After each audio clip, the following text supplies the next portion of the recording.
the even aestheticization of the Europe. And perhaps it's the same fascination that the philosopher Badiou had for the revolution of the 20th century. But the imminent may never come. The Alexandrian poet Constantin Cavafis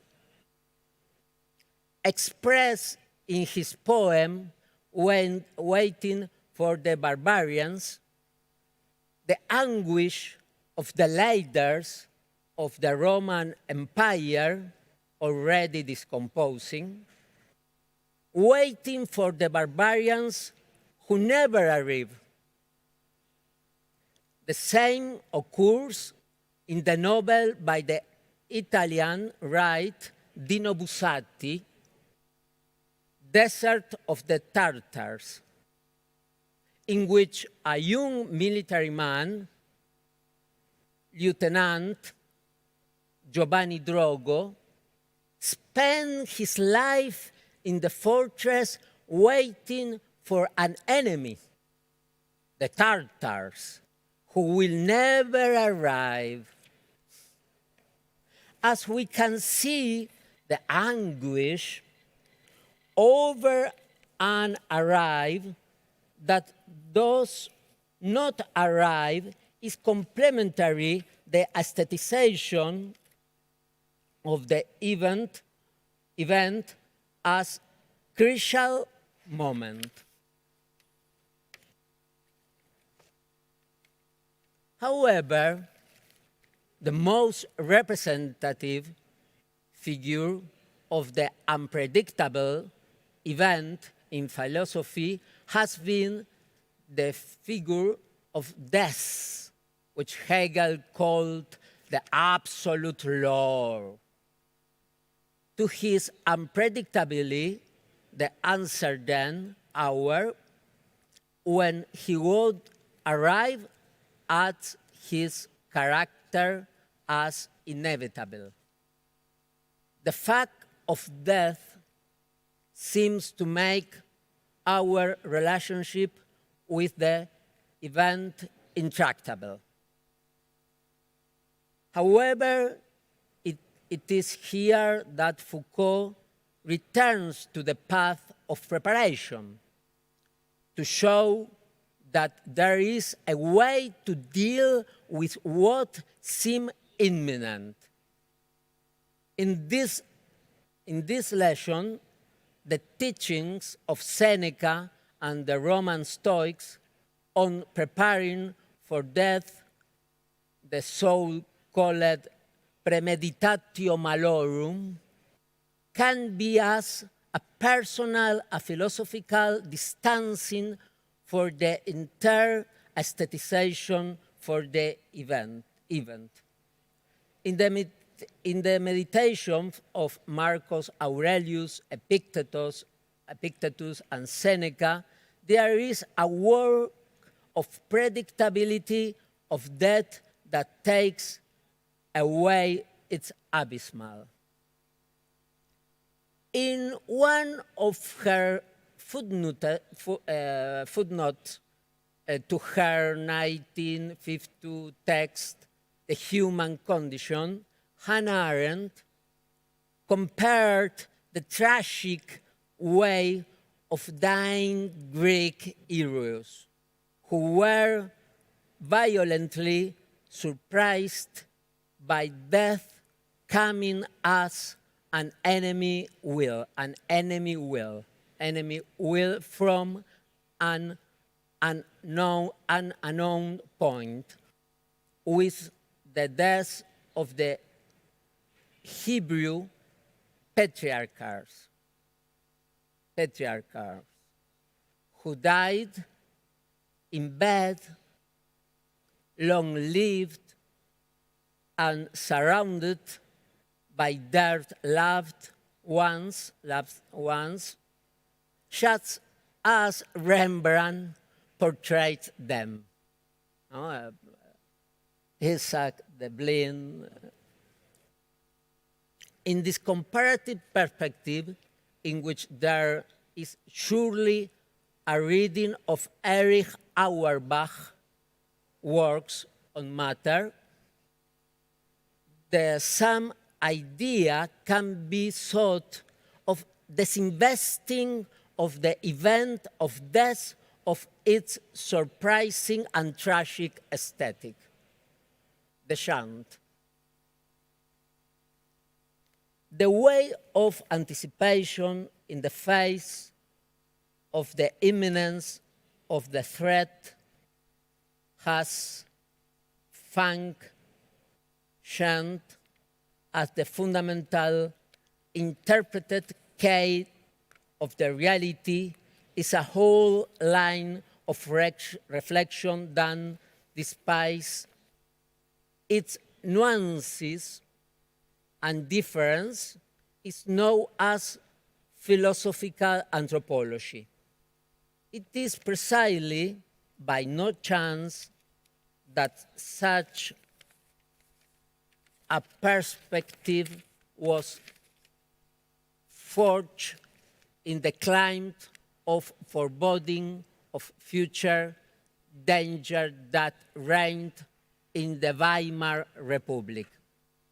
The first generation of this line of thinkers, Helmut Plessner, Ernst Cassirer, Max Scheler, among others, considered that it was the process of development in primitive man of his abilities to face the contingencies and threats on the immediate environment, Umwelt, that it constituted the true civilizing principle. The distance from the immediate environment and the tools endowed man with a power to confront when the philosopher Hans Blumenberg, perhaps the last great thinker of this tradition, called the absolutism of reality. It is surely not by chance that those threats to primitive man that Blumenberg lists, tidal waves, earthquakes, cliffs, volcanoes, sublime figure, tsunamis, and we can add today pandemic, are the natural and inspiring landscape of the aesthetic of sublime since the 8th century. Thus, the unforeseen, the unsuspected, the sudden can be as much an object of fearful respect as of strange fascination. Finally, perhaps this enchant of the event of death and natural catastrophe help us deal with the unannounced and avoid the seductions of the unexpected.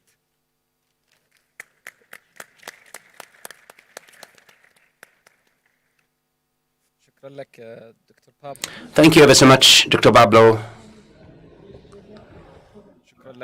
Thank you so much. Can you hear me?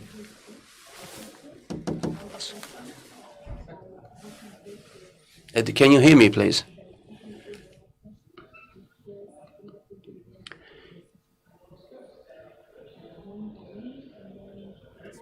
Can you hear me?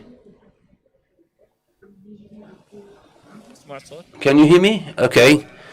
Thank you ever so much, Dr. Pablo. Now we move on. Dr. Mohammed Shourzain, Professor of Philosophy in Talmasan, to speak more about the event and where we are from the unexpected. Please, the floor is yours. Thank you so much. And I am very happy to be here among you here in Riyadh, the capital of the Kingdom of Riyadh. I'd like to thank you so much for.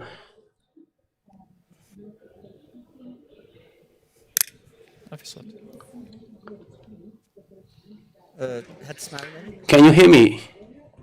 Hello? Yes, go ahead. So I would like to say that I'd like to say thank you ever so much for in Riyadh here. I'd like to express my appreciation for the organizing committee for this big conference about philosophy. I'd like also to express my gratitude for the hospitality and the warm welcome I have been received.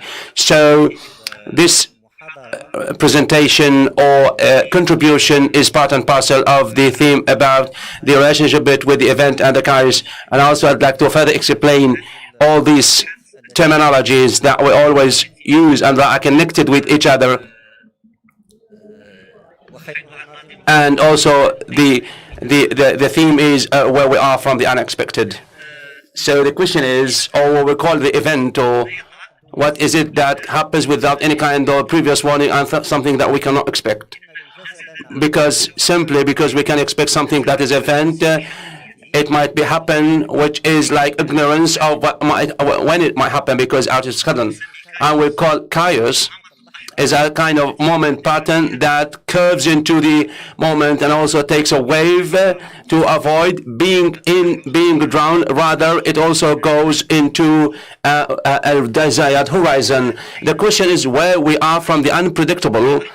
It has 2 points to be answered, of course. First of all, the position or the location, what is going on, and the situation against this event or chaos, and to put it in a frame to be described, and also to pass judgment. So it starts with description, what it is that happens, and also we pass a judgment in terms of what? In terms of the negative points and the positive points, and what is it that we can understand out of this, relating to, of course, to this kind of chaos.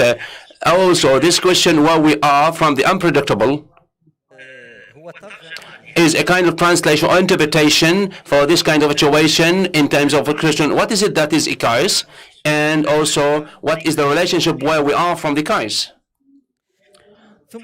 Then after that, of course, each chaos is a kind of material of speech because, as you know, I am playing with what is known as the word, so which is like each chaos is a material for the, so each chaos makes speech available. There is a kind of case that can cause a surprise, and after the surprise goes away, of course, we get into what is known as a kind of speech, which explains this kind of chaos and also helps to explain it like in terms of causes and also interpret or provide interpretation for this. So chaos is something that can give it a kind of narrative, a chaos, or to speak about chaos.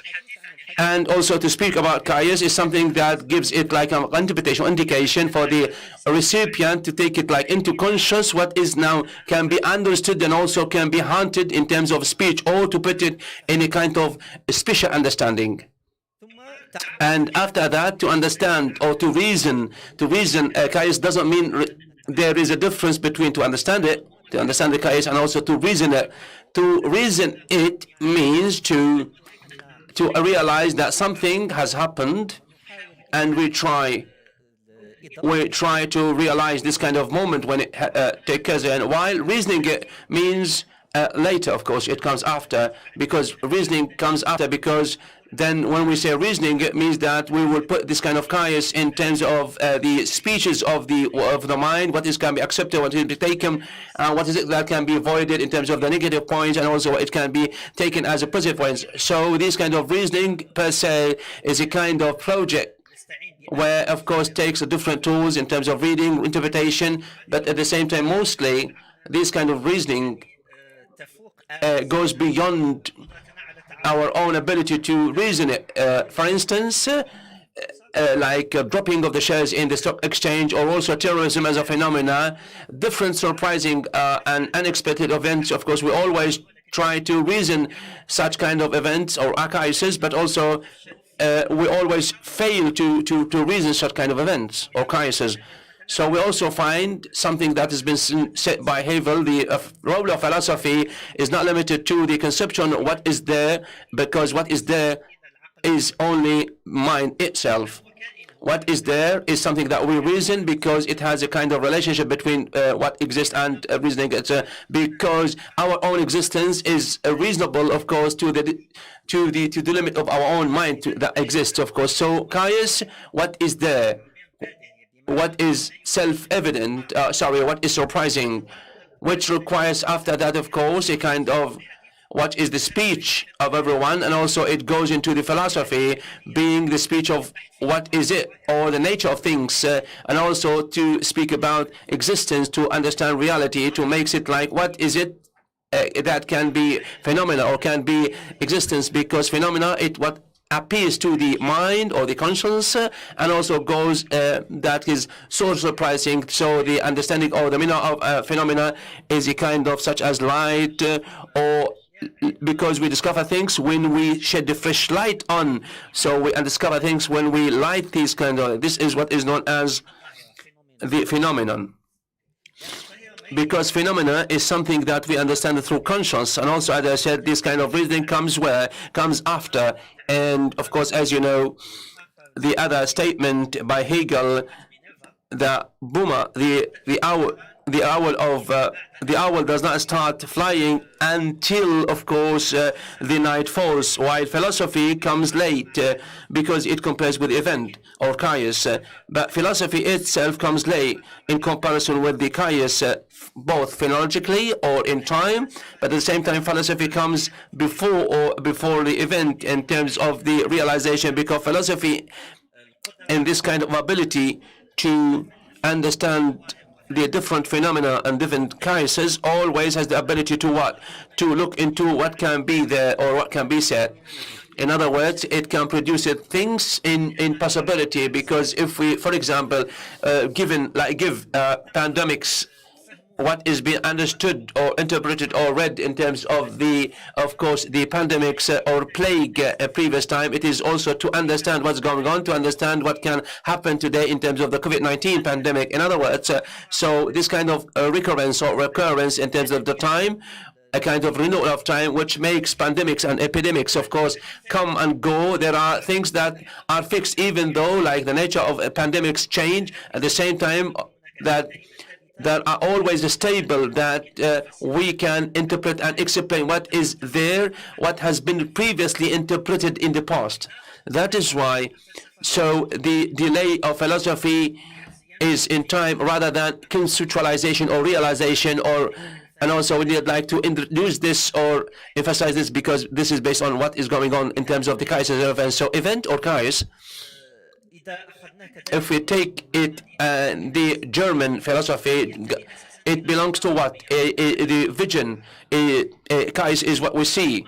And what we see this in Arabic, of course, and also speaking about like here waiting and seeing or looking. So event is a kind of project that requires waiting. Waiting per se, what things will come out of.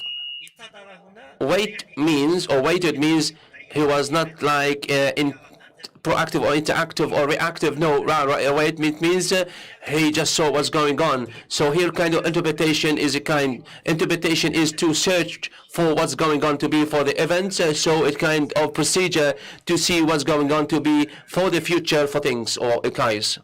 So Kais here is always to look or to wait for things to happen, because philosophy will be armed with interpretation.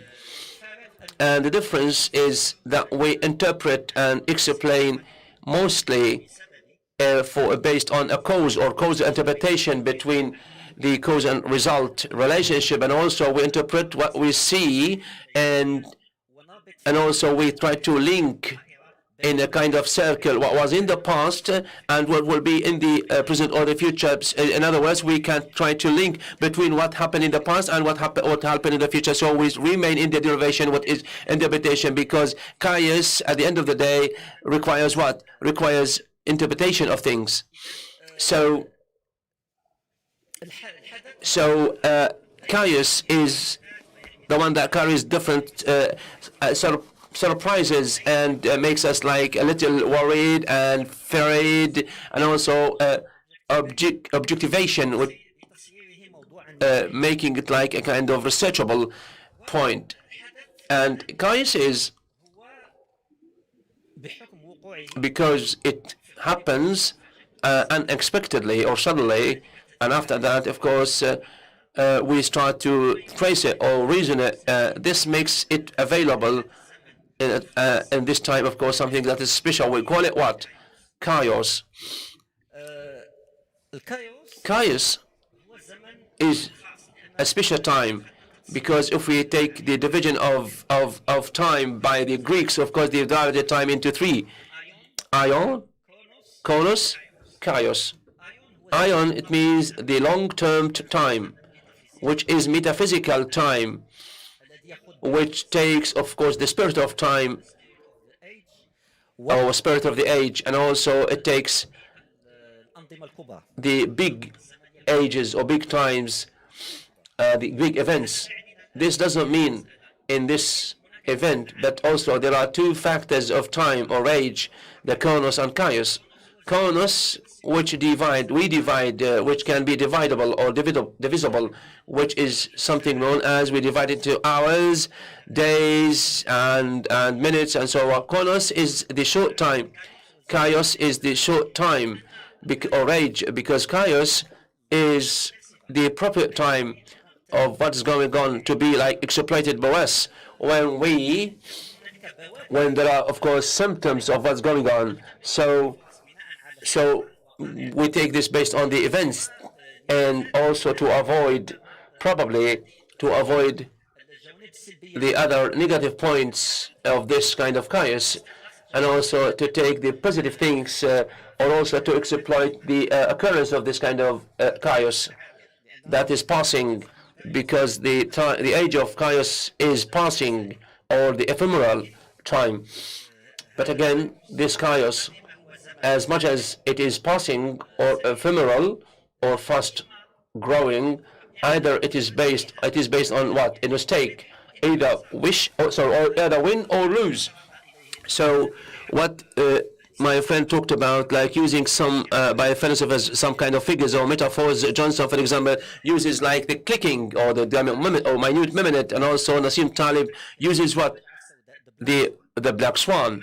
In other words, because chaos is the time of a stake or betting, either to lose or win, because chaos is the time of speediness, and it is known by traders, for example, in the stock exchange shares, those who know this, because in finance this does not, like we don't apply chaos. We cannot take time to think. The financial time is so fast, and we cannot like take it to think, because you have to take or make decisions promptly. That is why we see shares go up and down so quickly, and also there is kind of loss and win, because what is being controlling and controlled across the world, it is the chaos time and not Kronos. What, of course, controls the political decisions, policies, military policies, and finance and economy is chaos. That is why we are called for, if we study the chaos, to refer to this kind of age or time, which is chaos, because it is very important to better understand through which what's going on, and at the same time to avoid the different negative things. At the same time, of course, to exploit, of course, the appropriate time for the appropriate time, because chaos has come to the appropriate time. It also means the balance or scales and the amount. In other words, chaos, as is known in certain disciplines and areas that we always use, of course, such as in finance, for instance, in economy, and also wars and politics are or used to be for the ancient in other areas, and also they have like a relationship with the conflicts because chaos has to do with also conflicts in metaphor or rhetorics.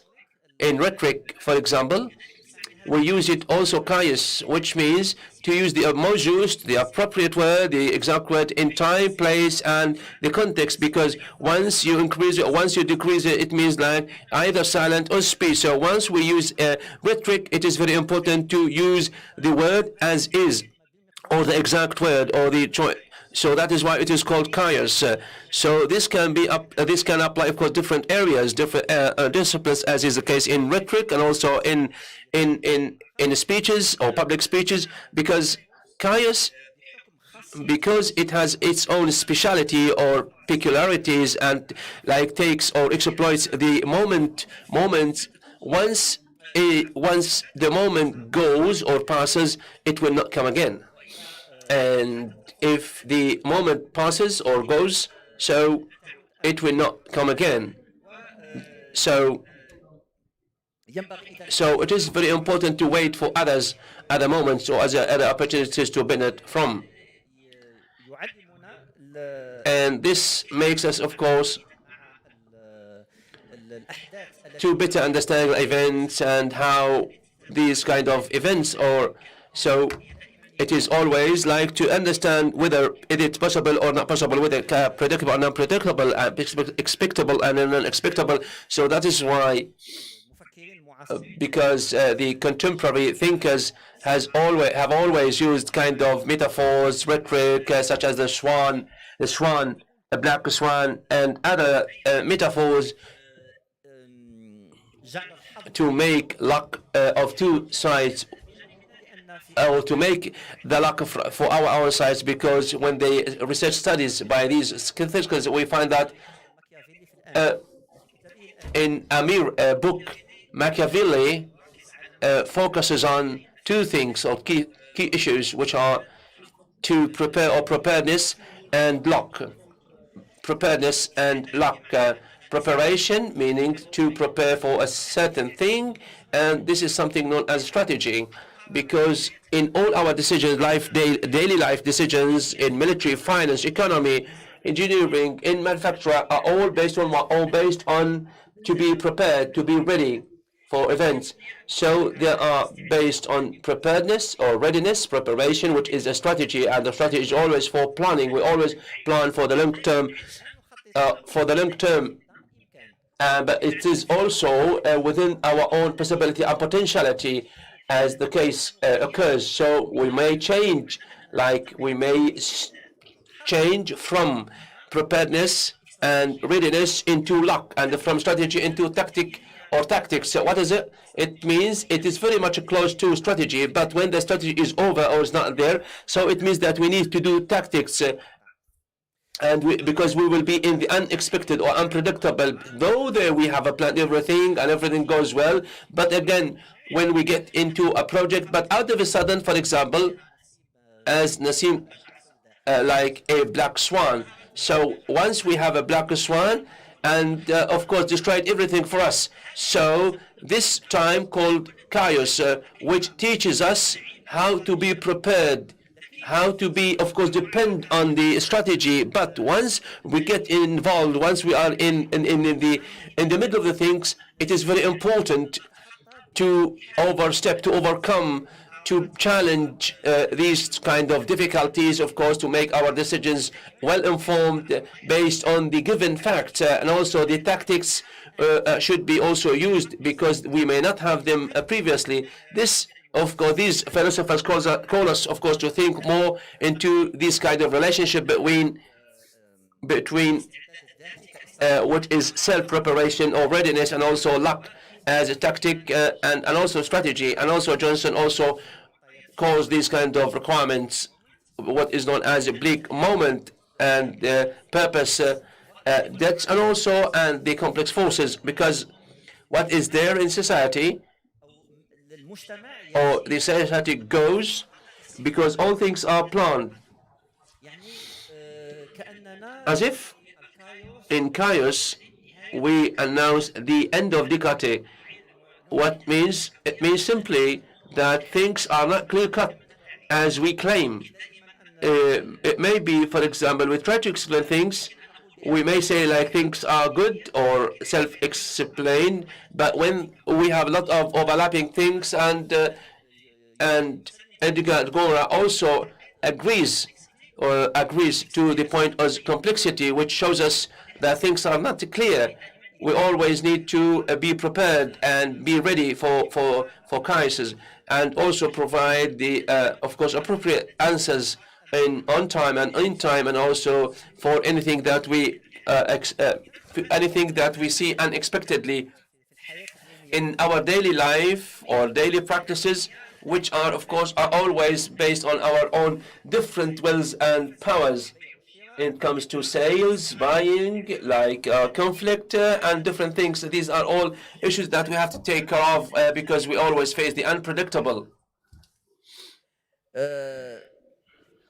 وطبعا Of course, when we say what is going on, we need to reason it later. It's what's going on is really, of course, provokes our senses, emotions. When you are provoked, you have a reaction. So when you have a reaction, but reaction per se is not always negative. Reaction is not always negative, or what is known as passion, and we call it also, we can attribute it to one of the statements to Hegel: nothing has been realized in this world without passion. Human beings by themselves, by this kind of reaction, human beings are those, or are really organizing the world through the reaction and actions and proactions, because what is being expected, what is being planned, is a kind of based on logic, because human beings will be up to this kind of reaction. Also, reactions of passion, emotions should be always be introduced or included in the chaos, because they are very important. والدليل يعني المسوغ ذلك And the justifications هو أن are always why the unpredictable we should be always included in our own calculations, because, and many thinkers agree, of course, كلود رومانو طالب نسيم Talib Nassim and Johnson, وأن حجم ما نجهله because the volume of what we don't know is so big of what we know. In other words, the volume of we don't know is very much like an ocean, and the volume of what we know is an island. So what we don't know is so big. So we are surrounded by the unknown, because what happened in the past happened. We cannot change it. So we are surrounded by an ocean of unknown, while what we know is very much like an island. So what we don't know is so big. That is why we are always driven to choose the most appropriate means to face it, to face the unknown. And it's not always our reasoning. It is also to use reaction, action, proaction, emotion, also to give a good value of imagination, because imagination is very important, because it provides us what? With tools and methods and ways, of course, to at least to sense or foresee or foretell the future. Nassim Taleb says, unlike epistemology, meditation provides us what we may think will happen, but we sense very much like those who are blind in the dark. In the dark we don't see things unless otherwise we have lights. So, but again, we can identify. But those who are blind, who cannot see at night, they can understand, and because they try to use their senses. So in our life, we walk this way and we sense things. So also, the thing that promotes us or provokes us, of course, to deal with these kind of things, and the expected to give a value, a basic value. It's not just like the values of mind are very important, but not sufficient. I mean, we need to give our own senses, emotions, feelings to that guide us, and which is sensing, imagination, expectations, or based on what? Based on, of course, warnings, based on signs that start to give us indications or lights, where we get ready, of course, by these kind of signs or signals to aim to aim the target or to aim the moment, and then, of course, to capture the kais. Thank you so much.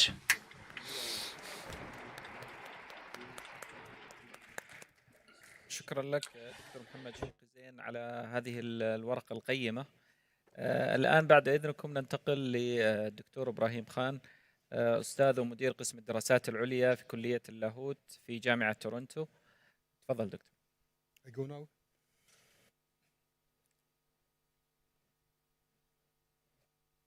This my paper that I'm going to share.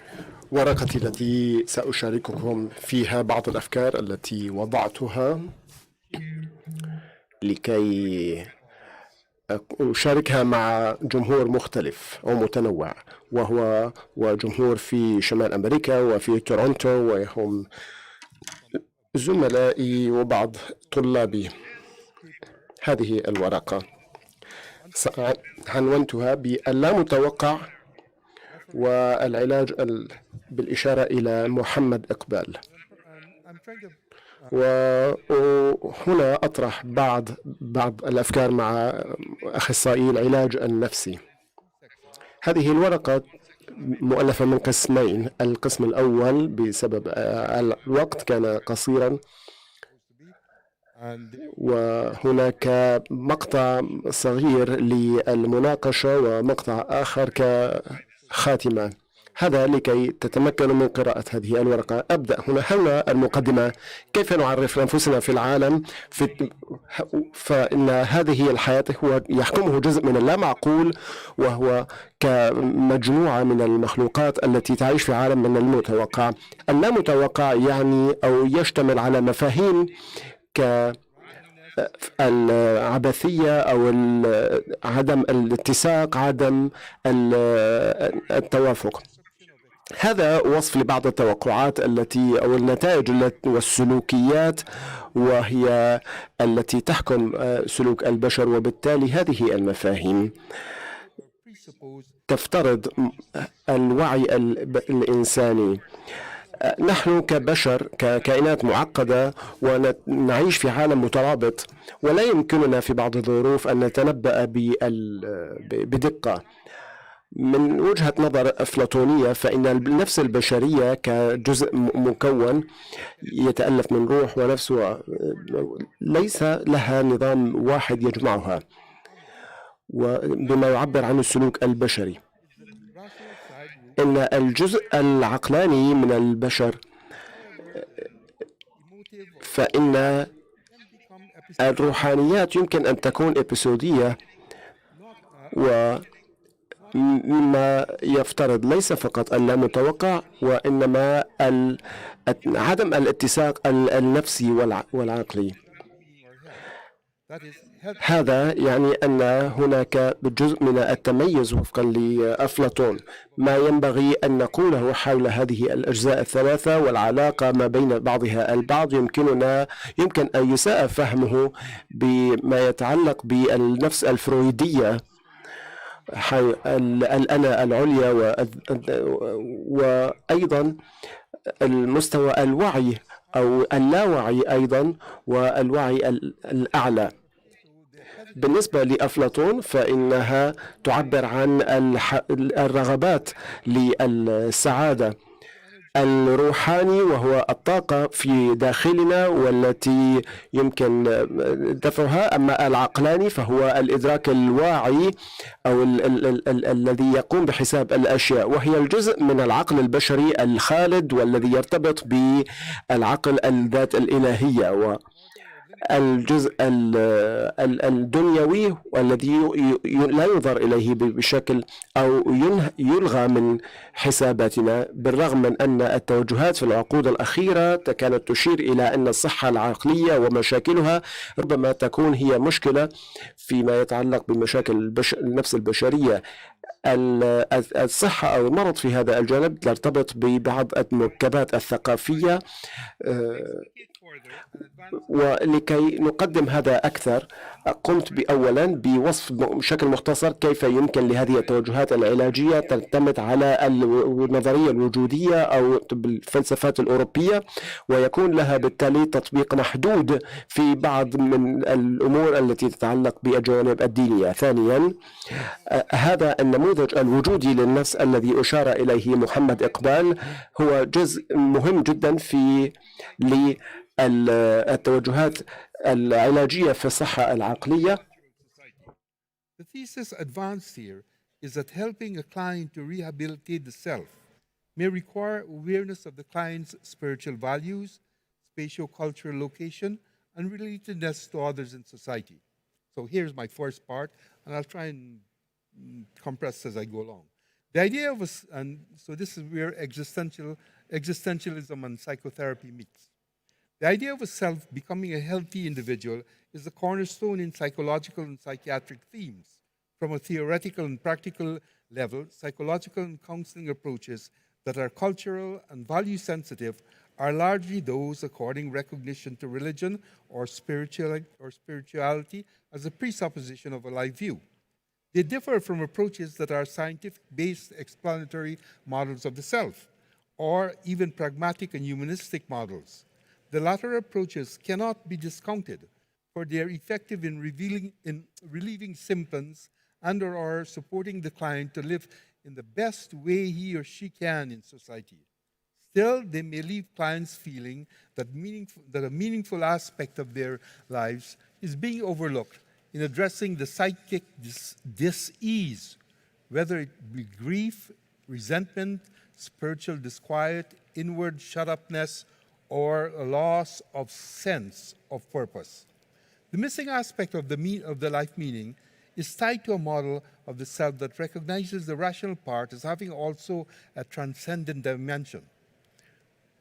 Regaining that missing aspect, becoming healthy, may depend on a religio-cultural construct that guides the shaping of personal life. Existential psychotherapy is associated with efforts to regain a meaningful existence. It presents psychological phenomena in light that are different from that of evolutionary, pragmatic, or some somatic models of the self that are related to to the existential tradition in European philosophy. That tradition brings into focus concepts that have universal applicability to human existence concerning what life choices I make, or having to face death, experiencing isolation or inward shut-upness, and search for the meaningfulness or truth by which to live and die. This tradition of philosophizing style, associated with landmark philosophical names such as Nietzsche, Heidegger, Merleau-Ponty, Camus, and Sartre, has for its foundation, its fountainhead, the writings of Kierkegaard. A few of Kierkegaard's relevant titles include Either Or, Repetition, Concept of Anxiety, Concluding on Scientific Postscript, and Sickness unto Death. Kierkegaard discourses and treatises introduce some concepts that have come to characterize in the last 75 years of our understanding of health and well-being. Readily recognized concepts include despair, anxiety, sickness unto death, repetition, and truth as subjectivity. Kierkegaard's insights and observations recall unnoticed or forgotten aspect of what it means to truly exist. His concept of self as a relationality simultaneously to both finite reality and a transcendent power is guided by his readings from two directions. One is the sage of Athens, Socrates, whom he calls his teacher. The other is by the biblical narratives of Abraham, Job, and Paul, and the New Testament Christianity. Kierkegaard's observations and insights of the psyche and human nature have percolated down to prominent existential psychiatrists and psychotherapists. In Europe, his influence shapes the thinking of Swiss psychiatrist Binswanger, search for a method in psychology as a human science. And here I quote what Binswanger says. He says, adequate to understanding the authentically human nature of the psyche, Kierkegaard's insight that the individual becomes aware of himself only by himself is for Biswanger the cornerstone of the ethics of the individual. Other forerunners on the European scene include Otto Rank, Viktor Frankl, Ernesto Spinelli, Emma van Dusen, to appropriate Kierkegaard's insight. Their writings and invitation to lecture in America were a conduit by which Kierkegaardian ideas on the working of the human psyche in connection with will and choice, for example, percolated to contemporary psychology and psychiatry through early prominent names in America, such as Rollo Mayo, Ernest Becker, and a few scholarly and clinical voices such as Irvin Yalom, and perhaps one that some of you may not have heard of, and that is Clement E. Vontres, and that's because he's an Afro-American black psychiatrist. One doesn't really hear very much about him, but he's quite prominent. These names represent and have significant differences in their approaches in the field of psychology, psychiatry, and counseling. Nevertheless, they cluster in having theoretical and methodological orientations influenced by concepts and theories in existential tradition of European philosophy. For that tradition, Kierkegaard is a resource for understanding human nature and the psyche or self. However, the existential model of theory of self and associated therapists fall short when it comes to cross-culturally helping clients in a pluralistic society. Though it gives significant attention to the totality of human existence, little, if any, is given to the significance of culture or human thought and behavior. An interactive dialogue between therapists and clients is slim as to how they relate to their religio-cultural groups that has nurtured them, to the spiritual situatedness or social status, as to how they are to emerge from its expectations to become an authentic self. On the one hand, the person is endowed with uniqueness to a transcendent power. On the other, the culture nurtures individuals in acquiring their basic humanity in a system in role expectations as part of the community or society.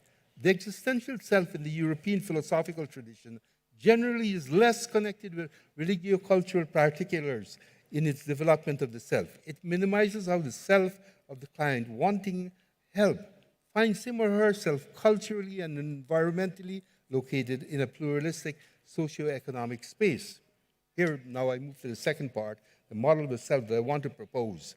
To add to the options of psychotherapeutic approaches, I turn now to philosopher-psychologist of the East, Mohammed Iqbal, and his model or construct of the self. Iqbal's insight into the psychodynamics and development of the self may have relevance for mental health approaches to clients in a multicultural society, honoring different worldviews of religious traditions.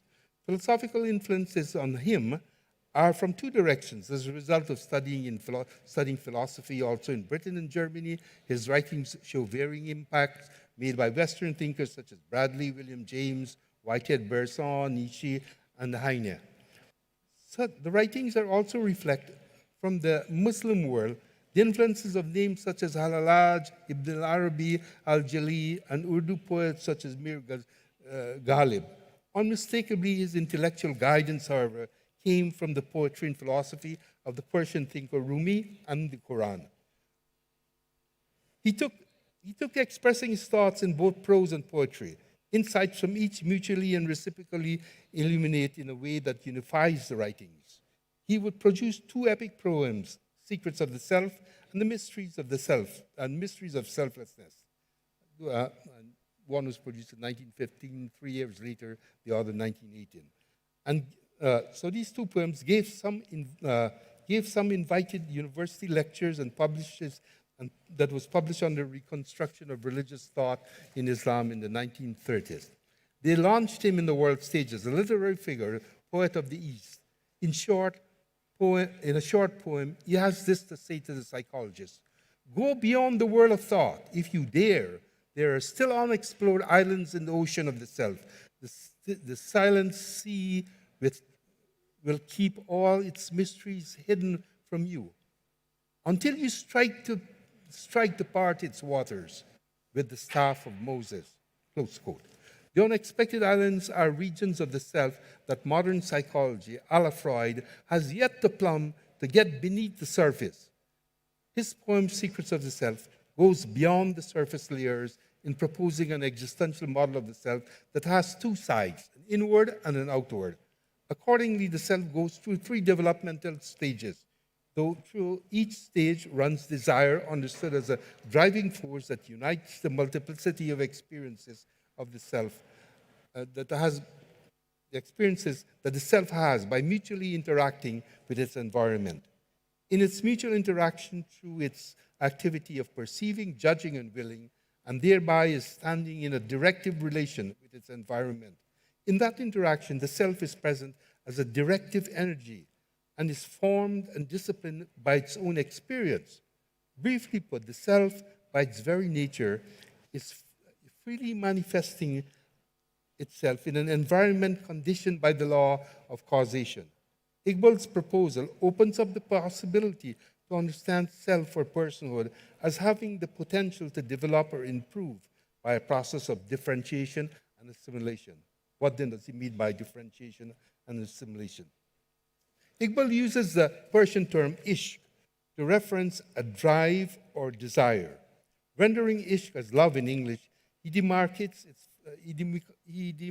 it as facilitating differentiation and assimilation by which personhood grows or character formation occurs. Not to be confused with everyday understandings of sensuality and sexuality, love or ishq intensifies and regulates desires. In doing so, love enables the actualizing of the ethical religious values. It strengthens the ego in its progression to a perfect or authentic self through the developmental stages of obedience to the law, self-control, and divine viceregency, or the perfect human. Additionally, ego is strengthened through indifference to rewards, courage, lawful livelihood, and creativity in connection with actualizing values. The individual takes initiative to gain the fullness of self, thereby making the stages existential ones. And there are three stages.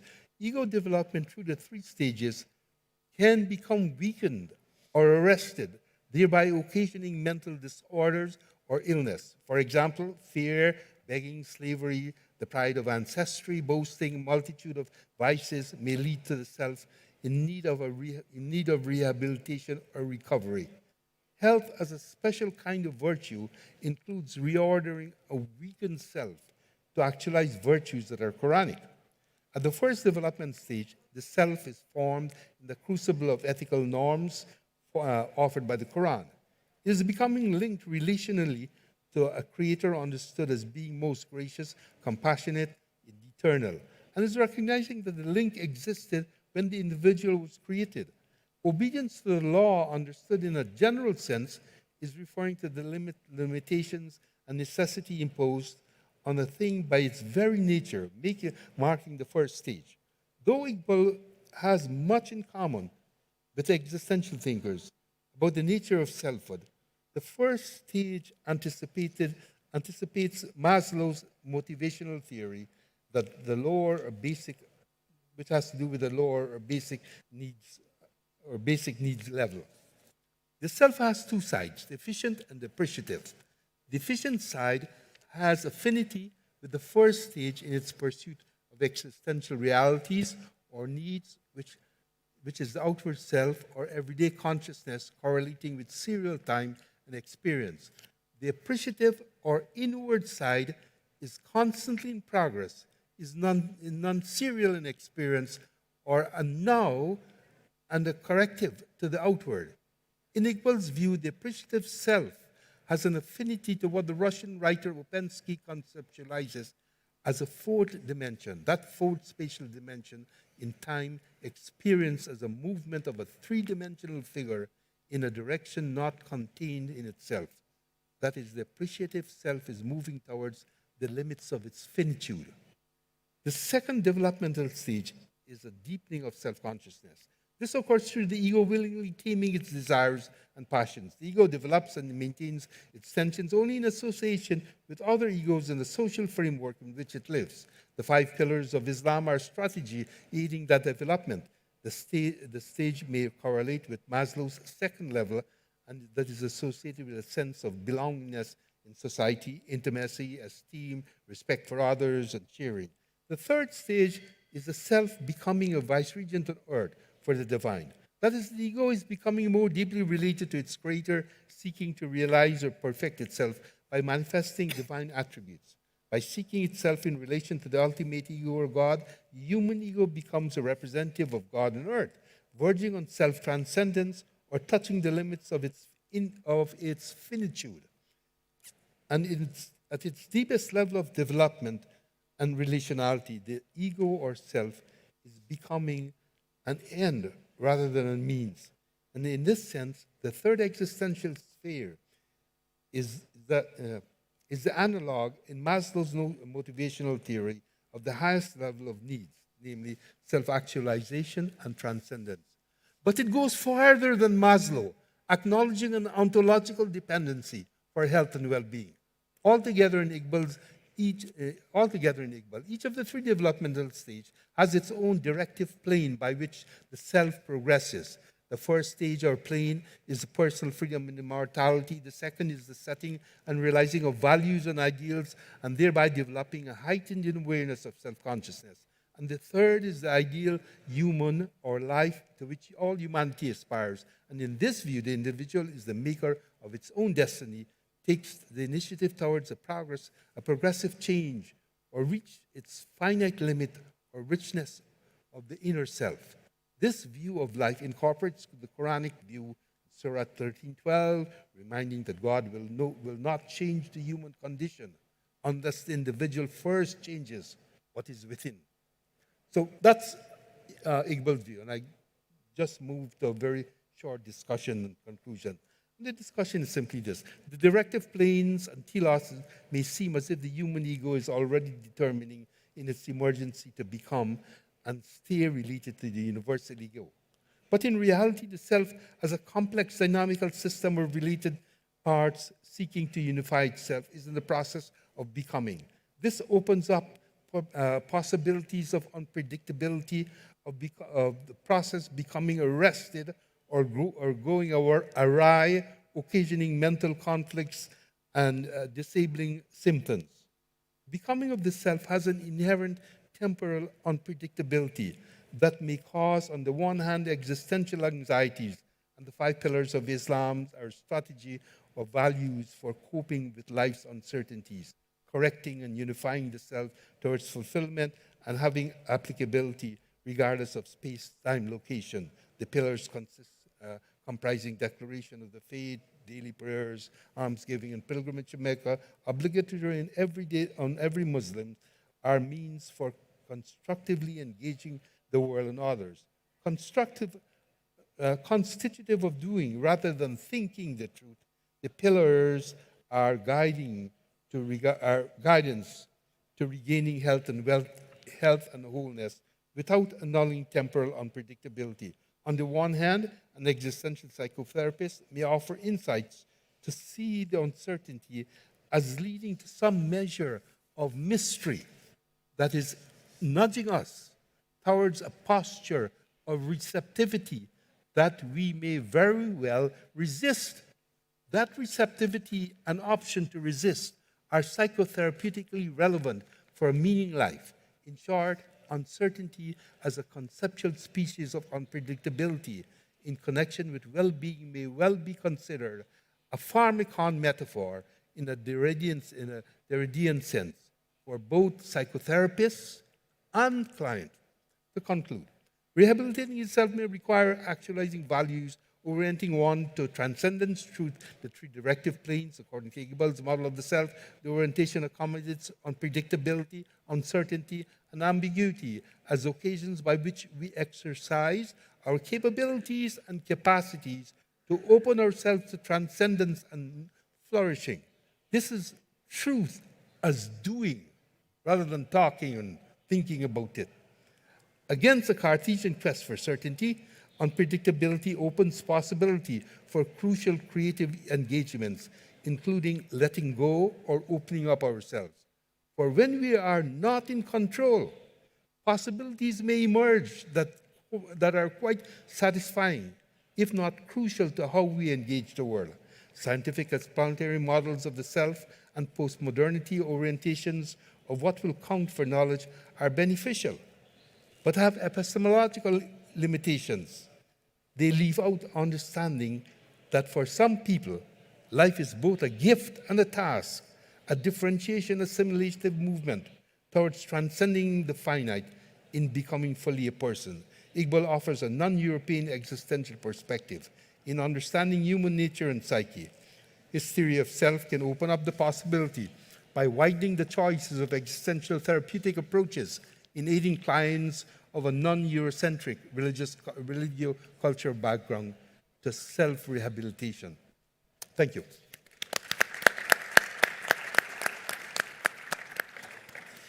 شكرا لك دكتور إبراهيم على هذه. Thank you for this paper, and I believe now we can take a couple of questions.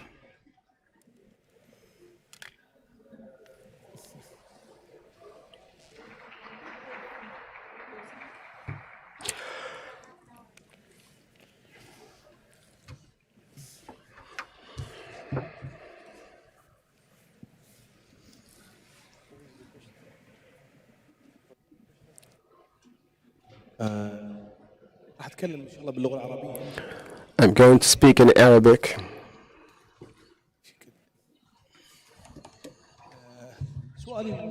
My question, thank you, Dr. Abdullah. Thank you to my question to the first speaker. You said that the unexpected is unconditional. Is there unpredictable, which is conditioned? If I understood you perfectly. As for Dr. Muhammad Shawki Al-Zin, you said that the scope of what is predictable is just like islands, and the scope of the unpredictable is like the ocean. But what about the scope or the area of the unknown in what we know? As they call it, the compound ignorance. Are we expecting or predicting everything that we know for sure? Do we only know what we know? So I don't believe like you have covered that in your speech. As for the third speaker, Dr. Braham, it seems to me there is something that is missing in Dr. Muhammad Iqbal's study, or in which is he tried to philosophize the Sufism and tried to make Sufism as if either is psychological or experiential. And it is neither this nor that. What I want to say that it is undescribable, and it has to remain as it is, preserved, undescribable, just like that. That it cannot be approached except in its own terms, that relies on not a question of preachings, because Sufis are not people of dogmas. They live the journey and then end at the end of the journey. And I don't prefer to describe them as psychologists or psychiatrists, but without any clients. I want to call them, in fact, teachers, because they are more like teachers, because it's also undescribable. And thank you so much.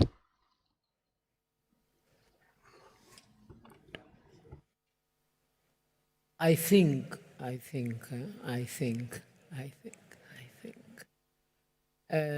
this has to do. ¿Se escucha, no? Yes, yes. This has to do with attitude, ethical attitude, and sacred attitude, and numinous attitude. Respect what come. Open or prevent or avoid or avert this attitude, personal, subjective, determine my behaviors and my belief is a hermeneutics of subject and my relationship with divinity. Thank you. دكتور محمد تفضل. نعم، أوافقك رأيي في هذه المسألة أن I do agree that the unpredictable is greater than what is known. كل ما اكتشفنا في الماضي The more we discover the past, we rediscover it today اكتشفنا من by figuring out what we have discovered, because the history of science is the history of our mistakes, and we do not predict كل ما نعرفه that لم نتوقع that the unexpected is the unknown. لو كانت لدينا القدرة على Because if we could predict that, then we could have preemptively taken all our precautions.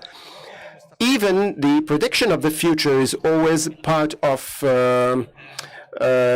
just like we know, it's predictions. These are relative and they are limited because we can say that they are either aspirations, let's call them aspirations. And we cannot call them like expectations, because I cannot expect for sure, maybe in the nature of the subjects themselves, because for example, a substance for a biologist, they can predict the behavior of substance at a certain time, but the human intentions and the facts that take place around the world are unpredictable. And we cannot predict the behavior in the future. Thank you, Dr. Ibrahim. I have to admit that I don't know what the question is. Not that I'm He asked capable of about, understanding, but I think I had some troubles. If anyone wants to precede the question, Yes. I'd be happy to take a shot at it. To answer or to repeat the question? To repeat. Okay, he asked, In brief, his claim was that you tried to explain the Sufi experience as a kind of experiment, and he disagrees with it. He thinks the Sufi experience should be left alone.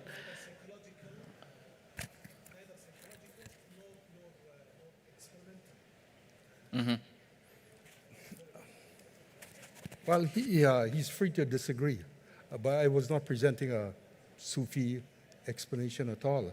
I was presenting a model of the self according to a man who's a poet, philosopher, psychologist, and it's clearly declared that he's not a Sufi.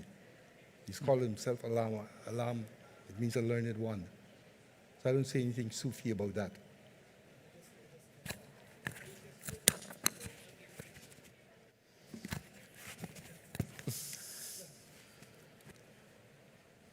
اوكي طيب نشكركم شكرا جزيلا الوقت لهذه الجلسة. Thank you so much. Our time is over, and we would like you to join our guests, and then we move on to the second part of our program. Thank you.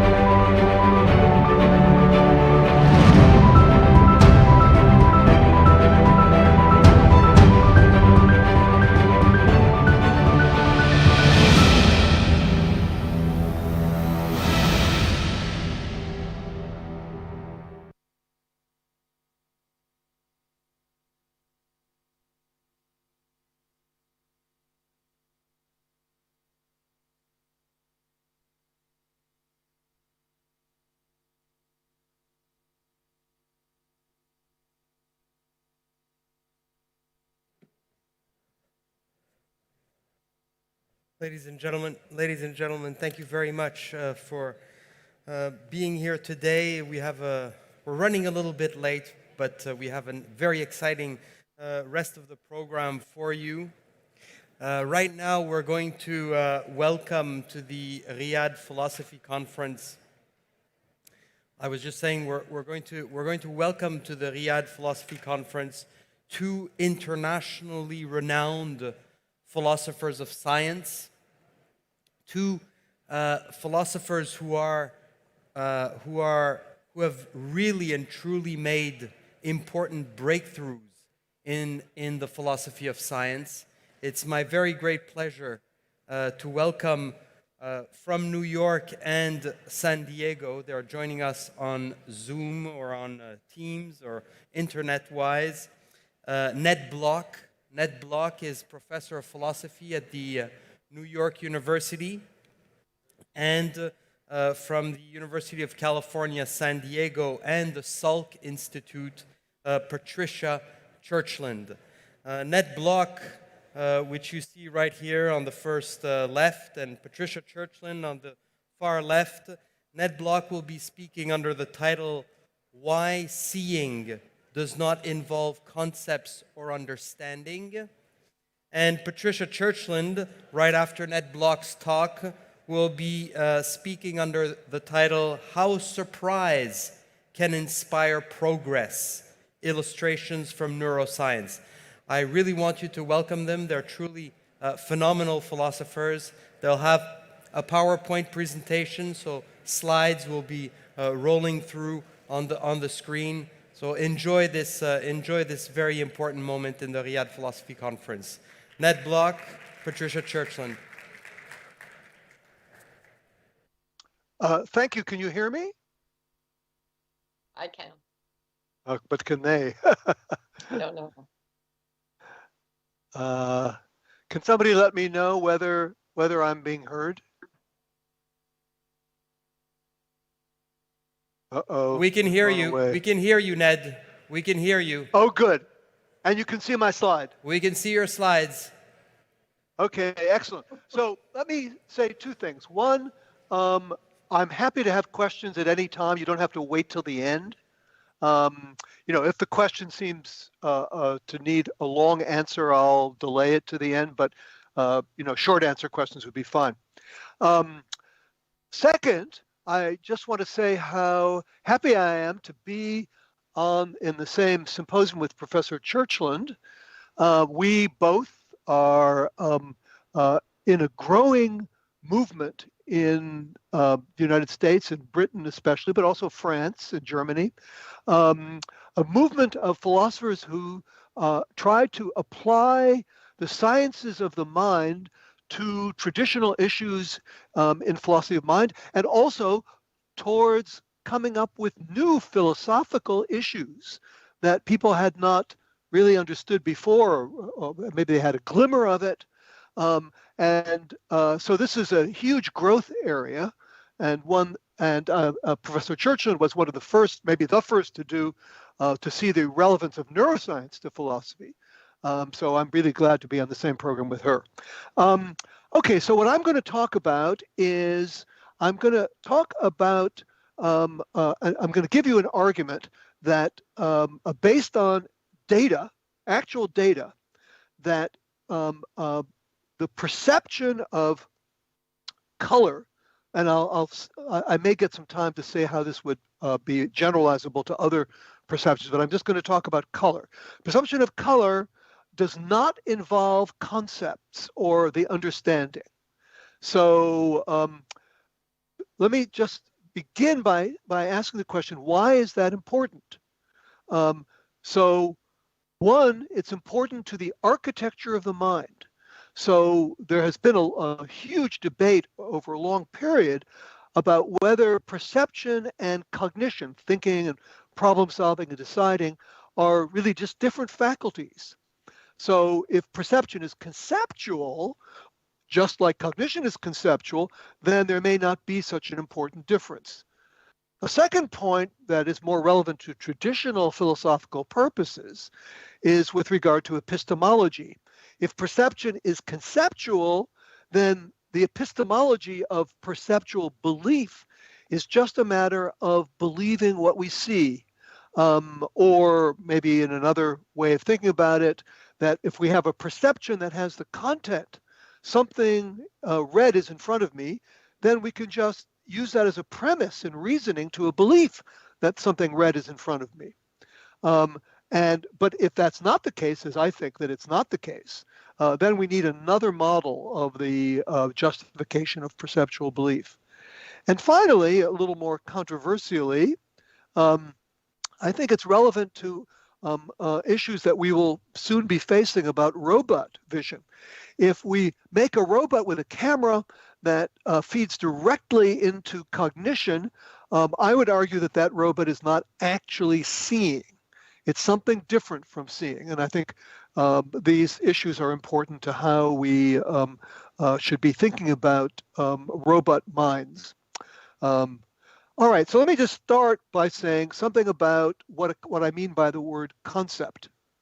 So in the famous Greek myth, Oedipus has two different concepts of one person. There's the person Jocasta, he has a mom concept and a wife concept. Of course, he doesn't know at first that these designate the same person. So a concept of something involves a way of thinking about it. So what I am going to be arguing is that there are three kinds of representations of color in the human mind. There are color category representations, which infants get at around 4 to 6 months of age. There are color concepts, ways of thinking, which they get by 11 to 12 months. And then there are linguistic color concepts, which they don't get until they have the language of color. So here, the crucial age is the 6 to 11 month old age. At 4 to 6 months, they can already see color. 6 to 11 months, they have color perception, but they don't have any color concepts, at least not normally. And then finally, by 12 months, they have color concepts as well. So it's this age that is the crucial thing.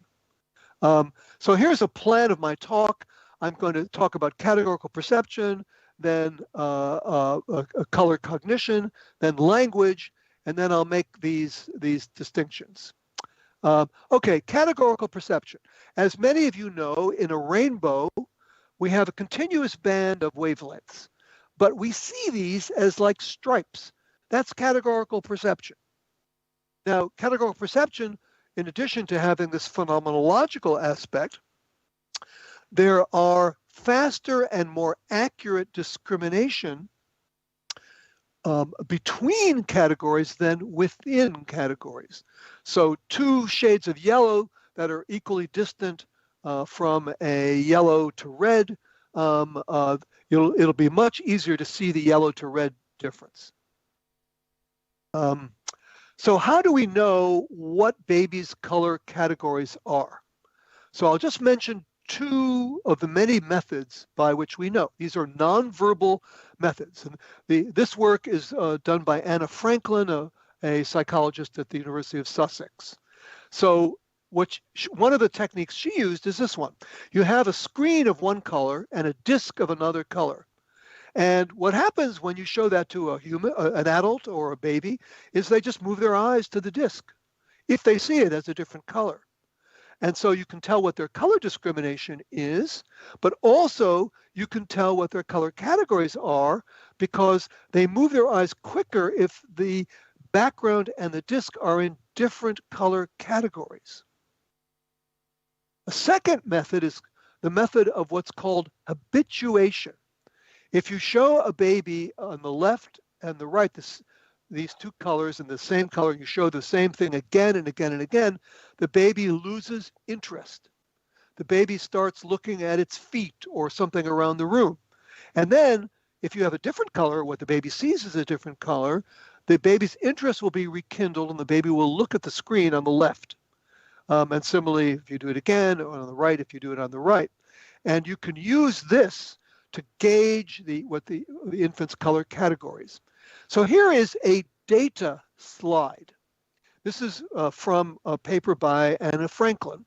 It turns out that all human infants by the age of 4 to 6 months have 5 color categories, which I've given names to here. The way you read this is if there's a line between two squares, then the infant sees that as the same color category. If there's a gap, they see that as different color categories. So there's a lot of interesting things in this data slide, but I don't have time to go into them.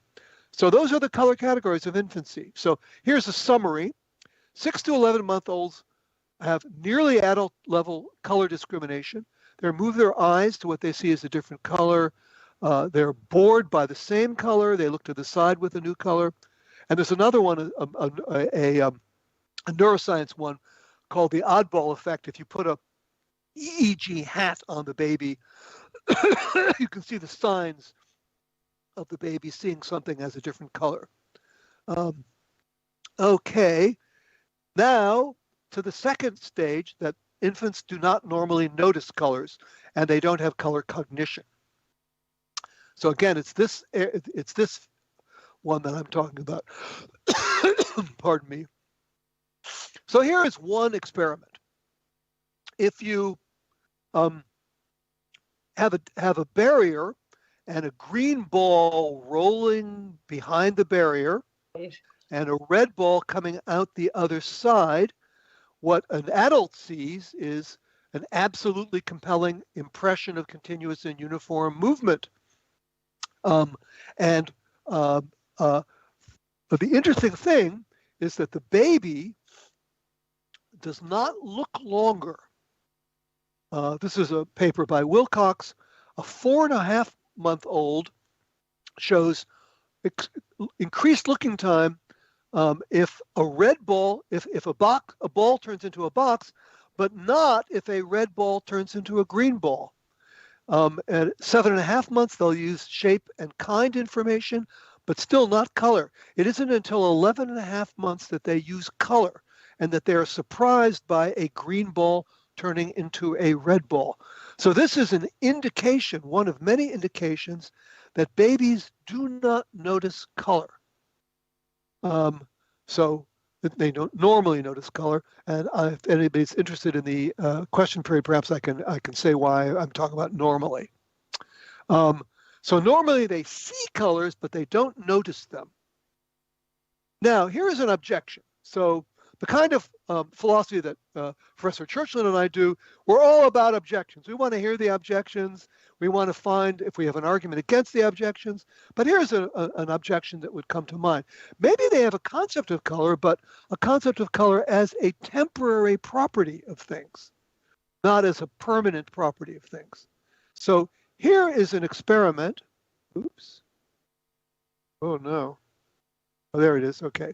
Here's an experiment that handles that objection. This is Jean-Remy Hochman. So he showed the infants a screen with something on the left and something on the right. And he set it up so that they would show them again and again and again. And babies are quite interested in certain very visible noisy events that occur. And he used a number of them, like a jumping frog squealing and making noise. And there was a rule that if you had the same shape on both sides, either two discs or two triangles, then a jumping frog would occur on the left side. And 12-month-olds learned to look to the side where something interesting would happen if it was same shape predicts jumping frog on the left. But they did not learn the same color. So here's the same color. These are both the same color, and that also predicted a jumping frog on the left, but they could not learn that one. Now notice that even if color is a temporary property of things, still same color at a given time predicts something, and they still couldn't learn it. So that suggests that they just don't notice color. Another, so that's what I just said. So here is another experiment, Tremolay, Leslie, and Hall. You have a barrier, a screen, and a disc comes out and goes back. a triangle comes out and goes back, and then the screen goes up. And if you see something that is impossible, the babies are surprised. They look longer. But if it's a red thing that comes out and goes back and a green thing that comes out and goes back, they are not surprised to see two red things. Okay, here's another experiment that shows a similar thing. This is Shue, Carey, and Welsh. If you have a screen and something of one color comes out one side, something of another color comes out the other side, the babies under 12 months do not expect two things. So this uses number as a gauge of what the baby is noticing. So these are all experiments that suggest that babies under 11 to 12 months do not have color cognition. The main point is they use shape and kind information in forming expectations months earlier than they use color. So we have this period between 6 and 11 months where they just do not seem to use color. Now I'll talk about color language. Let's see, how am I doing on time? Okay, I think I'm doing okay. So this is an experiment done by Mabel Rice. At the time she was doing this in the 1980s, children knew 4 basic color words by 3 years, 3 months. That's 2 years later than the period I'm talking about. So she did a teaching experiment. She took a group of 2 to 3-year-olds who knew no color words and taught them the difference between red and green. For most children, learning this difference took over 1,000 trials. So kids just don't seem to learn color. And here is Charles Darwin describing his own children. He says, "I attended carefully to the mental development of my young children, and with 2, or as I believe 3 of them, soon after they had come to the age when they knew the names of all common objects, I was startled by observing that they seemed quite incapable of affixing the right names to the colors and colored engravings, although I tried repeatedly to teach them. I distinctly remember declaring that they were colorblind." And this phenomenon was described in the early 20th century as Farbendummheit, a color stupidity. So here's this really interesting thing, is that kids can perceive color and they have color categories, but they can't, or they don't anyway, cognize color. So it's that period. Now, I should just say by way of interest that that in Europe in the early 20th century, children did not get the 4 basic color words until they were 7 years old. In 1980, when Mabel Rice did her experiment, it was 3 years, 3 months, and now it's a bit earlier, and anybody who's had a small child can guess why it's a bit earlier, and they're just confronted with a kaleidoscope of colored things, whereas perhaps earlier they were seeing things more like the etchings that, the engravings that Darwin described. Moving on to linguistic, the difference between color categories, color concepts, and linguistic concepts.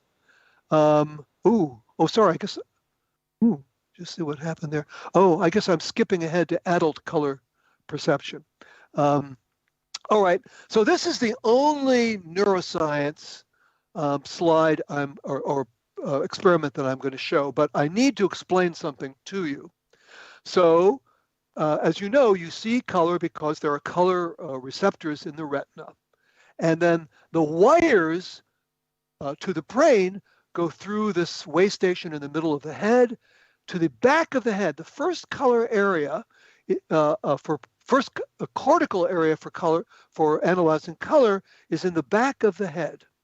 And here's another picture which explains that the left visual field feeds to the right side of both retinas and then is mainly processed in the right hemisphere in the back of the head. Okay, and the right visual field feeds to the these color areas in the left side of the retina to the back of the head on the left. Now, the reason I'm doing this is that you need to to ask the question about adults. So we want to know, okay, so these kids, 6 to 11-month-olds, they have non-conceptual color perception. But what about adults? Okay, this is an experiment on adults. And here's what this was Hadjanides et al. Did.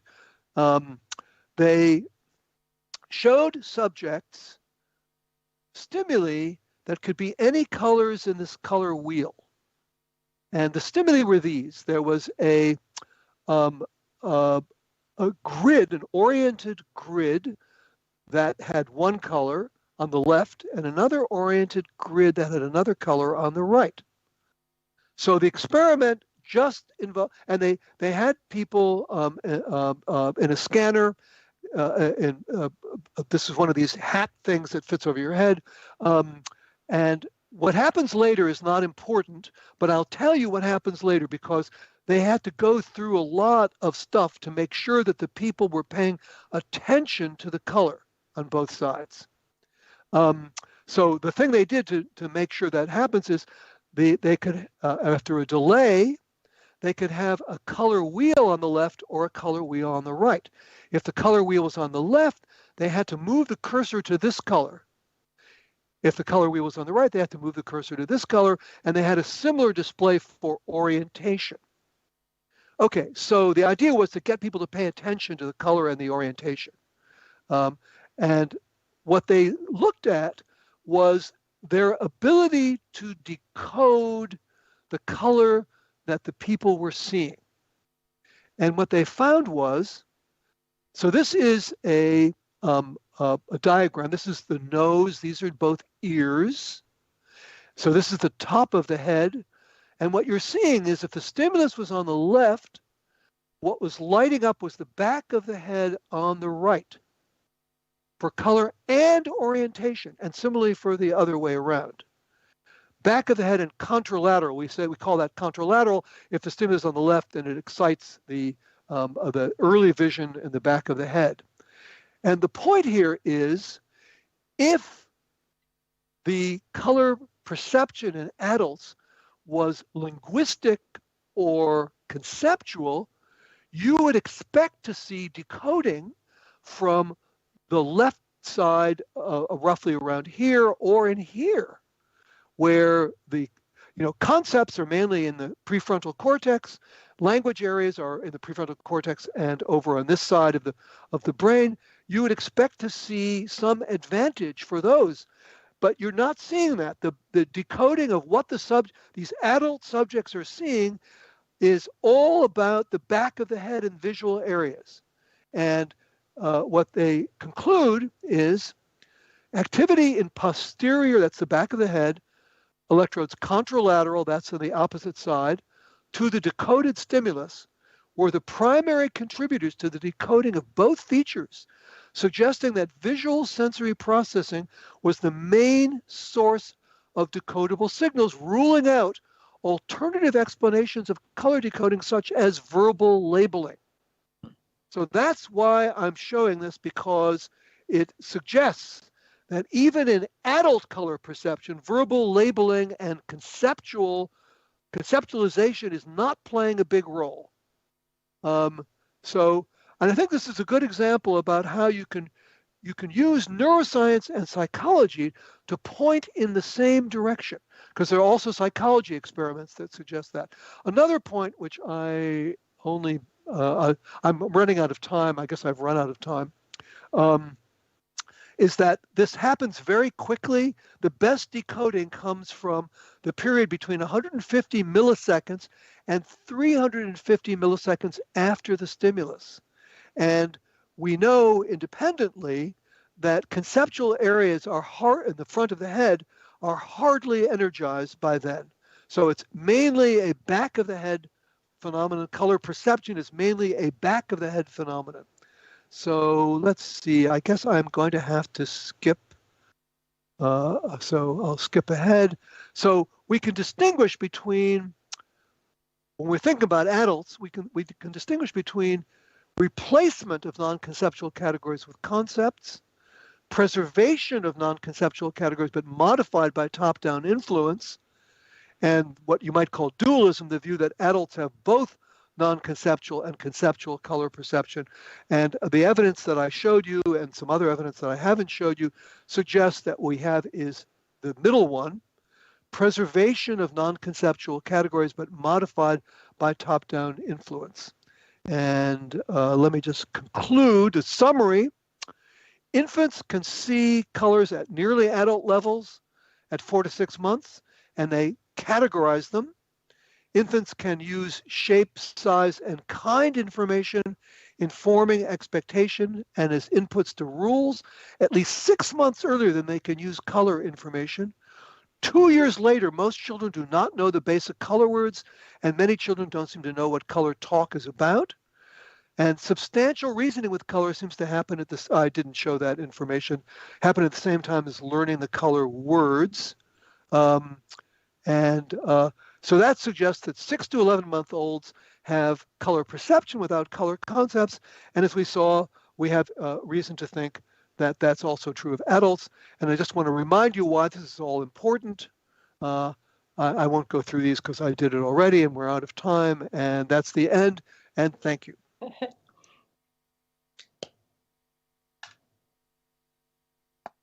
Thank you very much, Ned Block. That was an absolutely exciting lecture. I learned a lot. Thank you very, very much, Ned.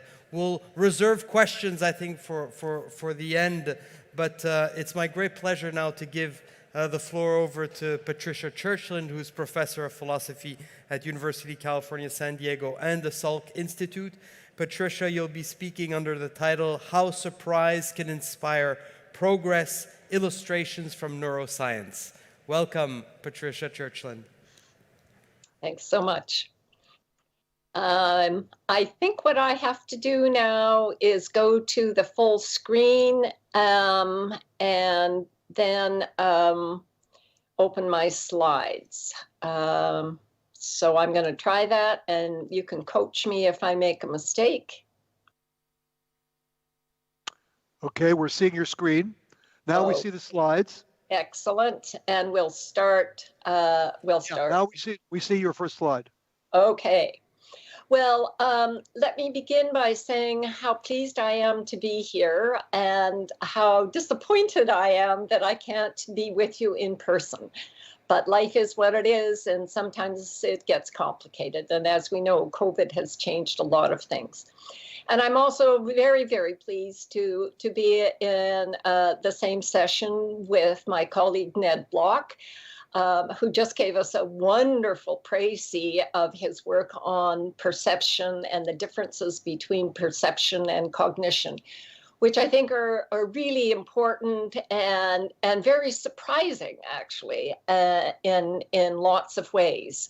So what I want to talk about is also rather surprising, but it is oriented in a very different direction.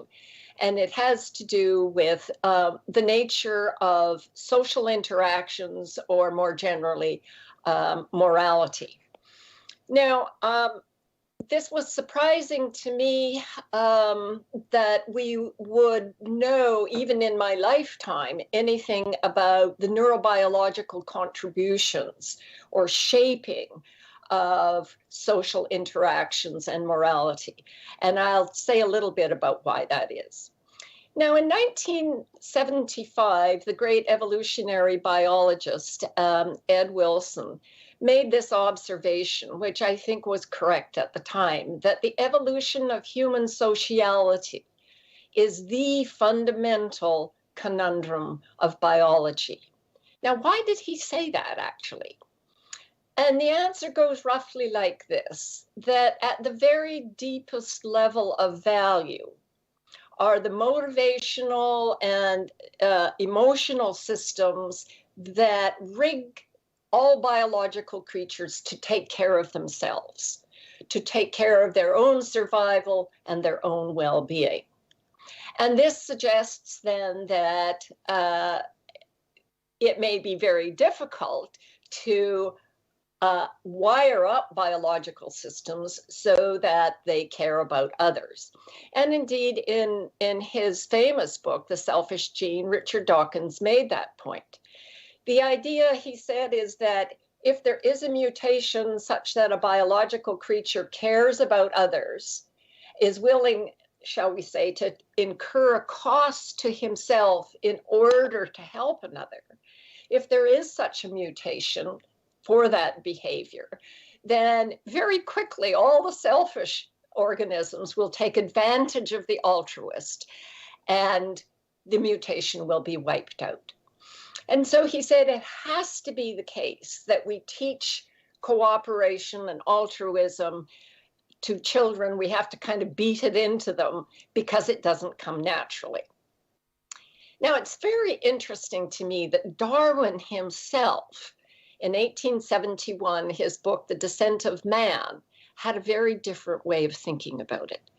Darwin said our moral sense or our conscience really depends on three things: on social instincts, and now we would say on genetic considerations, on habits and skills, and on problem solving.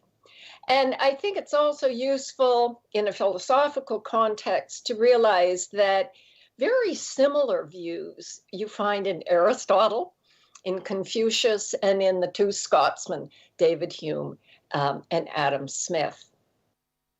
So is it possible that Darwin was right? Did he not see what Richard Dawkins saw? Well, it turns out that Darwin was right. Even though he didn't know anything about genes at that time, and he didn't know much about the brain because not much was known.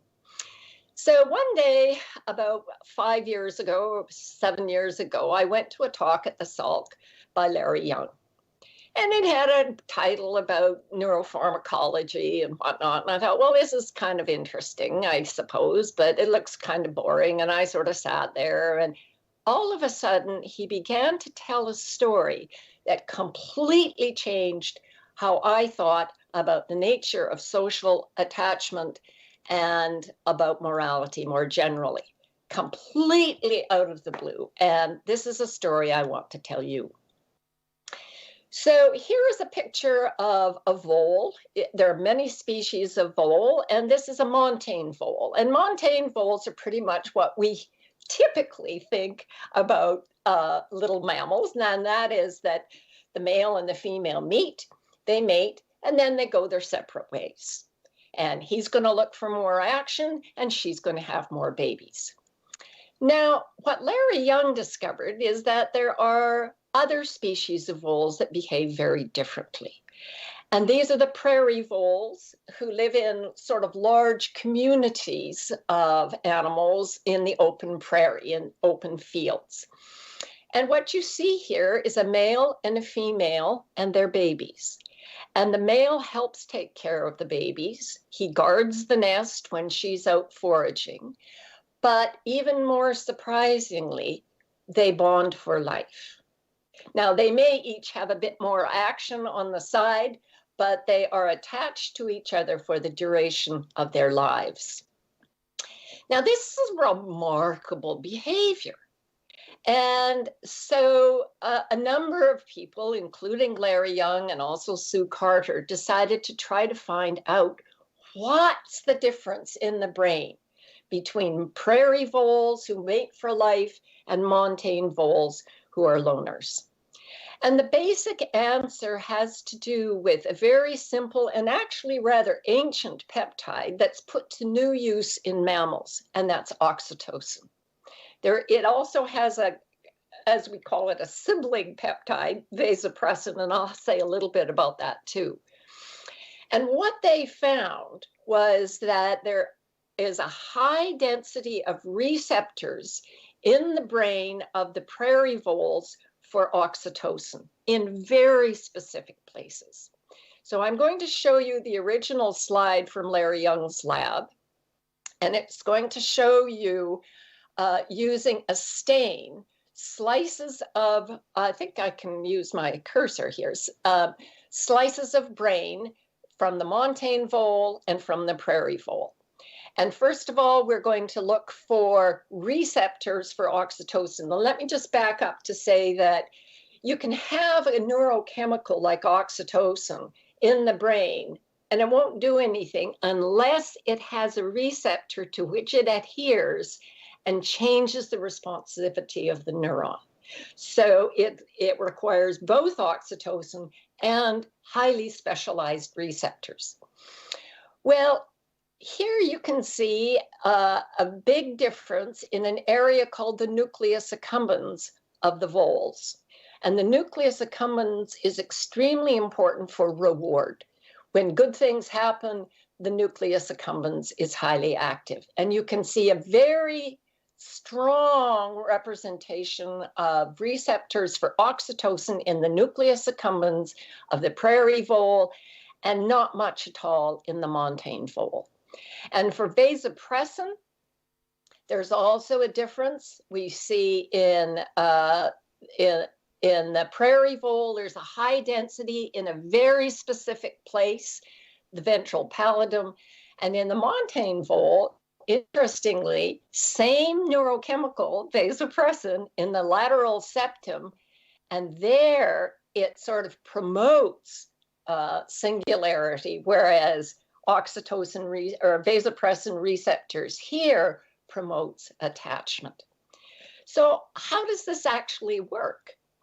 Well, let's go back to the vole behavior. It turns out that when the male and female prairie voles meet, they mate, and then there is a huge release of oxytocin in their brains, and that promotes attachment. They are then attached to each other for life. And we know that because experimentally you can block the receptors in the prairie vole, and then they meet, they mate, and they behave like montane voles. There are many other experiments that were done to test the efficacy of oxytocin in promoting social attachment and bonding. And it's very clear that that's an important part of the role. Now,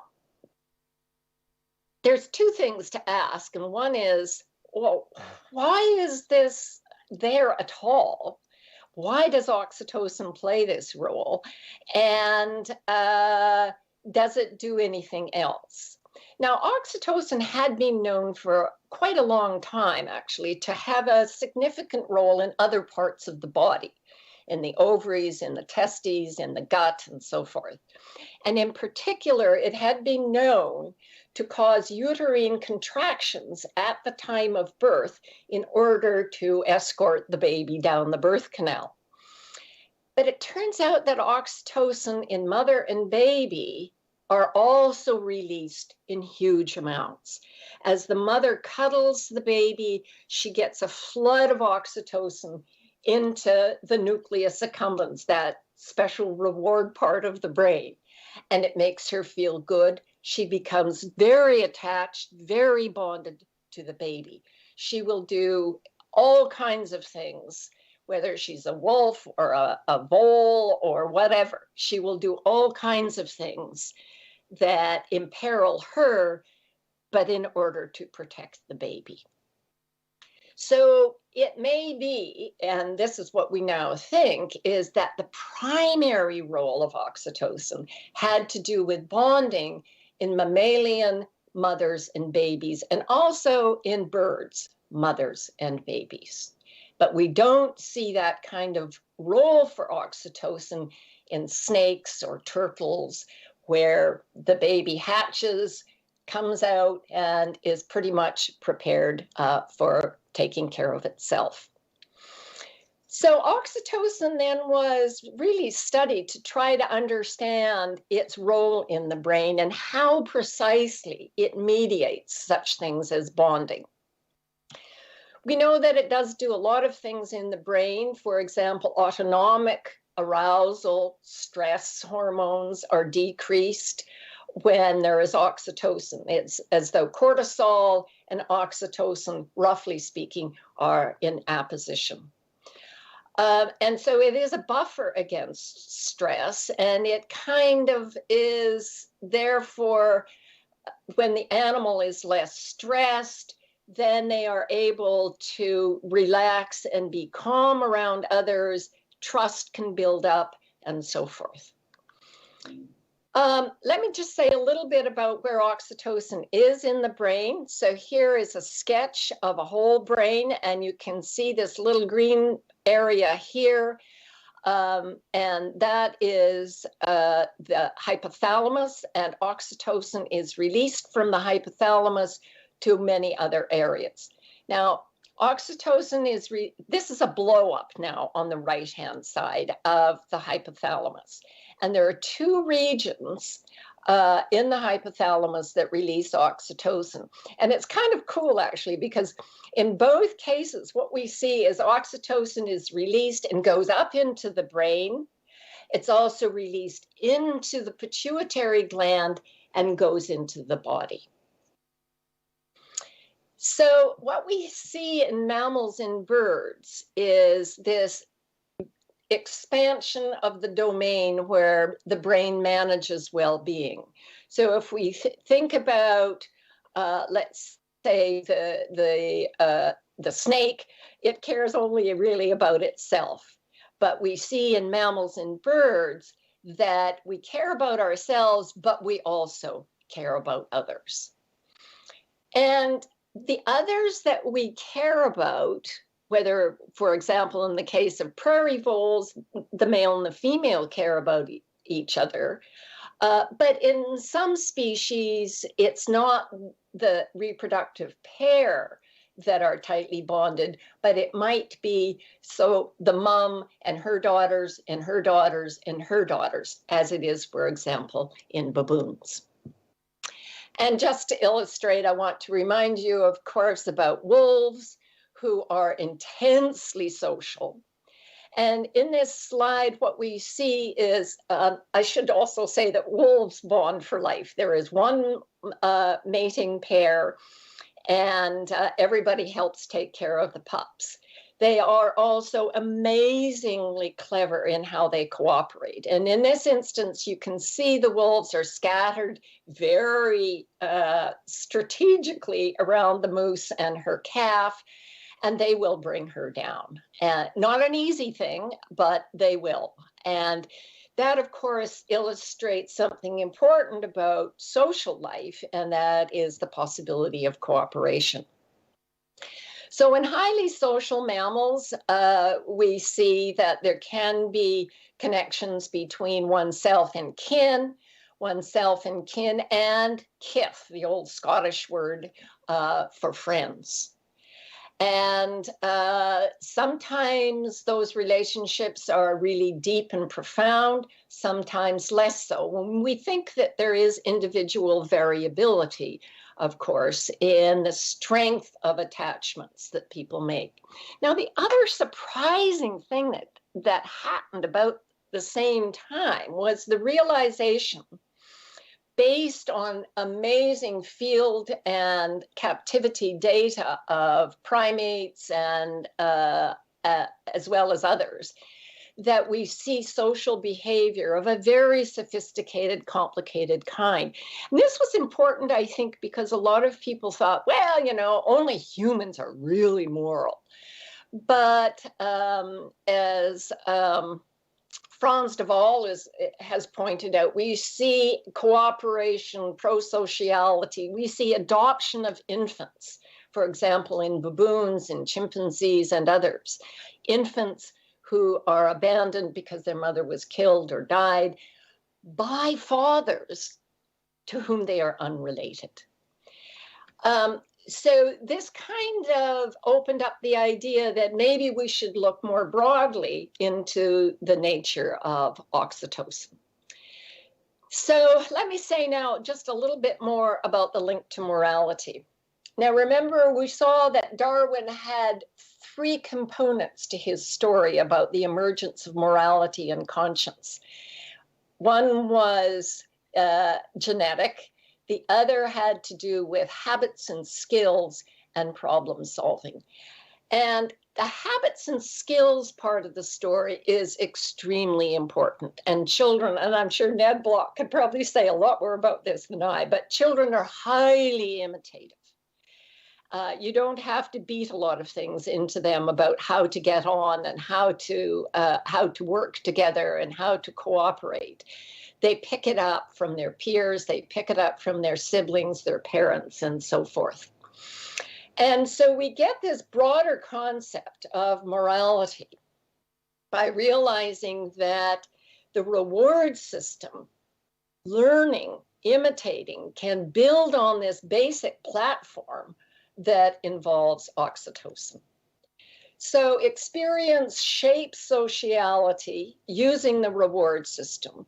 And what you might call norms, which are very roughly, but only very roughly, are they rules. But norms, of course, are very complex, as Aristotle was kind of the first to really teach us. And that is, they can conflict with preferences, with other norms. They vary across individuals. They depend on relevant memories, and they vary within one over time. Now, I'm just going to say a little bit about the reward system. This is highly simplified, but we have to say a little bit about the reward system because learning how to get along, how to be a social member of a group, clearly involves the reward system. So highly oversimplified, the crucial bits are the ventral tegmental area, but notice that it's not even in cortex. And the nucleus accumbens, not part of cortex. But of course, they project to all over the cortex. And that's not shown here, but just they project and deliver signals, particularly to the prefrontal cortex. Now, why are there cultural differences? And here I'm showing you an Inuit woman who lives in the Arctic, and she's got a big, big hood on her coat, and inside is the baby. The Inuit have somewhat different moral organizations and structures and norms than say, the Haida Indians that live on the west coast of British Columbia, different again from the people who live in the Amazon. So we know that ecological differences are going to have a lot to do with how certain kinds of social problems are solved. Individual influences differ.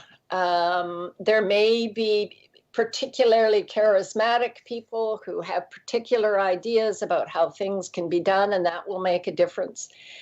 And there is also a tendency amongst various primates, but certainly also human primates, to use differences to mark members of which group you belong to, which group you are in, and hence to help with predictability. And this is something that I know Ned has thought a lot about too, and that is the importance of predictability in our perceptions in order to influence decisions and influence behavior. I'm just going to wrap up by telling you about an experiment that I think is extremely important.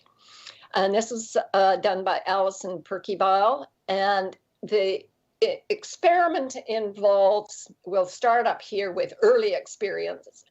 This involves mice. So she had lots and lots of baby mice with lots and lots of mothers, and she separated some of the babies for only a few hours a day from the mother. And she kept them warm and fed, and then she put them back. So what do you see? Well, the first thing when you sacrifice the animals and look at where the oxytocin receptors are, and if you look at the DNA that makes the proteins that are the oxytocin receptors, you see DNA methylation, meaning the genes are shut down. So that means there is decreased gene expression in the separated mice for oxytocin receptors. And remember, if you got oxytocin, that's dandy, but if you don't have receptors, you got nothing.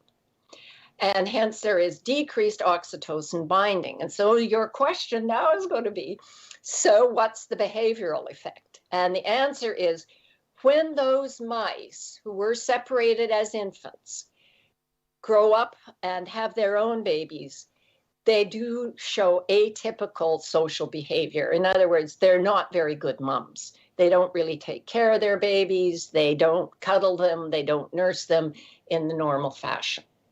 So this has raised many important questions, and Larry Young has also done some of these separation tests with voles. And it's raised the question that I think many people know intuitively the answer to, which is how important is early cuddling and love and attention? And the answer seems to be very. So my last but one slide is that if sociality is pleasurable, now this is kind of directed at Richard Dawkins, we may engage in many behaviors that are unrelated to passing on the genes. And you can see this in these two guys. Okay. Yeah, this is the last slide. I just wanted to say, because this needed to be short, that I have not discussed the evolution of the mammalian and avian social brain. Why did that happen? Why is it that mammalian and bird mothers and fathers take care of their babies? I also have not discussed the implications on social behavior in mammals, including us, of putting oxytocin up the nose. And finally, I have not discussed individual differences in sociality and what might be the explanation for those differences. And with that, I would like to thank you for your attention and look forward to talking to you more about these issues. And now for Mariam, I'm going to escape. And I think I'm going to press escape on my computer, and I think you're going to make sure that that works. Okay, I did it. And there we are. And I hope I get back to my Teams app. Thank you very much. I think we're still seeing your screen. Yeah, you're seeing my screen. Okay. There we go. Now you're not seeing my screen? Yay. Right, okay. right, yeah. Thank you very much, Patricia. Thank you very much, Patricia Churchland, for this excellent talk. We're going to open it up to discussion and questions, comments from the public here. Are there any questions or comments that? Yes, over there from.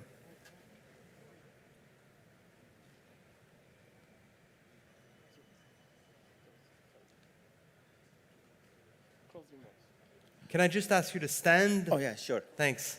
Thank you for this phenomenal presentations. I would like to ask Professor Churchland, have you discussed multi-level selection in your research and its relation to constructive morality in a human society?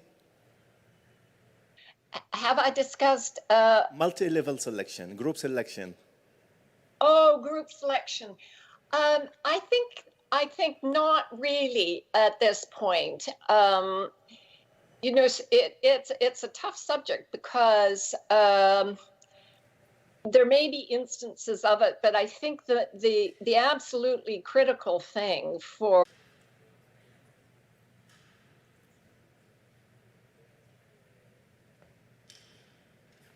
Patricia, can you hear us? Oh.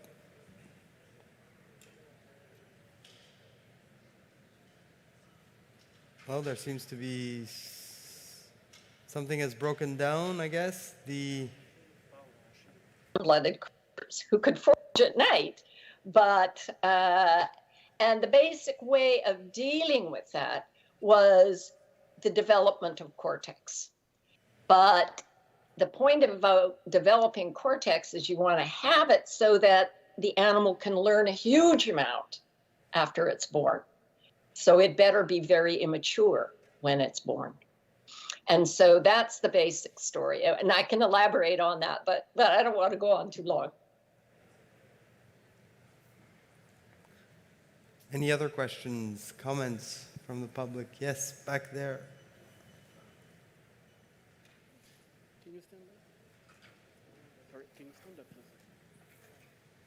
Thank you very much for your presentation. I have a question for the cuddling experience.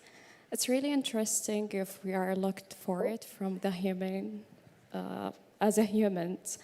So if we just, there is an application for that. If we use the oxytocin as a supplement for the mothers who are neglecting their children, is there any application of this on a human being? The other thing is for the men who are the fathers of the babies. Do you think that because they are not with their kids often, they will have that would affect their behavior to be engaged and the behavior of cheating or anything in that? I'm just looking up for the oxytocin, if it would help as a supplement with the controlling of all the other factors, like the solving of problems, the whatever, like the environments that we are in. I hope my question is very clear. Thank you very much. Yes, that was a very beautifully clear question and a really, really good question. First of all, the Perky bile experiment is on mice. And we know that humans are not mice. They're rather different, but almost certainly baby humans need lots of love and lots of cuddling, and it's bad for them to be neglected. But that doesn't mean that the mom has to be with them all the time or the dad has to be with them all the time. Sometimes grandparents can play a role, or aunts or friends or uncles or what have you. And so there's a lot we don't know about the relationship between human babies and various kinds of contact. But certainly fathers are very, very important in the lives of children. And we can certainly see that in small groups such as the Inuit, where everybody lives together and often in one great big snow house. And the siblings are always around, the fathers are around, and the fathers are very important for providing a particular kind of role for the children. And they learn how to take care of the dogs and how to go hunting, how to take care of the tools, how to fashion tools, how to make coats out of skins and so forth. And they are not explicitly taught very much. They just watch and pick it up. Now, of course, we live in a rather different kind of society, and I think we manage pretty well most of the time, but I wouldn't want to draw really hard and fast lessons about what exactly the role of a human mother should be vis-a-vis the baby. Any question? Actually, I wanted to ask Ned a question. Go ahead. I don't know if this is a good time or not. I just love that talk. I think it's really, really a novel way of looking at the role of perception and cognition, and I have a feeling that it's right. But I wanted to ask about the adult test, and that involved color. And the adult test, I guess they were using, this is the Hagenides. I think they must have been using magnetoencephalograph caps.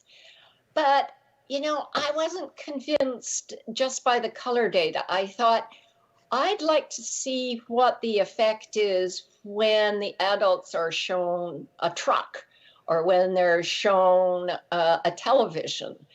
And I'm guessing that if if the truck and the television are visual stimuli, that you are going to see much more activity in the posterior visual areas of the brain than in the more anterior conceptual parts of the brain. So I know you had given a very short version of your talk, and I bet you have an answer to this. So over to you, Ned. Well, I think that perception of trucks and the like are just as non-conceptual as perception of color. I didn't, so I think the point's generalized to all perception. There are issues about whether the non-conceptuality of color perception applies to object perception and to so-called high-level perception, which is the truck example that you're mentioning. But so I would predict the same thing as you, that all perception is going to show the best decoding in the visual areas and not in conceptual areas. But it's hard enough to do the color experiments. So for sure. For sure. So I have a question for you though.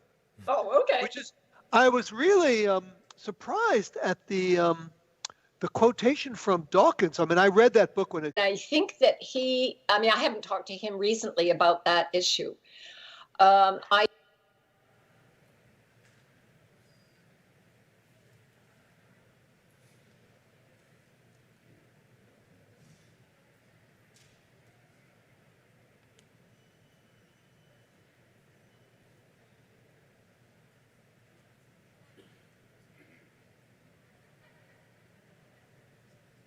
We're trying to get Patricia and Ned Block back again, obviously.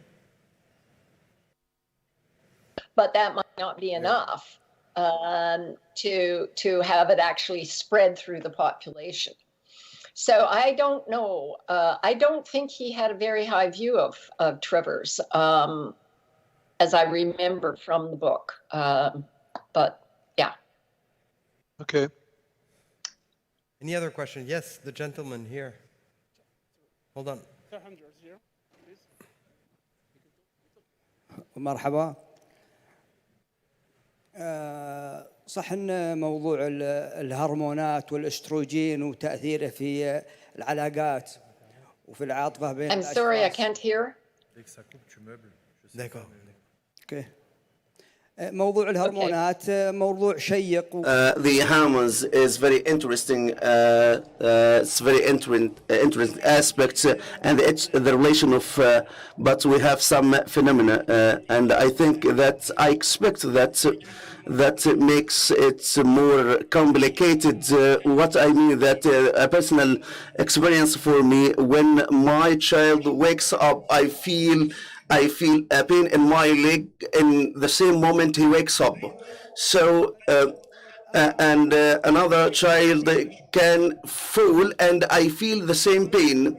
And a child can fall, and I cannot have the same feeling. So I think this is makes.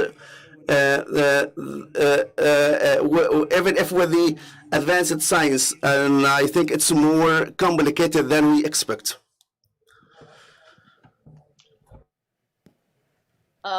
Let me just first say I agree with you. We are at the very earliest stages of understanding the complicated roles of neuropeptides in the brain. And when I learned my neuroscience, we thought there were about 5 neurotransmitters. And then, then there's these other ones that, okay, we'll call them neuromodulators. Oh, and now we know there's neuropeptides, and there's hundreds of them. And so you're absolutely right that the story is going to end up being much more complicated. And it is certainly true that, especially in the case of one's own children, but not only one's own children, if something happens, as you say, if they fall, you feel like you want to help. You may even literally feel, especially in the gut, a kind of tightening, a kind of pain. And I don't think we know the mechanisms for that, and it would be very important and very interesting to know that.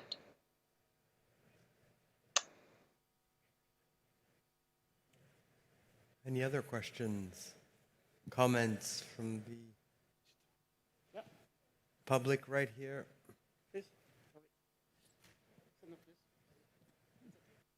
Yes. أبغى أسأل الدكتور. Like to ask his doctor concerning the colors. You haven't addressed the colors for children, but generally you have described colors.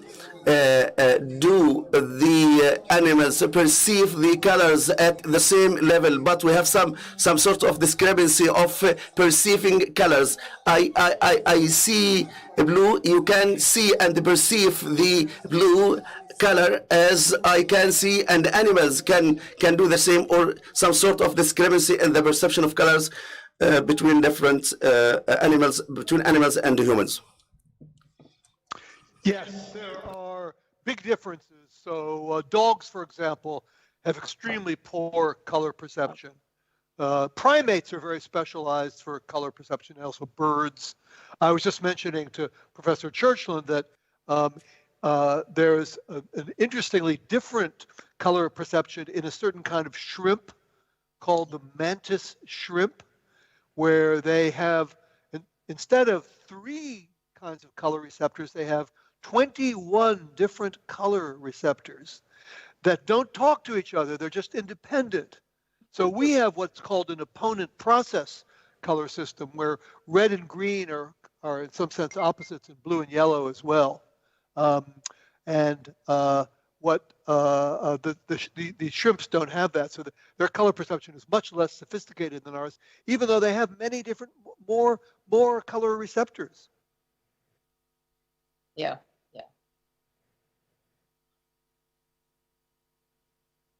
Questions? يا سؤالي يمكن يتعلق موضوع My question regarding to Dr. Patricia, you have addressed the relations for the mother and for the family. Do we have specific cases for the uncle, the paternal and the maternal uncle, and the first degree relatives?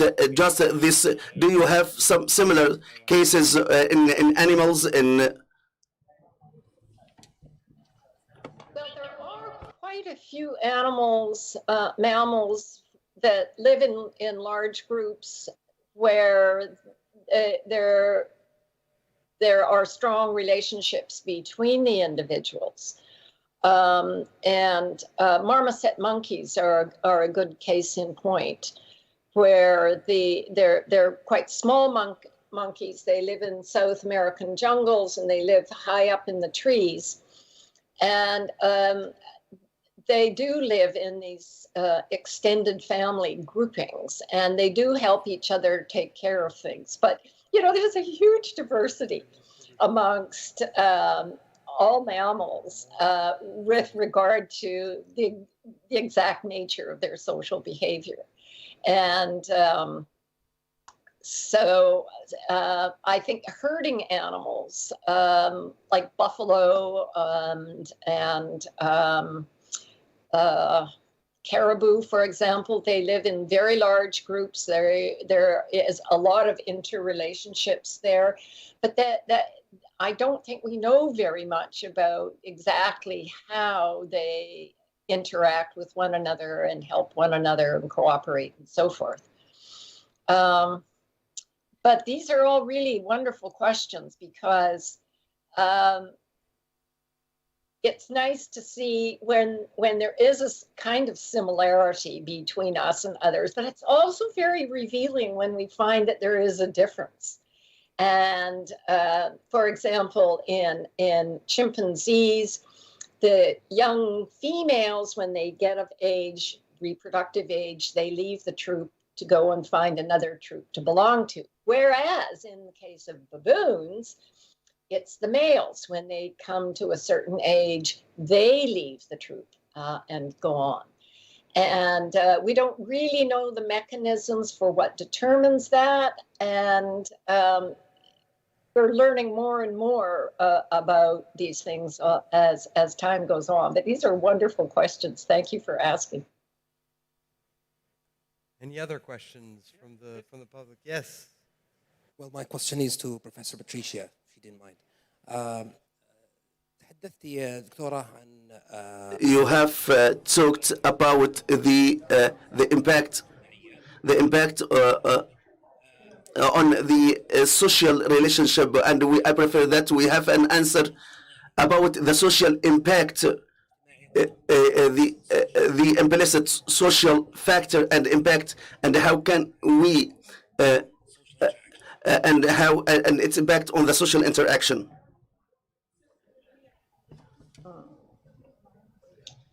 I'm not sure. Does somebody have can somebody tell me what the question is? I think maybe it's too early for me. It's still early for you. Could you please repeat the question? Yeah, I'm not quite sure what the problem is. Okay, I'll make it in English. You talked about the biological impact, biological impact on social interaction, and we want to learn more about the social impact, the social, especially the implicit social differences, and how can they impact or overweight this biological impact. Thank you. Yes, I understand now. Yes. That is a really super question. And there are lots of people who are really looking into that and trying to understand at many different levels. The example that I gave you was from Alison Perkybile and had to do with the mice and isolation with mice. But what we'd like to know, of course, is much more about all stages of development and how it is that children learn, how they acquire norms, how they change, how these norms can change over time. I mean, there are some, and this is of course where psychologists who are studying infants and toddlers and adolescents have a really important role to play. And as you will imagine, one of the questions that has arisen as a result of these discoveries about the nature of oxytocin is whether it has advanced our understanding of individuals who are on the autism spectrum. And to the best of my knowledge so far, we have not learned a huge amount. But it's difficult because mice models of autism are not necessarily terribly helpful with respect to certain aspects of what we see in humans. Towards you, yes. Are there just any other questions after?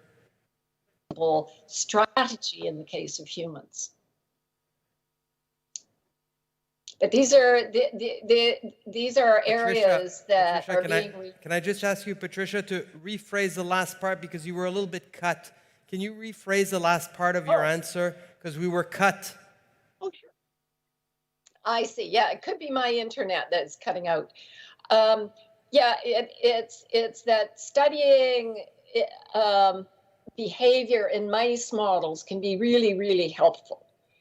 But on the other hand, humans are somewhat different. In the case of mice, of course, we can do an experimental procedure, and then we can examine their brains by sacrificing the animal and cutting the brains and looking at receptors. Those aren't things we do in the case of humans. And so we have to find behavioral and other ways of discovering what's going on in the case of humans. We have another question here. Okay.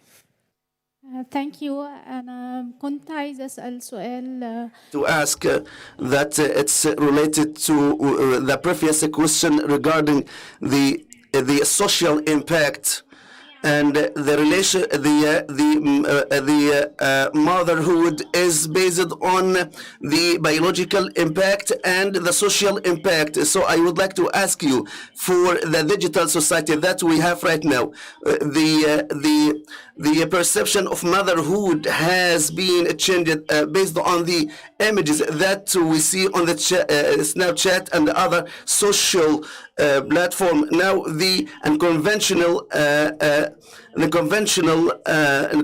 relation of motherhood now has totally changed. So, do you agree that the relationship between the father and mother and their children has been changed based on the new social media, and the future of this change, or what will be the future of this change? Yeah. No, I quite agree.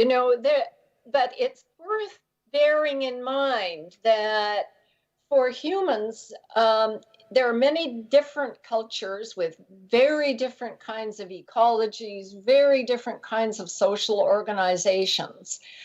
And it isn't that there needs to be exactly one pattern in order for the infants and the children to do well. There can be many different ways of doing it. I mean, in lots of cultures, the grandmothers and the grandfathers play a really, really important role. So that frees up the mother. I mean, if they live in a fishing community, it frees up the mother to help the dad with the fishing and the preparing of the boats and mending of the nets and so forth. And the grandparents can have a really important role. And there can be friends who will have a very important role in taking care of the babies also. So I mean, I think it's helpful to remember that even in hunter-gatherer foraging societies, we see very different styles of sociality and of raising of children. And humans are pretty adaptable. And it looks like there are many different ways of going about the business of raising kids. And many work equally well. What doesn't work very well is neglecting the babies. That doesn't work well. And I think we didn't need neuroscience to tell us that. I think lots of people have known that. But it doesn't mean that the mother and the father have to be with their children all the time.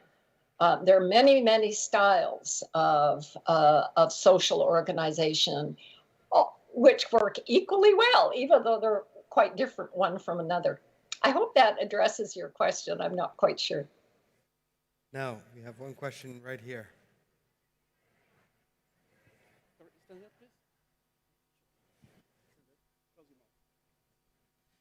بسم الله الرحمن الرحيم. In the name of God, the most gracious, most magnificent. Dr. Patricia, regard the impact of cuddling to kids. We do believe to the importance of cuddling to the kids, but my question from my human resources experience and my background, that's the HR, can we use these best practices of cuddling so we can motivate employees to work hard and to increase their productivity? And how can we implement it, please? Oh, gosh. Oh, that's such a wonderful question. I don't think I have an answer to that. I don't know. I mean, I suppose that if employees feel valued and respected, they are more likely to work really hard than if they are, treated badly and disrespected and called nasty names and so forth. And maybe that's the kind of thing that you have in mind. But there is too, across humans, there's great variability in shall we call it ambition, or the degree to which people are willing to work really hard. And some people just aren't, they just aren't. And they will, like there's a guy on the island where we spend our summers up in Canada, and, he kind of likes to hang out on the beach and maybe do a bit of fishing. And meanwhile, his cabin is totally falling apart. And the rain comes in through the roof, and he doesn't have firewood for the winter, but he just puts on extra coats because he can't be bothered to do the business of getting the firewood. So, what are you going to do? If he's not unhappy about it, why should I be? But of course, in the context of a business, you do want employees to be eager to, hold up their end of the job. Any other questions?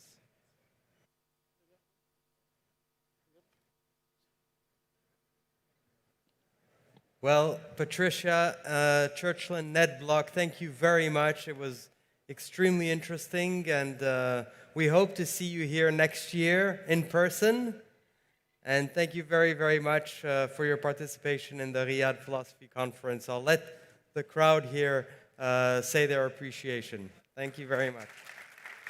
Thanks so much. Thank you so much.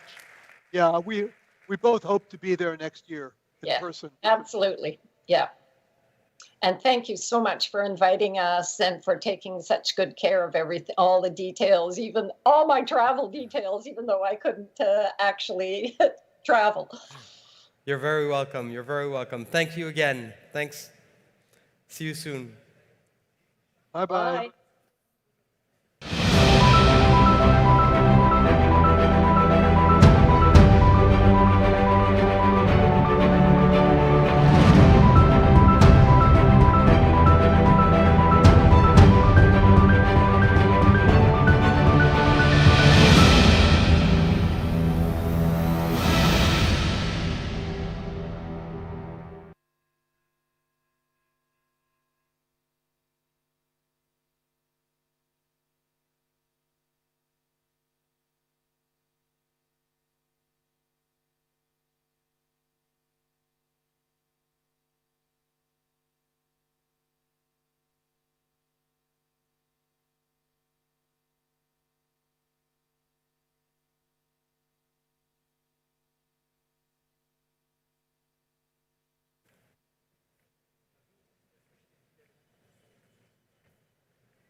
On va l'attendre.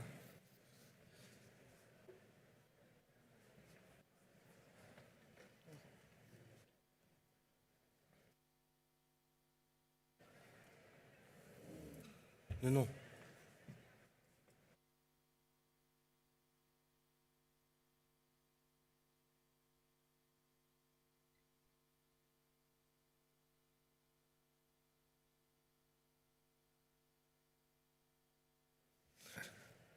Right, ladies and gentlemen, we have a very, very special session that was planned in collaboration, obviously, with the universities of Saudi Arabia. We decided to invite Professor Michael Sandel, who's an extremely famous philosopher. I'll present Michael Sandel, but we wanted to set up this session as a discussion and a meeting between Michael Sandel, Harvard professor, and 5 Saudi university students to discuss questions of what Michael Sandel calls public philosophy. This is going to be a very interactive session. Questions are going to bounce back and forth in Michael Sandel's style, a style of philosophy, a style which he typified and invented. You can actually see on YouTube several videos of Michael Sandel, which are translated into Arabic. So that's extremely interesting. I know that the 5 students that we've welcomed and that we've invited have worked very, very hard. They've read Sandel, they've watched Sandel, and I'm very, very pleased to welcome them in the framework of this conference. I'm going to present them right now. First of all, I'm going to present Abdulaziz Al-Akil, who's a law student at King Saud University. And Abdulaziz Al-Akil is right here. Nuf Al-Hoshan, who's an English literature student at King Saud University. That is you. Rana Katami, who's a medicine and surgery student at Al Faisal University. It's not me. Faisal Al-Dasimani, who's a psychology student at King Saud University. I believe that's you. Yep. And I've had a telephone conversation with you. I'm glad you're here. Yeah. Al-Galia Muammar, who's an English literature student at King Saud University, which is right there on my far left. I've introduced, therefore, the students that will be discussing with Michael Sandel. Again, the title is Public Philosophy, a conversation with Michael Sandel. Michael Sandel teaches philosophy, political philosophy at Harvard University. He's been described by the Newsweek magazine as a rock star moralist. He's been also qualified by the Times Literary Supplement as the most important and influential living philosopher, and by the New Republic as the most famous teacher of philosophy in the world. Sandel's books, he's published extensively, but Sandel's books include Justice, What's the Right Thing to Do, and What Money Can't Buy. They've been translated in more than 30 languages. Okay. His legendary course, entitled Justice, was the first Harvard course to be made freely available online and has been viewed by tens of millions of people, including in China, where he was named, and I quote China Newsweek, the most influential foreign figure of the year. Of course, his very famous BBC series, The Global Philosopher, explores ethical issues lying behind the headlines with participants from around the world. Sandel's latest book is entitled The Tyranny of Merit, What's Become of the Common Good, was named Best Book of the Year by The Guardian, by Bloomberg, by The New Statesman, by the Times Literary Supplement, by Le Point in Paris, and also the New Weekly in Beijing. Sandel's lectures have packed stadiums, the Sydney Opera House in Australia, and of course, a very, very famous gathering, the outdoor stadium in Seoul, South Korea, where 14,000 people came to hear him speak. Yes, rock star moralist. I'm going to now turn it over. We're going to watch a very short video of Michael Sandel in action, and then we'll welcome him to the Riyadh Philosophy Conference. Thank you very much to the students. Let's watch the video, and then Michael Sandel.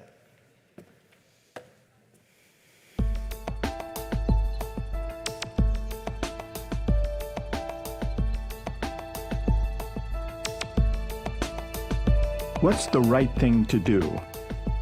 That's a question I've asked thousands of students at Harvard University in my class, Justice. Would it be just to torture the suspect to get the information? Do you think that a person with a bad parent owes them less? Is it all right to steal a drug that your child needs to survive? My name is Michael Sandel, and over the years, thousands of students have joined me for an ongoing debate about the moral decisions we face in our everyday lives. This is a course about justice, and we begin with a story. Suppose you're the driver of a trolley car. Nikolai, if you didn't think you'd get caught, would you pay your taxes? I don't think so. Do I think I should be able to bid for a baby? I'm not sure. It's a market. I mean, in a situation that desperate, you have to do what you have to do to survive. You have to do what you have to do. You got to do what you got to do. What do you say to Marcus? I've never been in a class like this before, where they kind of asked you to really think and consider the moral dilemma. I've never had such a fun class in my life, you know? We turn to the great philosophers of our past for answers. Do you think Bentham is wrong to add up the collective happiness? I don't think he's wrong, but I think murder is murder in any case. Well, then Bentham has to be wrong. If you're right, he's wrong. Okay, then he's wrong. All right. Right. Thank you. Well done. And we turn to the present to challenge the reasoning behind the moral choices we make every day. I think that what happened in the past has no bearing on what happens today, and I think that discriminating based on race should always be wrong. I just want to say that white people have had their own affirmative action in this country for more than 400 years. It's called nepotism and quid pro quo. So there's nothing wrong with correcting the injustice and discrimination that's been done to black people for 400 years. Even effort depends a lot on fortunate family circumstances for which we can claim no credit. Raise your hand, those of you here who are first in birth order. I am too, by the way. Mike, I noticed you raised your hand. Taking justice was really an eye-opening experience for me. Everything that you've thought of up to that point becomes questioned, becomes challenged. The purpose of sex is, one, for its procreative uses, and two, for a unifying purpose between a man and a woman. Your beliefs are your beliefs, and that's fine. But civil union is not marriage within the Catholic Church.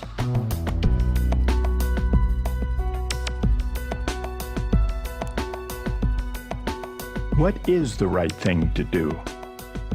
People have been arguing for millennia, really, and there's still not one definite answer. And in ways that makes philosophy impossible, but it makes it beautiful at the same time that we're still debating similar questions. And the reason they're unavoidable, the reason they're inescapable, is that we live some answer to these questions every day. And now, I have the chance to invite you to join us as Harvard opens its classroom to the world.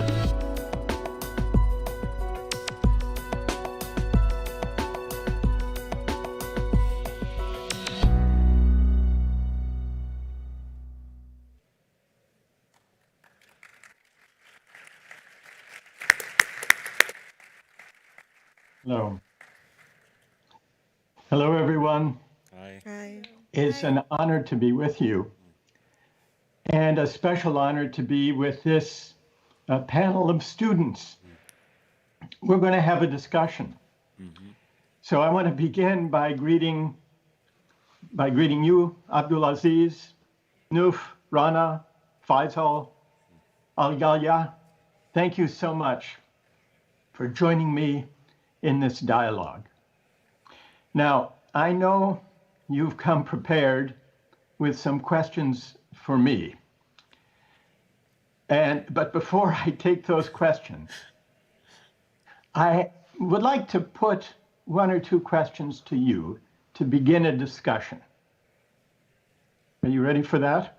Yeah. Yes. Let's go. Okay. Let's begin with the situation that we find ourselves in throughout the world. We are all battling the COVID pandemic. And now we have the help of vaccines.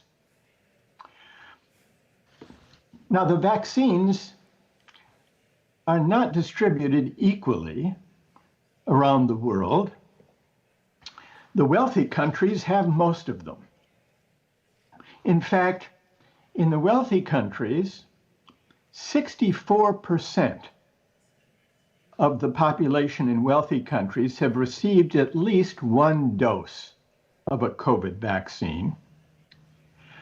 But in low-income countries, only 7.5% of people have received even one dose of the COVID vaccine. So here's my question.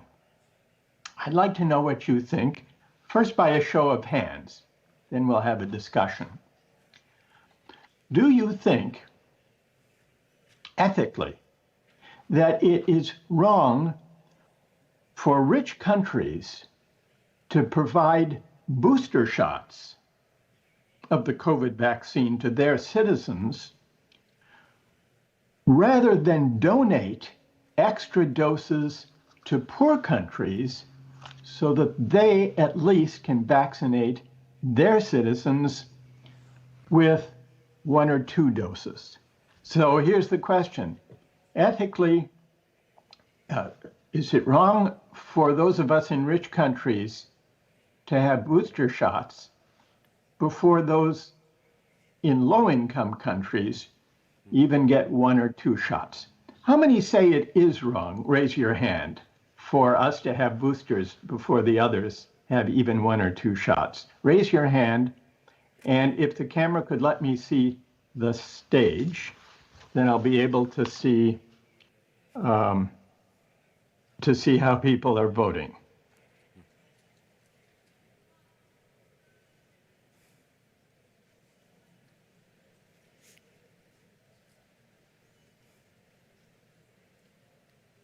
There, okay, I can see the stage now. So let me see, raise your hands again if you think it's wrong. Abdulaziz, you have your hand up. And Noof, you have, could I see the stage again, please? And Al-Ghalia, you have your, so 3.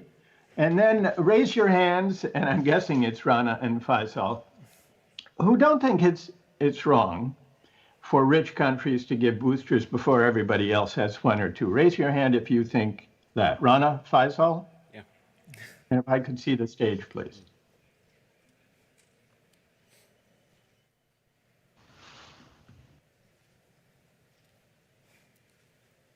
All right, so let's begin our discussion. Noof, why do you think it's wrong to give boosters before everyone in poor countries has a chance at the COVID vaccines? Wrong? I think I misinterpreted the question. I thought you meant the other way. The other way. So you think it's all right to give boosters without sending them to poor countries first?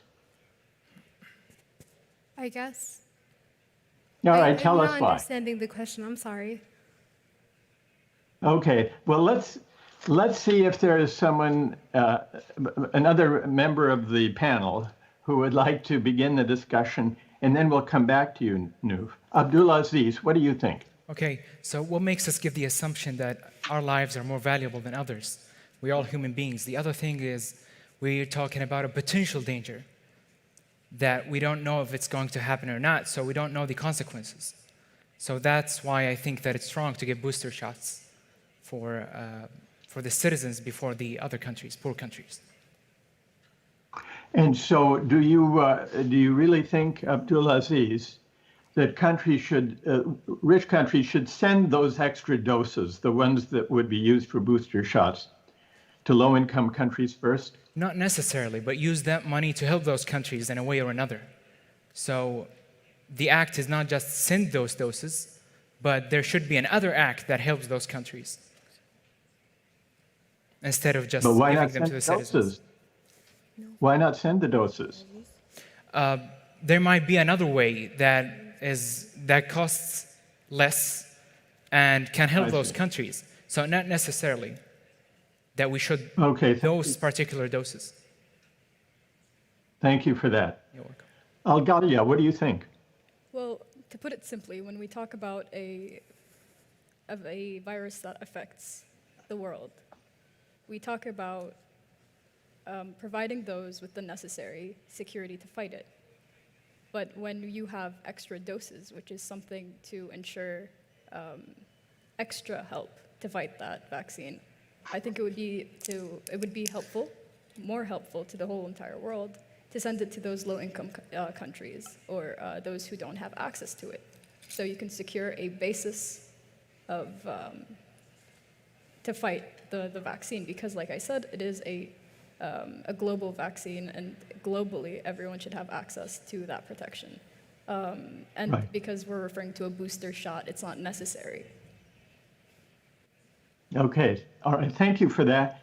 Now, is there someone who hasn't spoken yet who disagrees with the view that Abdulaziz and Al Ghalia expressed? Is there someone who disagrees and would like to explain why? Yeah, I would like to start off. Faisal. Yeah. So the way I see it is, it's true. The potential danger of not getting the booster vaccines is still not understandable. We don't know how dangerous it would be to not get the booster vaccine. However, I do not believe that there is an absolute moral value to helping everyone on Earth. That's not your responsibility, and I do not think that we're obligated to help that. We're more obligated to help our closest circle, and that works for booster vaccines. That's an interesting argument. And tell us why, Faisal, you think that we have a greater obligation to help, as you put it, our closest circle, those closest to us, an obligation greater than the ones we have to people who live far away. Why is that, do you think? Well, because I do not think there is a stronger universal value to helping everyone than it is for a personal value to help people who will affect your life. So I take it from a standpoint where you help those who you care about. And the argument to say that we should care about everyone and such, although is humane, I do not think it relates to our understandable moral values. So how I see it is that we're more obligated to serve our personal values than the universal value, which I do not think is strong in that case. Okay, I would like to see if someone in the group who disagrees with Faisal would like to reply to the argument he's made, that we do not have a universal duty to help humankind. We have an obligation to help those who are closest, those we most care about. Who would like to respond to that argument?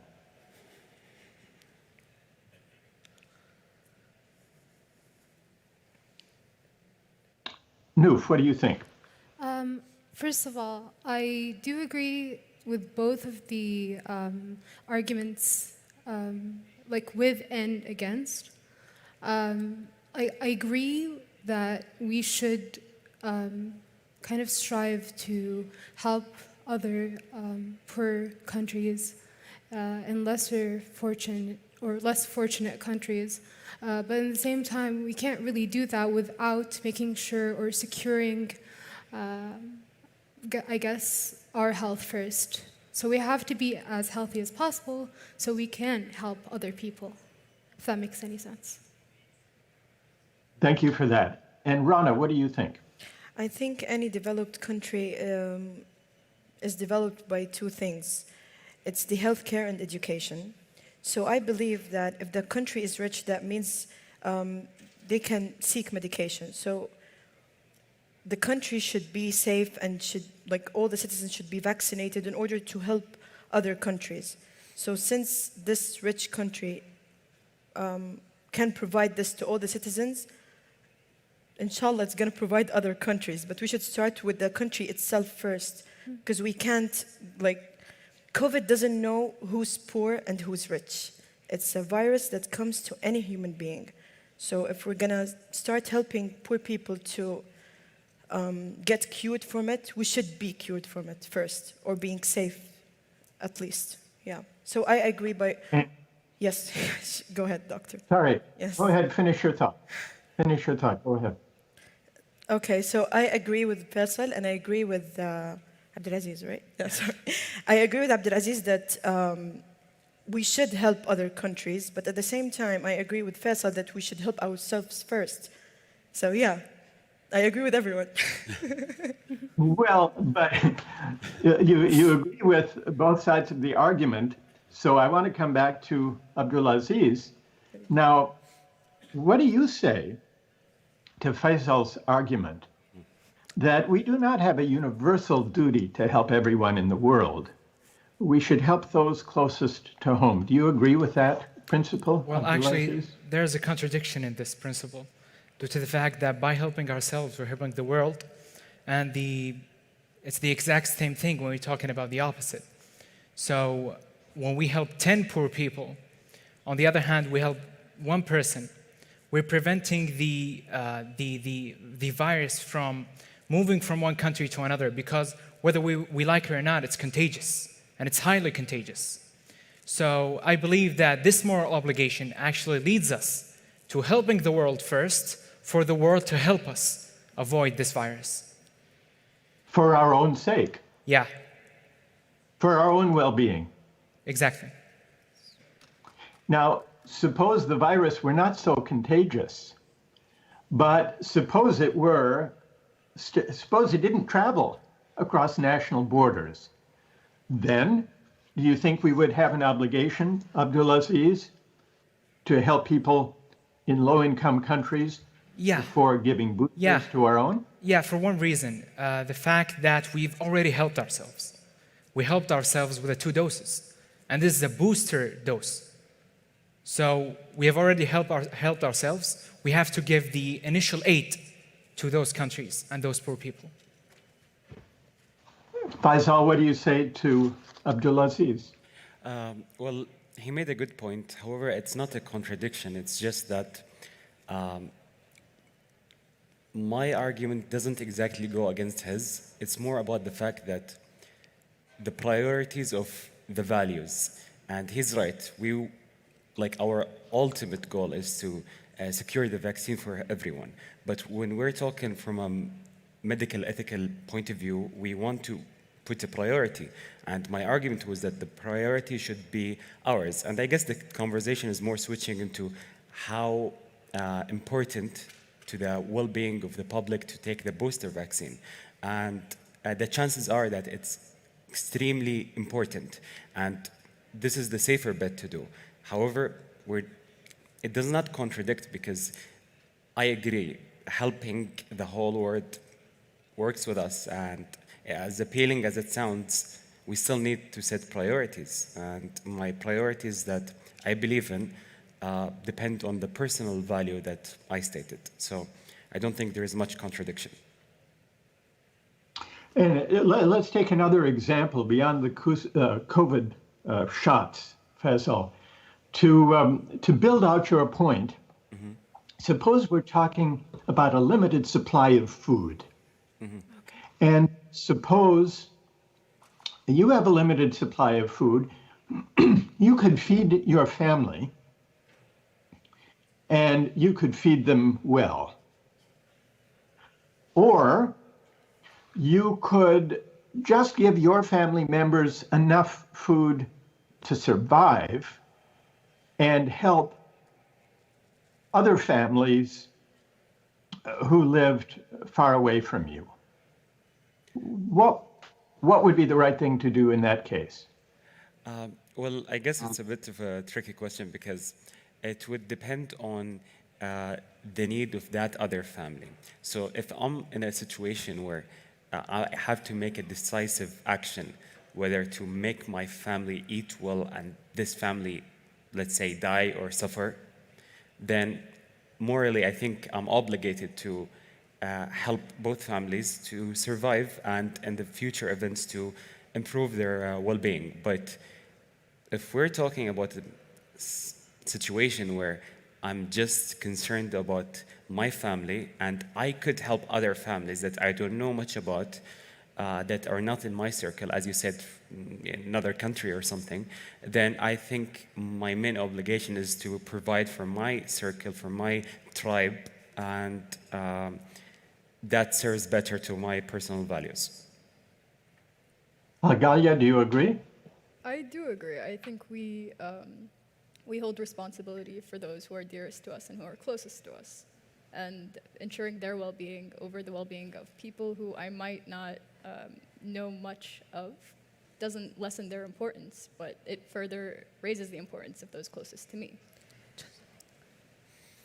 Is there anyone in the group who disagrees with the principle that Faisal and Al-Galia have just articulated? But Rana, what? I need an elaboration.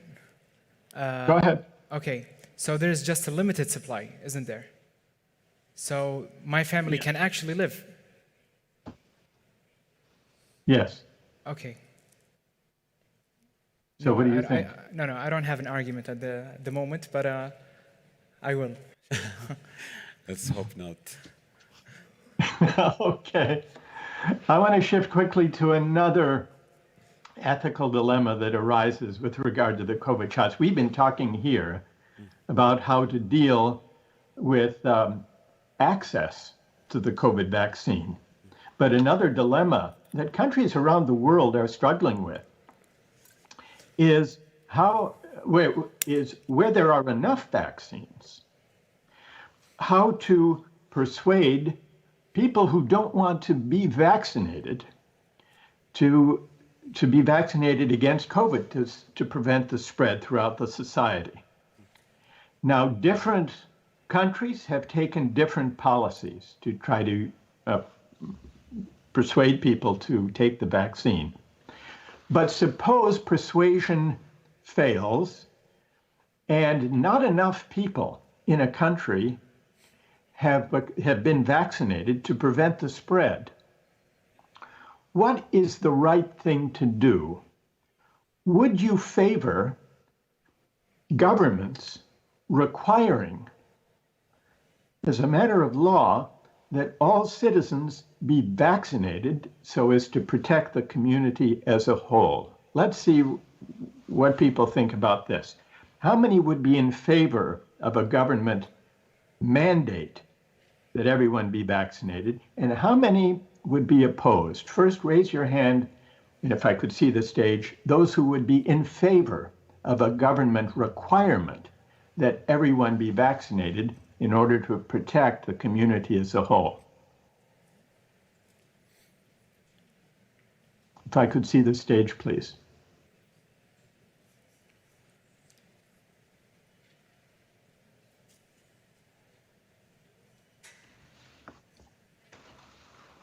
So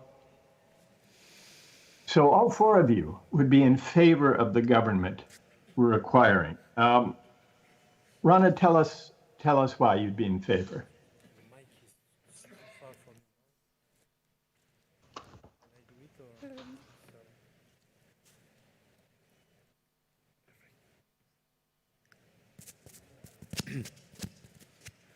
Okay. Hello. Okay. Well, since all the citizens got the vaccine, or like the majority of them got the vaccine, I believe that it's required for all the non-vaccinated people to get vaccinated, because we're talking about immunity. We're talking about healthcare. We're not talking about anything. It's a virus, and it's a really I don't know how to say it, but they should get vaccinated, I believe. Yeah. Yeah. We should be all in this together, not us only. Yeah. Right. Okay. And Al-Ghai, yeah, you agree? I do agree. I think it goes back to responsibility. Just as a government has a responsibility to vaccinate its citizens, a responsibility to get vaccinated. And if it's mandated, then the majority would be vaccinated. And you're not just talking about the individual itself, you're talking about a responsibility to a greater community, a responsibility to the country itself, and even the world. Because once you're vaccinated, you're safe, your community is safe, your country is safe, and therefore, you're helping the world and your inner circle. Okay, thank you for that. Abdulaziz, do you agree? Well, for me, I have to say this word. I know that I don't like it, but it depends on something. Is there a scientific consensus on the benefits of that vaccine when talking about disadvantages and its effects and after effects? If there is an actual scientific consensus about the benefits of that vaccine, then yes, I'm with the mandatory vaccination. All right, so we don't have any disagreement on mandatory vaccinations for this group. I want to, there are lots of other questions I would like to put to you, various other ethical dilemmas, but I know you've prepared some questions for me. So I wonder now if we could turn to those questions, and who would like to begin?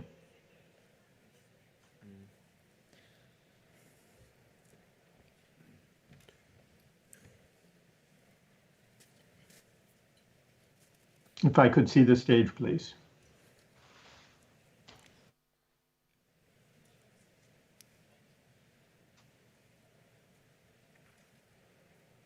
Okay, Faisal. So my question is, getting back to the limited supply of food that you brought up, I want to know, what do you think is the limit of providing enough supply for the family? What's the limit of well-being that after that it's not ethical to not give out food? So, like, right. Yeah, how much could you provide to your family, and what's the benchmark that you should say, okay, I'm providing too much, I should help the society? Right. Well, it's the premise of the question that you've asked, Faisal, suggests that whatever the threshold or the benchmark is of having enough for oneself and one's family to live well, to live decently, your question seems to suggest that at a certain level of comfort and affluence and satisfaction, that beyond that level, there is a moral obligation to help those, even those far away, who are in need. That seems to be the implication of your question, but I wonder how that fits with the view you expressed earlier that there are no universal duties, or did I misunderstand your principle? Okay, no, you did not misunderstand it. What I'm trying to say is, more of the question is there a limit? So your question, the scenario that you put out was your family's survival and the other family's survival, or your family's well-being. But what I'm saying is, if you provide that well-being, if you have that infinite supply of food, are you, well, the question is, are you obligated? Do you believe that we are obligated? And if that's the case, what's the benchmark? So, yeah. Well, the question I think you're getting at is not what is the benchmark of enough, because let's imagine an affluent family who has enough to meet their basic needs and more. Faisal, let's assume that. So we're not arguing about how much is enough for well-being. Let's assume it's an affluent family. The question is, the interesting philosophical question that you're raising is there any universal obligation, any duty, however much I have, to meet the needs of people I've never met who live half a world away? And just to be clear, your answer to that question is we do or don't have such a universal duty. Yeah, I don't think we have a universal duty, but I'm asking, do you believe? Well, I want to first see what others think about this issue of principle, this issue of principle. Who in the group thinks that we do have universal duties to help others in need, whom we may not know, half a world away, provided we have enough? However we define enough. Let's assume that I have more than enough to meet the needs of my family. Is there a duty, morally, for me to help human beings half a world away whom I've never met? What do others in the group say to that question? Al-Gaia, what do you think? You really have my wheels turning with this one. I think in terms of moral duty, I'm a little, it's either you have a moral duty because one, you're a human and you live in a world of other humans, and just as you have this will to live, you should supply that same will to others if you are well Right. enough. But then Right. again, what does this duty entail? Is it just the basic decent living standards, or am I supplying them with something extra? What is enough exactly? Well, at this point, it seems to test the principle of universal duty, we're assuming that it's to meet their basic needs, not to provide them with an affluent lifestyle, but to meet the basic needs of every human being. It sounds like, as your wheels are turning, it sounds like your answer is yes, if it's a matter of meeting their basic needs. Do I understand you correctly? Yes, I think everyone has the right to live, and if their circumstances and environment don't supply them with that, then I, as a human who does have enough to not only supply my well-being, but theirs, then I do have a certain degree of duty, in my opinion. And Faisal, what do you say to Al-Ghalia? She disagrees with you. Well, that's the thing. I don't think we strongly disagree. There is a minor disagreement, and it's that I do believe there could be a minor universal value to doing that, but my first statement was that the personal value is significant here and is stronger, and which is to feed your family. But in case that personal value is established to its limit, whatever the limit you set, I do believe the universal value comes in action at that time. We don't disagree, actually. So you think there is a universal duty to help humanity as such, after all, it sounds. Yes, but the personal value is more significant. I see. Okay, fair enough. All right. Now, you've asked me a question, and I've asked you some questions in return. Who has another question? Can be on any topic you like, that you would like to raise. Let's speak up. Okay. Yes, Rana. Yes. What did philosophy add to your life? How your lifestyle is impacted by philosophy?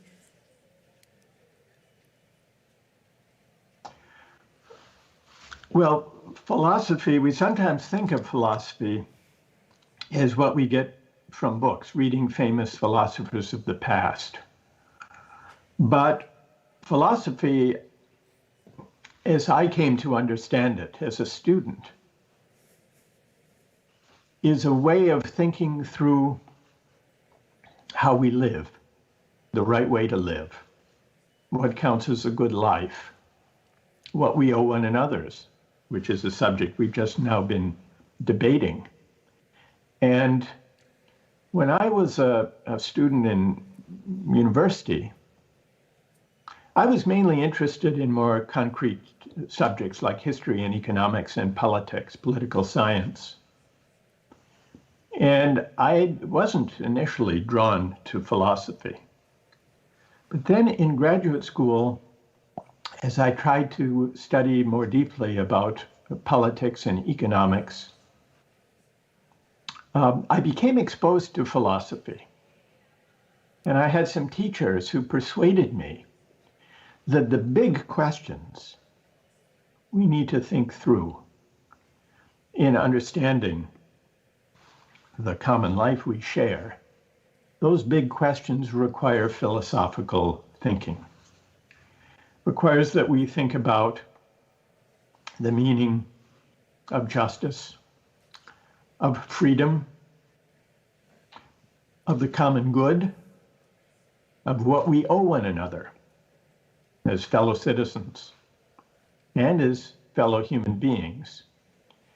And the more I began to read about philosophy and to discuss it, the more I saw its connection to my life, not only to the opinions I had on questions of public policy, like how should we deal with the COVID crisis and the vaccines, but also what is the right thing to do in family life, in the way we live our lives, in the way we choose our vocations and pursuits, in the way we treat other people.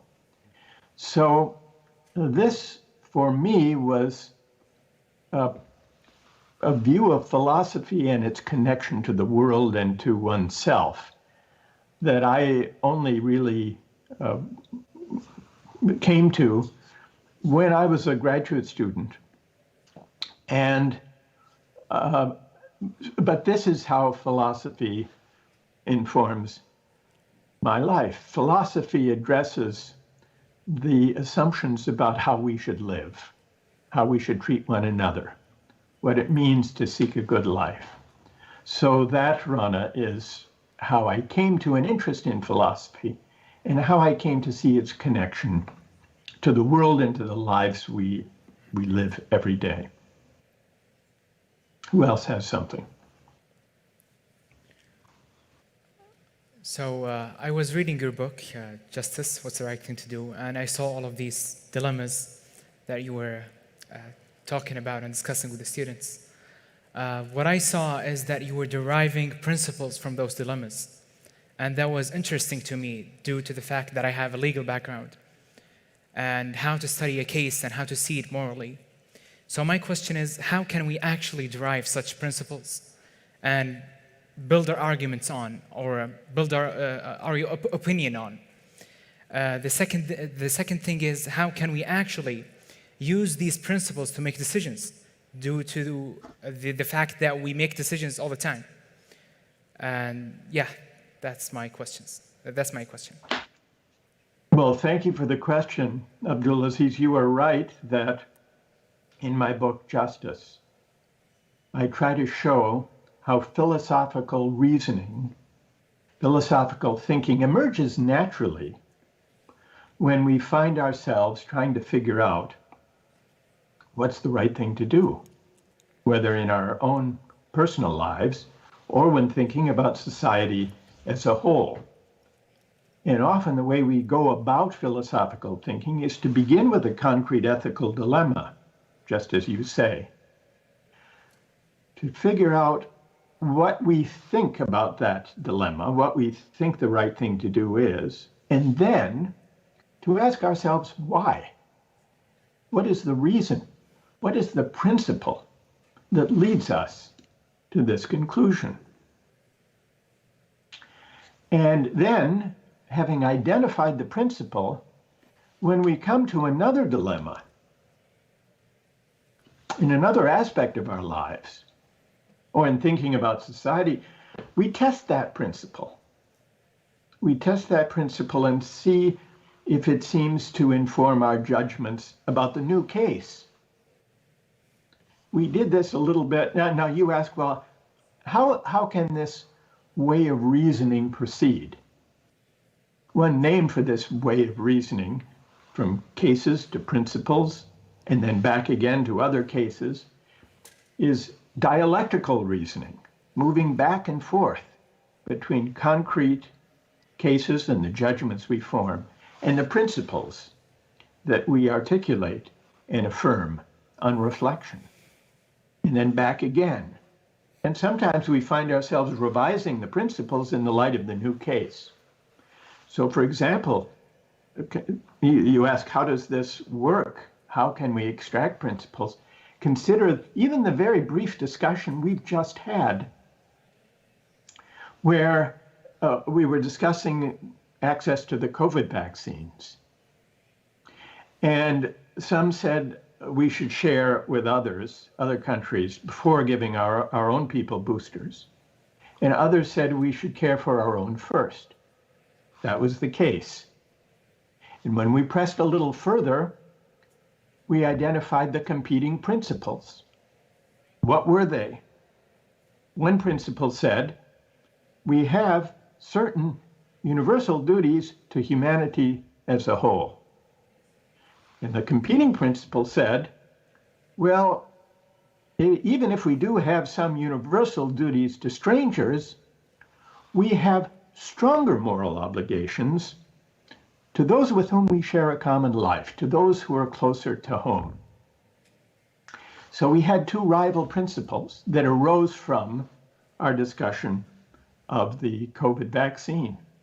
And then we tested a little bit. We haven't done it very fully, but we began to test those two competing principles with other cases, like how to allocate food if not everyone has enough to eat. Should we give precedence to our family? Well, what about if our family has enough to eat? Then do we have an obligation to share with other people? And then the question Faisal wants to know is, well, how much is enough? How do we know when enough is enough? At which point we have to share. So the discussion, the brief discussion we've just had illustrates, Abdulaziz, I think, the way we derive principles from our initial moral judgments, examine those principles critically, confront them with new cases, and test them, and sometimes revise them. And this way of reasoning, I think, is the way we go about philosophical dialogue and deliberation. Does that make sense? Yeah. What do you think? Yeah, it makes sense. Okay. Especially that we need to test the principle on other cases, as in the trolley car example. Do you want to give that example? Sorry? In case they're not. Do you want to tell people what that example is? Yeah, about the trolley car. Actually, yeah, go ahead. I have told everyone. So, yeah, whoever I see, I just tell them about the trolley car principle, trolley car example. So you assume that there was a trolley car, and it was on a certain railway, and there's an alternative way, but the first railway had 5 workers standing, and the second one had only 1, and you could have switched between the two railways. So which one would you choose? Would you choose to kill the 5 when you actually know that they're going to die? Or would you go to the alternative? Would you turn the trolley? Switch the paddle, yes. Yeah, yeah. And so what's the answer? I did not answer. Yeah. I avoided giving an answer because I did not go to the second question. Okay, so which was about the fat man. Abdulaziz, just to interrupt, you have to add, before you tell the second version, you have to add that it seems most people would turn the trolley car in order to save the 5 lives, even if one will die, and then you offer them the second trolley case. Tell them that. Sorry, to test the principle. You mean the second case? The second case about the man on the bridge. Yeah. So the second case is there's a man on a bridge who's actually standing on a bridge. And to stop the trolley car, you have to push the man and let him be an obstacle for the trolley car. But it's a given that that man is going to die and that he's going to stop the trolley car. Would you actually push him and save the 5 workers or not? So that was... And most people would say no. Yeah. Yeah, most people would say no. And you would come to there's a certain modification that you made to the case or to the example. Right. Where you put it as a paddle that you just have to, or a button that you have to push to make the man just fall and stop the, yeah. So that's a further complication, right. So the moral question here, is there a moral difference between turning the trolley car to save 5 lives in the first case and pushing a man onto the track to save the 5 lives in the second case? Yeah. In the first case, most people will turn the trolley car to save the 5 lives. In the second case, most people will not push the man, even if it means saving the 5 lives. And the question is why? How to reconcile the apparent clash between these principles. Yeah. Thank you. Thanks for that, Abdulaziz. Let's see if someone else has a question who hasn't asked. Noof, do you have one? Yes, actually. I would like to ask the question in the form of a dilemma. Yeah. Say you're a police officer or someone who works in the court of law, and someone, let's say a relative, a very close relative, or your best friend, or someone very close to you in general, commits a crime, let's say a petty crime, and they have to be accounted for. And then they come to you, the person who's in the court of law, and you're going to have to deal with them. How would you personally deal with that? And they come to you, are you an official, are you a judge, or are you a public official who's responsible? Let's say you're a police officer that has to arrest them. I see. Yeah. So there's someone who's committed, let's say, a petty crime. Mm-hmm. You're a police officer. Normally you arrest such people. Yes. But in this case, you realize that the person who's committed the crime is what? A family member. Is that it? Or a relative? Your dad? Yeah. Okay. All right. Well, that is a dilemma. Now, I can't resist asking you, Noof, would you arrest, if you were a police officer, would you arrest your dad if he had committed a crime? My dad is on stage, so he's just smiling at me. Personally, for me, he's not going to be mad at me, because we have the same philosophy that no one is above the law. No matter how close they are to you, no matter how much political power they have, no matter how rich they are, the law is the law. So I would... So it sounds like you would arrest him. I would, and he wouldn't be mad about it. So... You would agree. Wow. Wow. Now, is there someone in the group who would not arrest a parent or a family member in the situation that Noof has raised? Speak up. Is there anyone who disagrees? I wouldn't arrest. I wouldn't arrest too. You would not? Yeah, I would not. Okay, tell us why. Faisal and Rana, tell us why. Okay, I'll go first. Well, as Abdulaziz said, this is a very hated sentence, but it depends. However, if the person is really close to me, I don't believe in that, as she said, as Noof said, no one is above the law. I don't think that's the case. I think there are people who are above the law, and that's a factual statement. There are people who get away with things, and I don't think there is a moral issue with that if your personal moral value that you believe in is this person has helped you, let's say, has raised you, has fed you, and you owe them a lot of things. Right now, I think it's a situation where you'll need to choose which value is more significant to you. Is it the value that you promise to the country that you will, arrest any person that you see commit a crime, even if they're close to you? Or would you choose the family value or personal value that you have? For me, I think for most people, the significant value is their connection, their very close connection. And I think that's a very reasonable approach, and I think it makes more sense. But so you would not arrest your father? Yeah, I would not arrest my father. And Rana, what do you say? I think I'm gonna speak emotionally. I can't think logically when it comes to arresting my dad because he's my dad. So the reason is he's my father. I can't. I would arrest myself, but I can't arrest him. That's in me. Now, there is a story, Abdulaziz mentioned in my book, Justice. There's a story, a true story that I tell in the book that raises this dilemma. It involved brothers. And there was a gangster, a mobster in Boston who was responsible for many murders. And he had gone into hiding.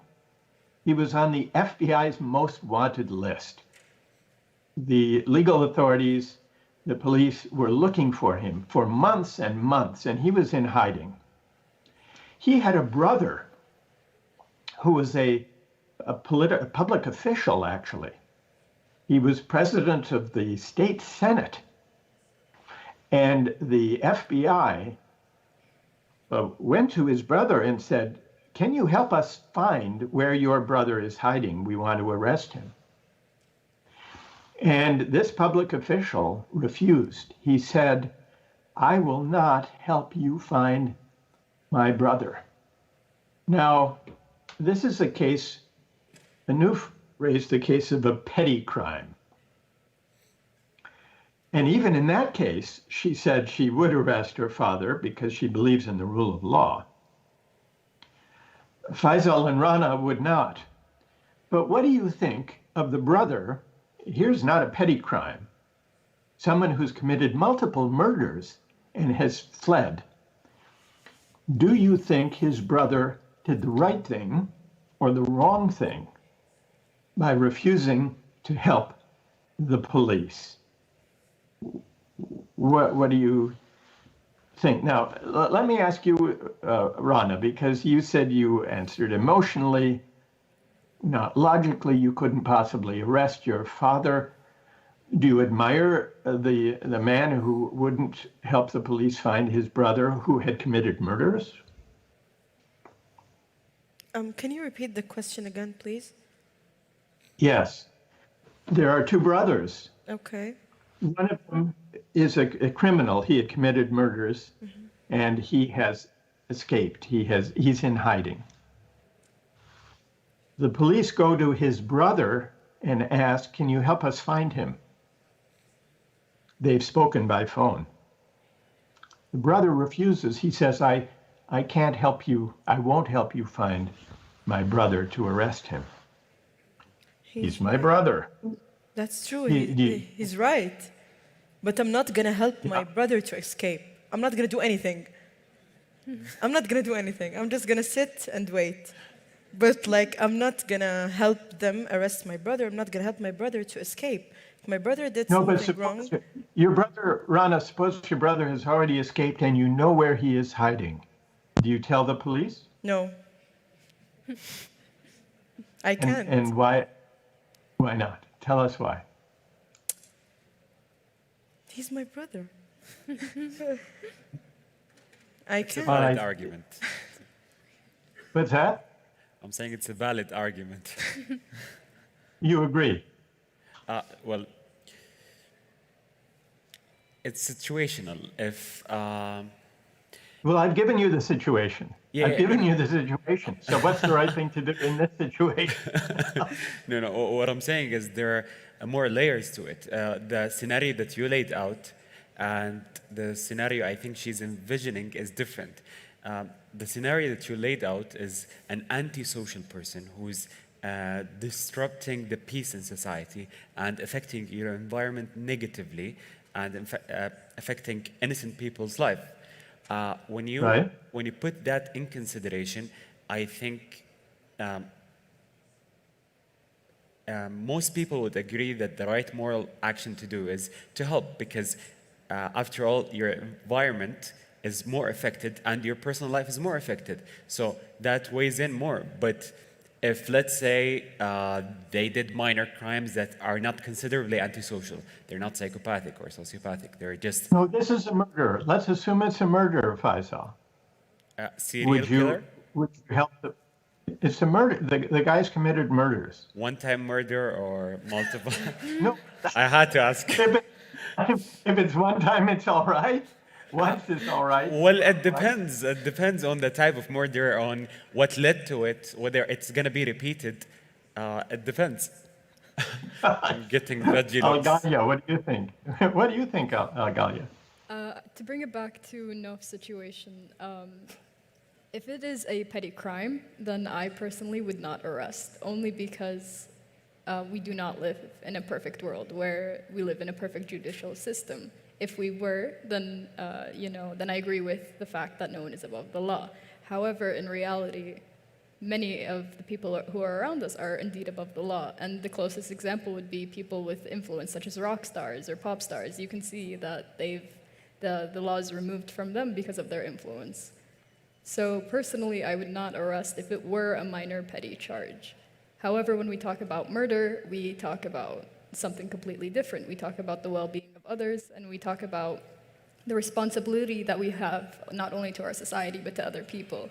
And if it were my brother who were to say this murderer, I would help only because, firstly, I know that isn't my brother anymore. Secondly, I have a moral obligation to the people around me. And thirdly, because it would be the best way to ensure that my brother does indeed receive help for whatever he may be experiencing. I have too much responsibility to the community and myself and my brother. Good, thank you for that. Abdulaziz, what do you do in this case? Okay, are we talking about a crime or a murder? Because it changed.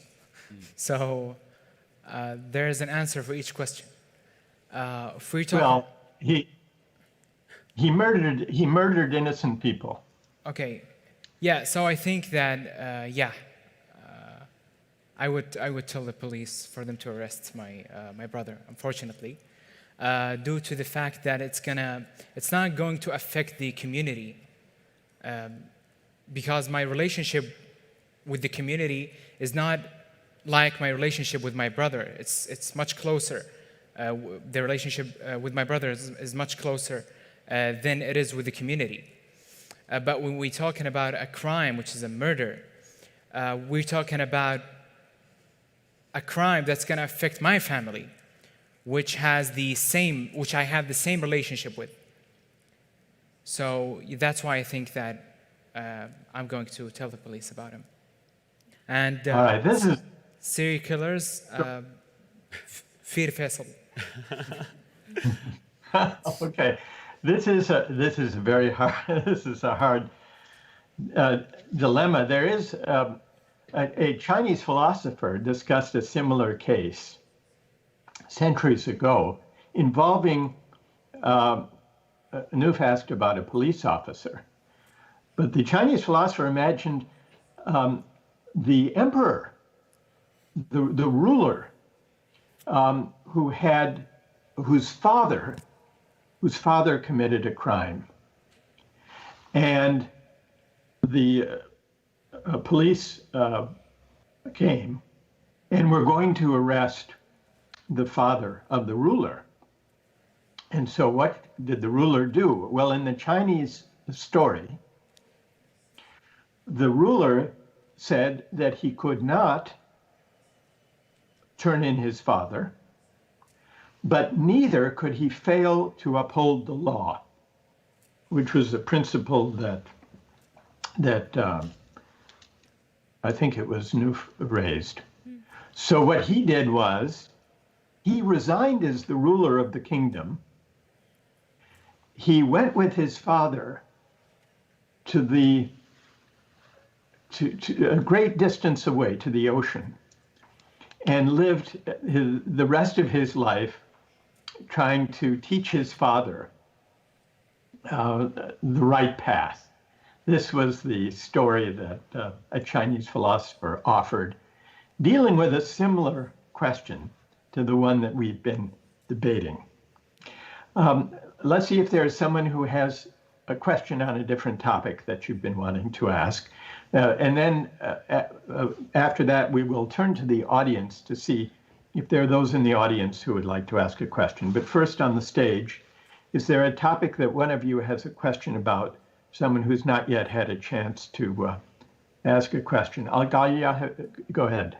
It's quite a general question, but from what I've seen from your videos and your seminars and from what we've discussed today, the main question seems to be, what is right from wrong? How do we differ right from wrong, and what do we use to calculate what is right and wrong? So in your opinion, what do you think, how can we distinguish between them? Well, just reflecting on the discussion we've had, Al-Ghaya, on these different topics, whether the question of arresting your own father or the question of giving everyone boosters or sharing the extra doses. We've been debating questions where we're trying to figure out right and wrong. What's the right thing to do? Now, you ask a general question, and it's an important philosophical question.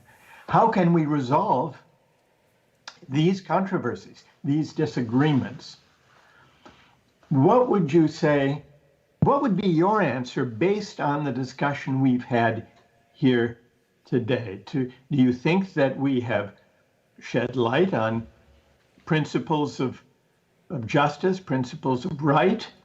And if so, what, if anything, can we conclude from the way we've been discussing questions of right and wrong, questions of moral principle?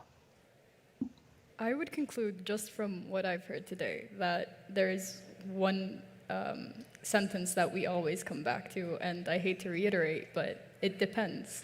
I don't think there is a solid yes or a solid no or a solid right or a solid wrong, because there's always exceptions, there's always minor details, there's always things that that indicate that there is no black and white area there, that we will always be living in the gray.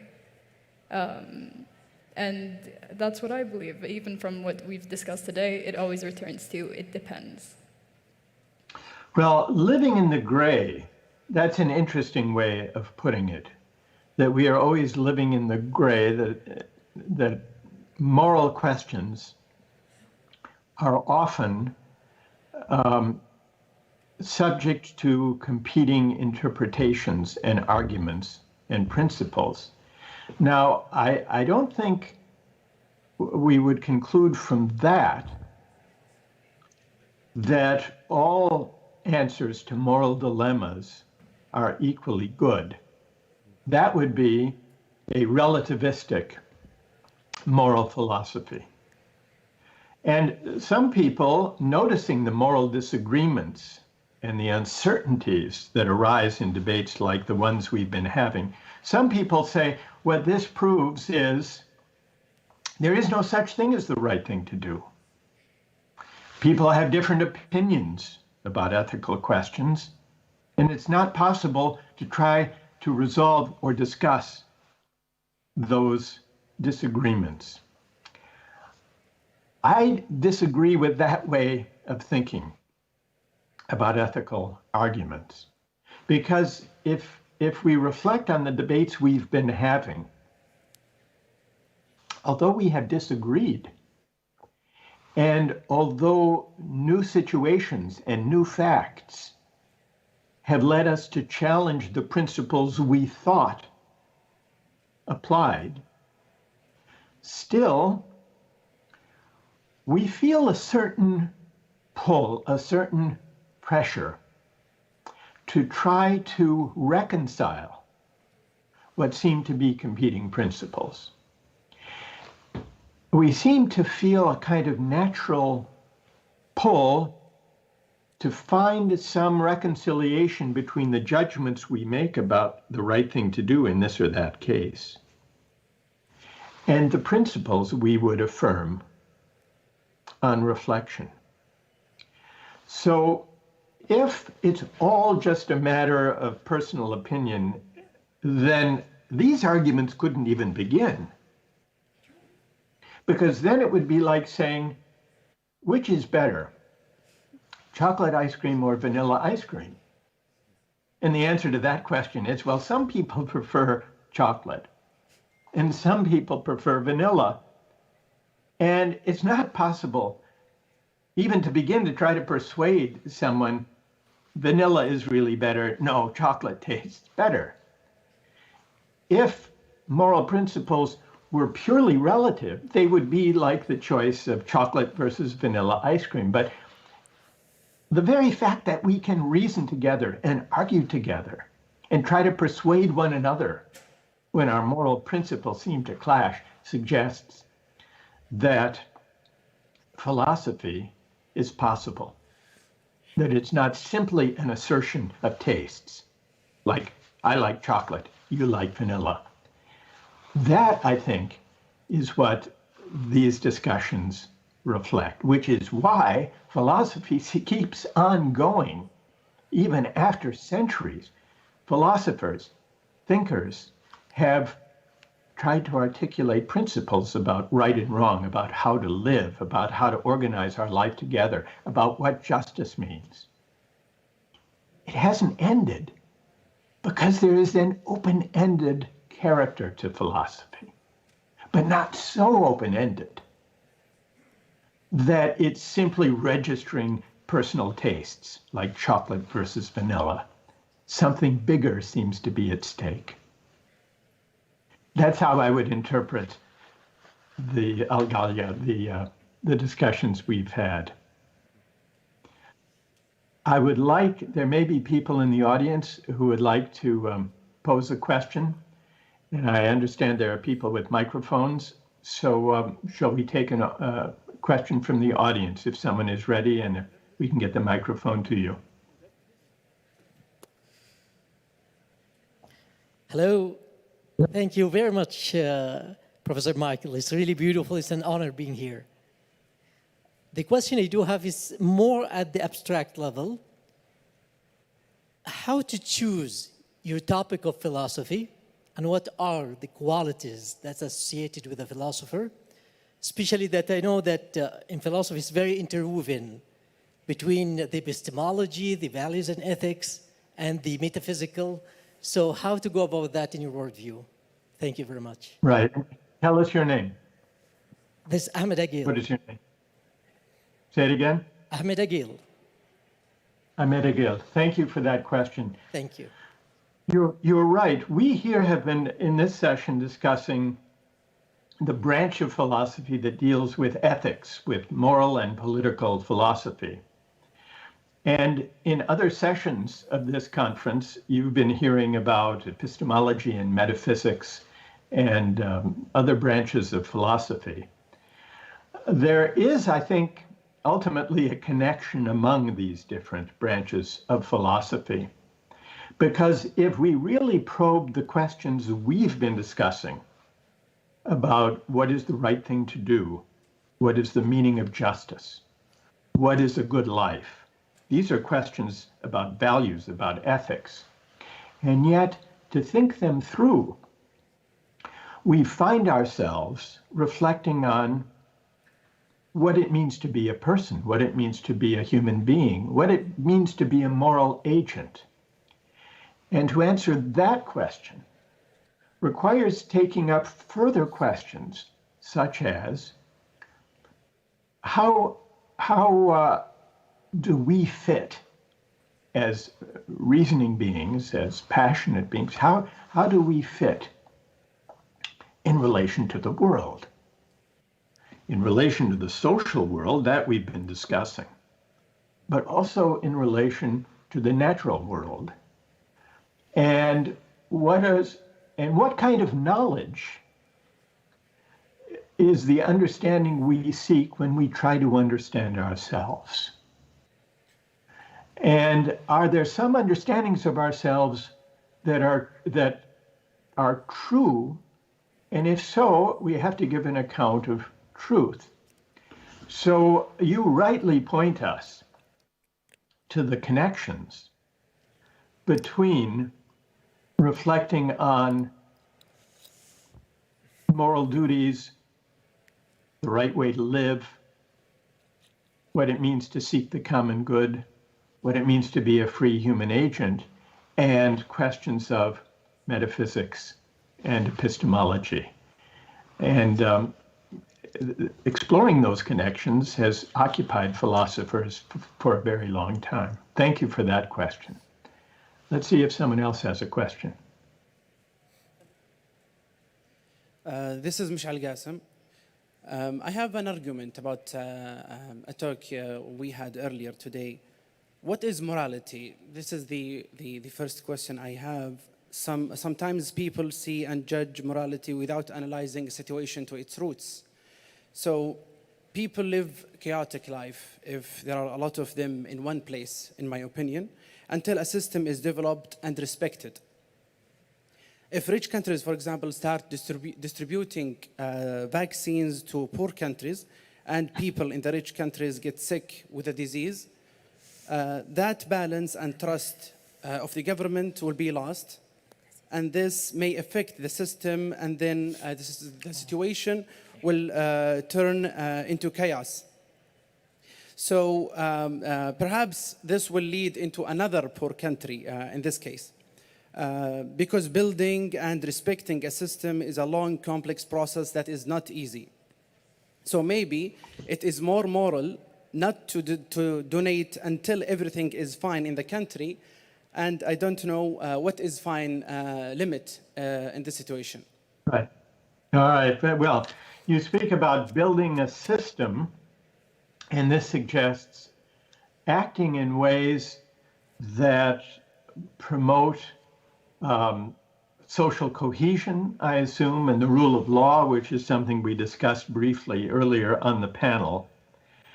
And you had an interesting phrase at the end of the question that thinking about the vaccines and our obligation, or whether we have an obligation to share them, depends on whether we can hold our own societies together and enable them to flourish, whether everything can be fine within a society so that it's in a position to reach out and help other societies. But of course, just as the question suggests, what does it mean that we have to wait until everything is fine with us before we turn our view and our concern and care to the world at large? Different societies in the history of the world have given different answers to the question, what does it mean for everything to be fine? For everything to be fine. And I think one of the fact that we disagree about how much is enough, or what does it mean for everything to be fine, this goes back in a way to the discussion we were having about families and the shortage of food and how much plenitude and affluence does a family need to provide for itself before it has a duty to care for others. That was a question that came up there as well. In debating this question, what does it mean for everything to be fine as a condition of our turning our attention to others in need? That in itself requires that we think through the question of what a good society is, what the common good is, and what the bounds of moral community and responsibility consist in. There's no simple answer to that question, because answering that question requires that we think through and deliberate about the competing values and principles that we've been discussing today. Thank you for that. I think we have time for one more question from the audience. Hi, my name is Usama bin Rifan. I have just a question that an actual case that is happening right now. Since we're talking about the COVID vaccine, there is a patient goes to the doctor and told him, take this money and instead of giving me the vaccine, give me something different. So the doctor took the money, but actually give him the vaccine. So in that case, what do you think of what is happening here? Wait, what did he want? What was he hoping to get instead of the vaccine? He was not looking. He just want status that he took the vaccine. He's afraid of the vaccine. Oh, He doesn't want the vaccine. So the doctor took the money and gave him the vaccine without him knowing. You mean he didn't notice that he was getting jabbed?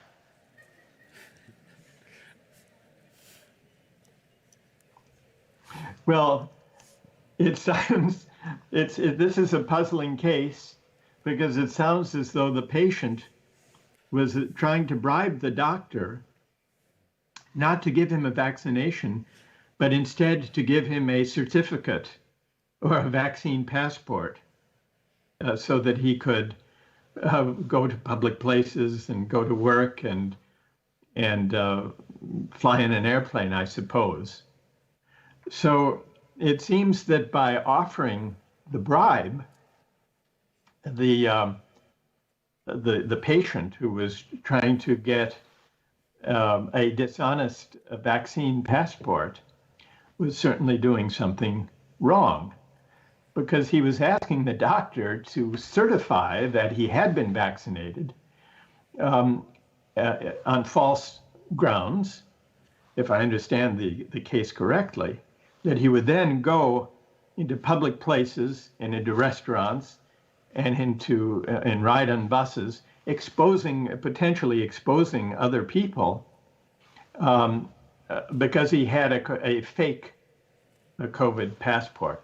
So I think the fault clearly lies on the person who is trying to buy a false COVID vaccine passport.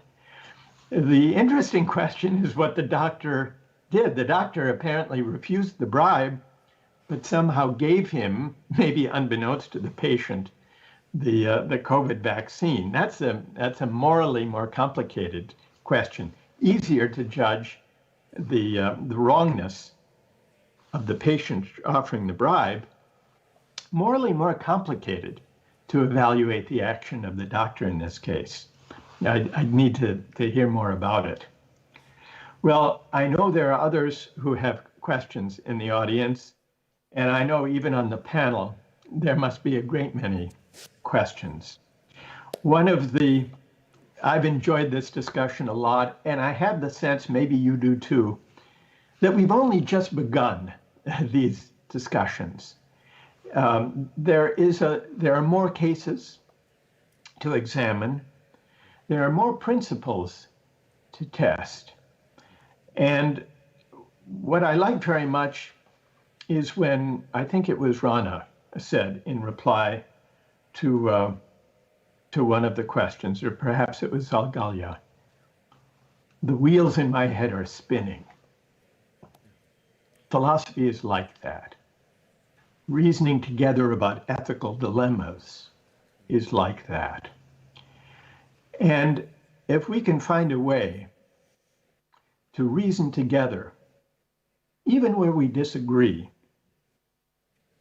but to reason together in ways that raise fundamental philosophical questions of the kinds we've been discussing, then we will find our wheels spinning, which means we may find ourselves unsure sometimes about what the right answer is, about what is the right thing to do.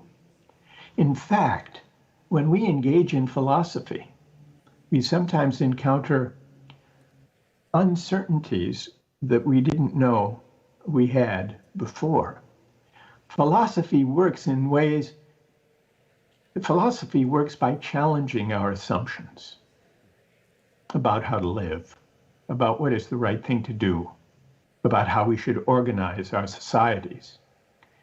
And so in a way, philosophy estranges us from the familiar. It unsettles our settled assumptions. There is something that is sometimes troubling about this. That's the feeling of the wheels spinning. We're not quite sure what we think on reflection. But there is also something exhilarating about this activity of philosophy, because it launches us, philosophy launches us on a journey of reflection that is ultimately a journey of reflection about ourselves, about what we believe and why, about our duties and obligations to those we care about and to fellow human beings we may never have met. So I hope that in this brief discussion, you have experienced at least a little bit of the unease of the wheel spinning, because this is the beginning of a journey that I hope will continue, a journey in philosophy, reflecting on some of the most fundamental questions about what it is to be a human being. So thank you all for joining this initial dialogue about philosophy. I hope that this is a conversation that we can continue. Thank you all very much.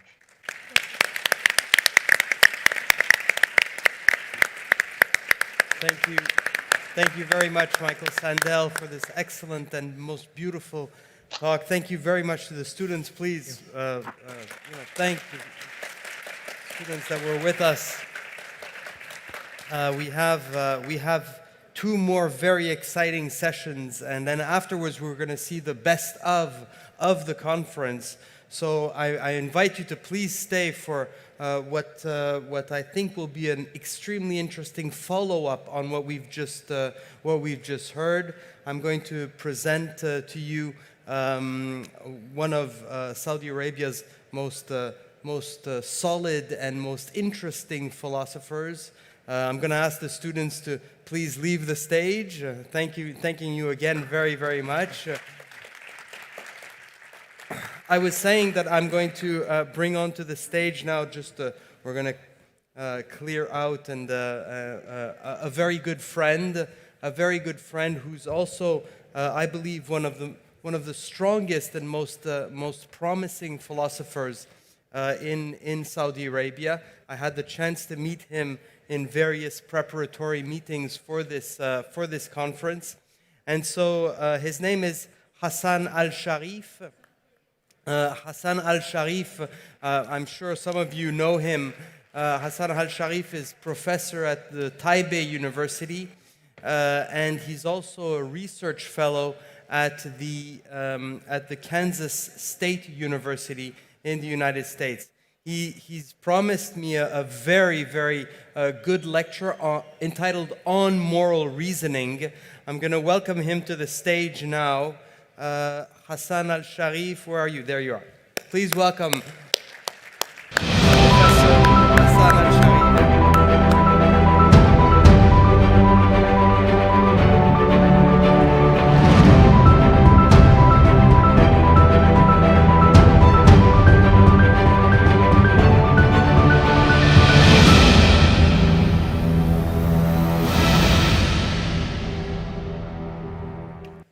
Thank you so much.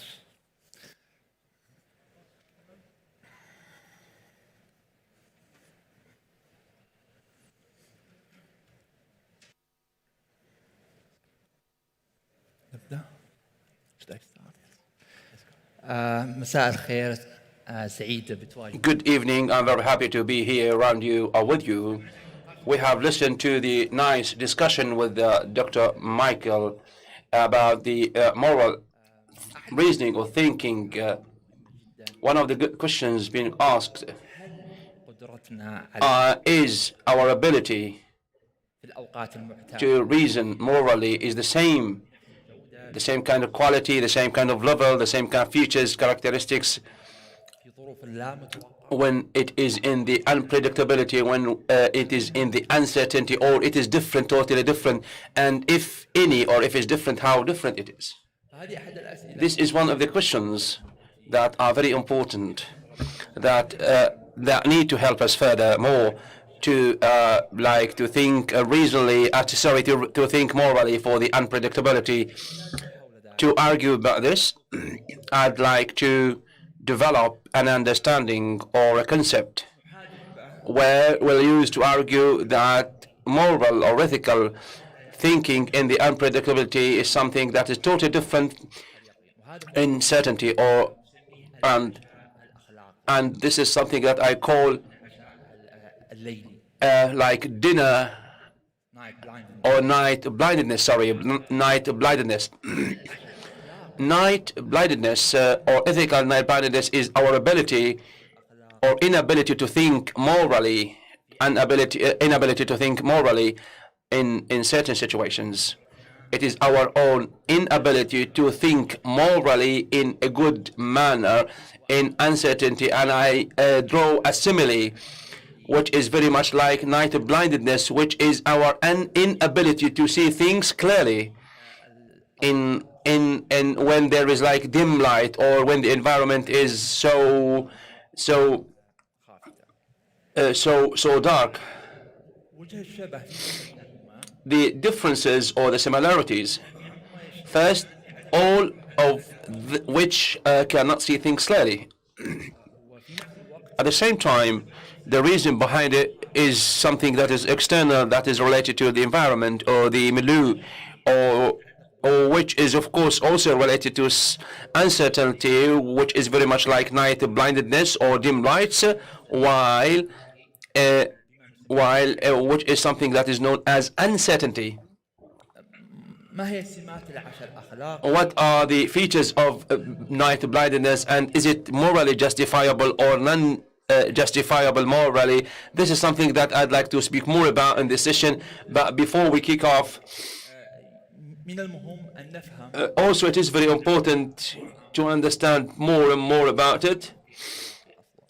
What is it that is morally thinking, or thinking morally, or reasoning? So also I need to speak about what is uncertainty. What do you mean by uncertainty? And also I'd like to explain how uncertainty impacts our own ability or inability to think morally. And also I would like to conclude with an argument that this kind of phenomena which is known as night blindedness, it is morally unjustifiable. After that, I'd like also to receive questions, comments, feedback about this topic. So, what is moral thinking or ethical thinking? In brief, far away from the more academic or technical definitions or detailed definitions, moral thinking is our own ability to distinguish between good and evil, to learn about our own ability to see what is good morally and what's not good morally. The question is this a process operation done consciously or unconsciously? Other detail also are involved or is involved in this session, but I don't think that it will have such a great impact on my own proposition here in this session. Moral thinking consists of 4 abilities. The first ability is our own ability to understand the concepts of good and evil, so that we have the ability to understand that there are accepted and there are things that are unaccepted. For instance, the crazy man or the madman, the insane, cannot understand this. This is the first ability. The second ability is to identify the ethical or moral principles, and also the ability to assess and understand such kind of principles. For instance, the utilitarianism. It says that the action an action can be moral or ethical when it leads to more benefit, more value, and for the community, for the wider society. Our ability to understand this principle and assess this and understand it is one of the key abilities, so that we can be able to think morally or ethically. The third ability is to understand reality, which is very important in ethics or morality. For instance, if we take an example of the genetics, which is known as genetic engineering, and when we look at that one in terms of the ethics and morality, we will not be able to think of such issues or themes and topics in a good way, morally or ethically, unless otherwise we have the ability to understand this kind of reality. So our own ability to understand this kind of reality, morally and ethically, is considered one of the most important abilities to think morally or ethically. The final one is our own ability to build or pass a judgment that is morally sound, ethically sound, and this, of course, is based on the premises,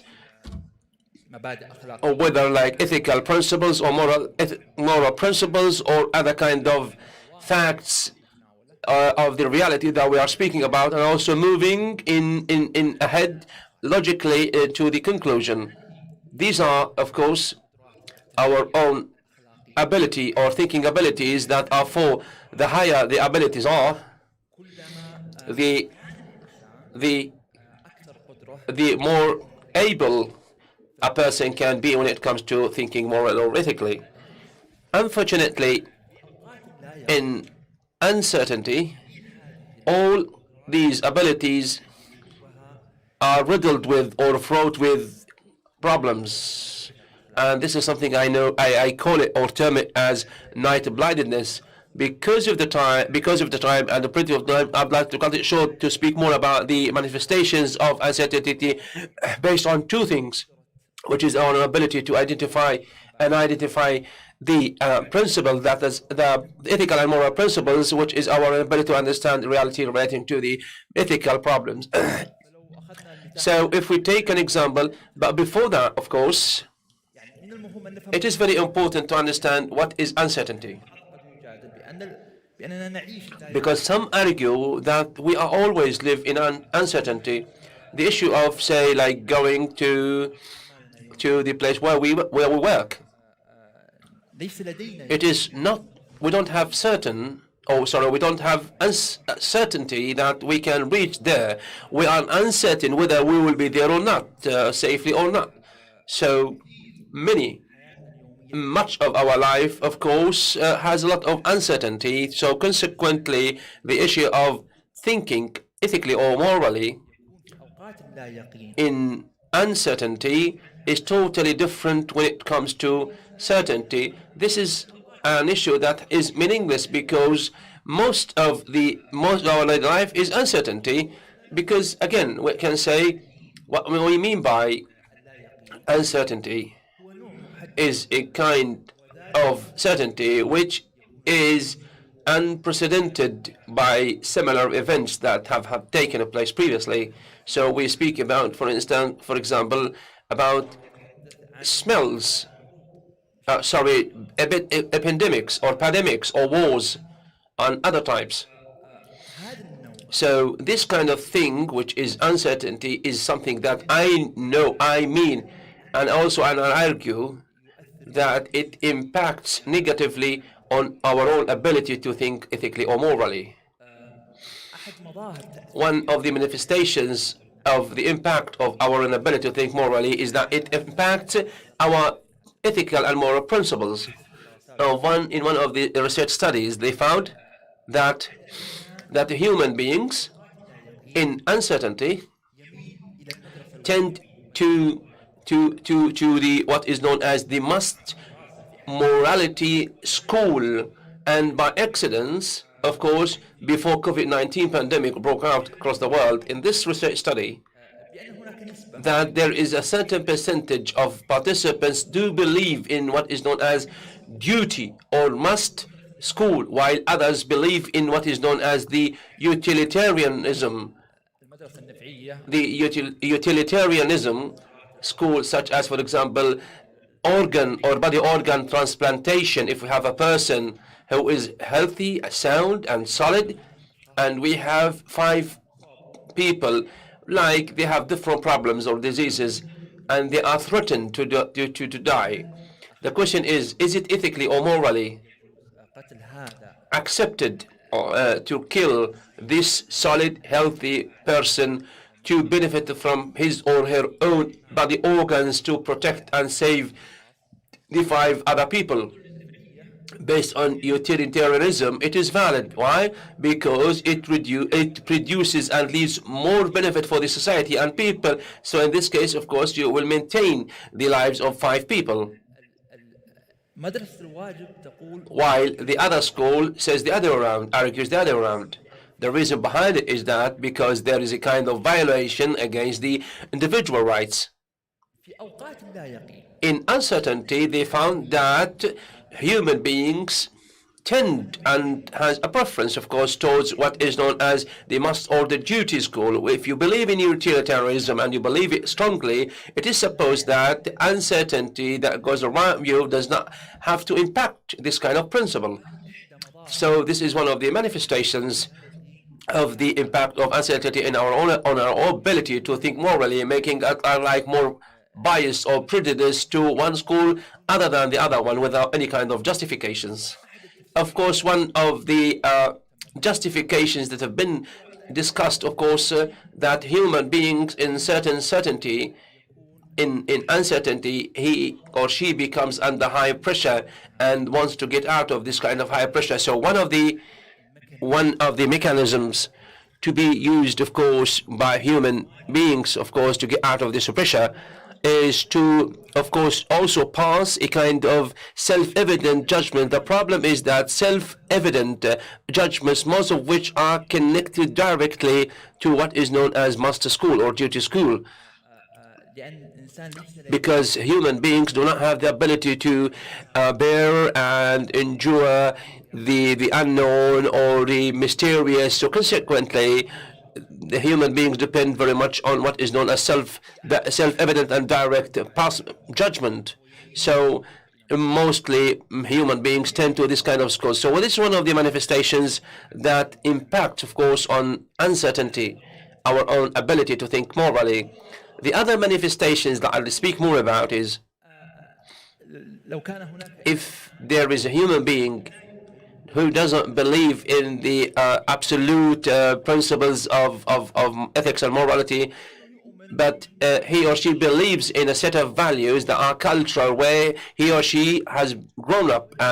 So they found that in uncertainty, human beings tend to be more adopting such values. So consequently, he or she is more resistant to a vision, a view, understanding of such abnormal values, ethically or morally. This is another kind of prejudice or bias where we feel very much impacted. This is for the impact of uncertainty on our own ability to identify the principle, understand such principles as well. What about the other ability to understand reality, to understand, address, and understand a reality as is, and also to see what is related to reality, in particular relating to the ethical dimensions? One of the manifestations has referred to the fact that we tend to understand reality in such a short way. So that is why we use to use like generalization, which means that we generalize a certain feature or characteristic on something which is a kind of mechanism of development human beings have gained, because it facilitates to understand the social reality. Social reality is so much complex, instead of, for example, understanding everyone individually or personally. So we always tend to overgeneralize or generalize, because everything that you need is just like to attribute such a person to certain characteristics, or the other way around, to attribute or to take these characteristics to individual people. So it really cut it short and makes like the efforts and time much less. The problem is that certain kind of grievances take place, because it is difficult to generalize a rule or a judgment on a certain group of people. So there are always differences. Not all individuals are the same. In uncertainty, we always tend to partnering or generalization, probably because we have this kind of fear or horror or intimidation, where we need to be like more tending to generalization, so that we come to mass or generalized rules and judgments. So this might be like a trigger and motivation to generalize, even in times we have like a lot of data, information, and so on. So this is one of the manifestations of night blindness, because it impacts our own ability to understand our ethics. So this is what is known as night blindness, because we cannot, in one way or another, to think, of course, of moral and ethical problems in uncertainty, and we have, of course, cited two types of issues, whether like a kind of bias, whether cultural or social, and we referred also to one thing which is known as a kind of generalizing things to better understand society, which is, of course, using a kind of severe generalization. Is this kind of phenomenon morally justifiable? Some argue that in uncertainty, it is natural to say that we tend of course, and to be far away from utilitarianism up to the must or duty school. Because if we want to use the utilitarianism, it means simply that we need urgently that we have to have the different options available and understand everything, values, benefits, advantages of these options, and to have a minimum limit of such options available so that we can understand which options are the valid ones so that we can best use them.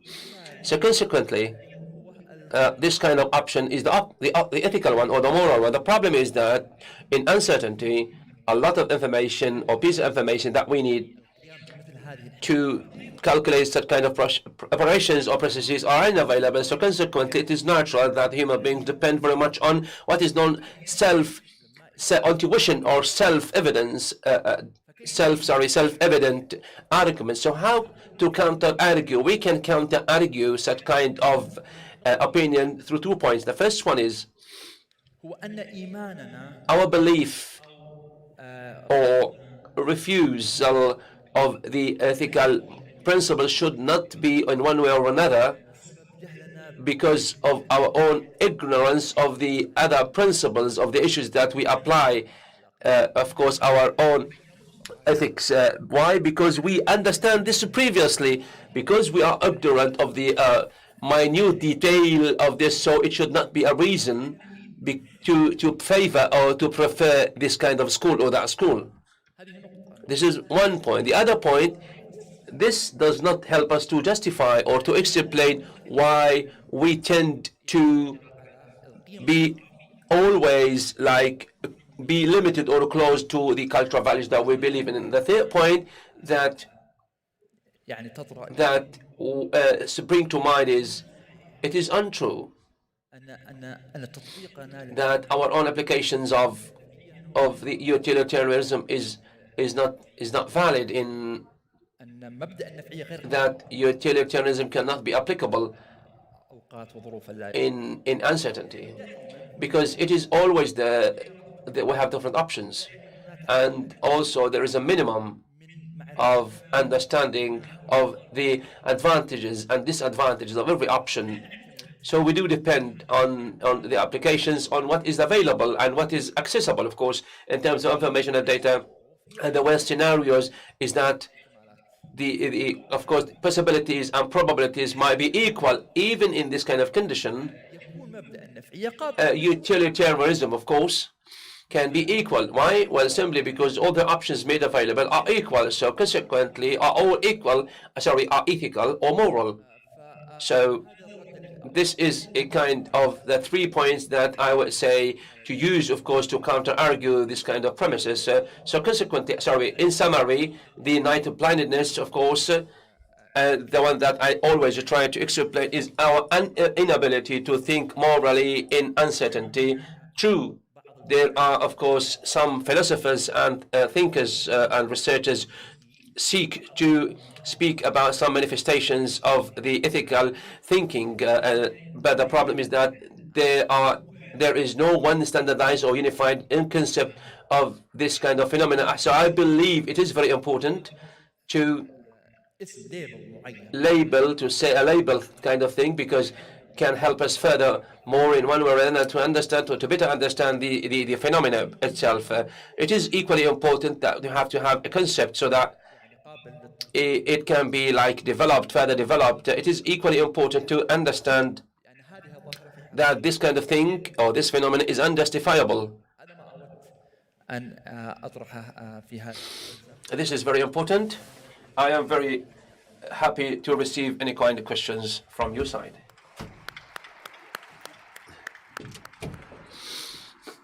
Thank you very much, Hassan and Sharif, for this very interesting talk. There are a lot of questions. So first here and then back there. السلام عليكم. شكرا دكتور حسن. عبد الله التركي، استاذ مساعد جامعه طيبه كذلك.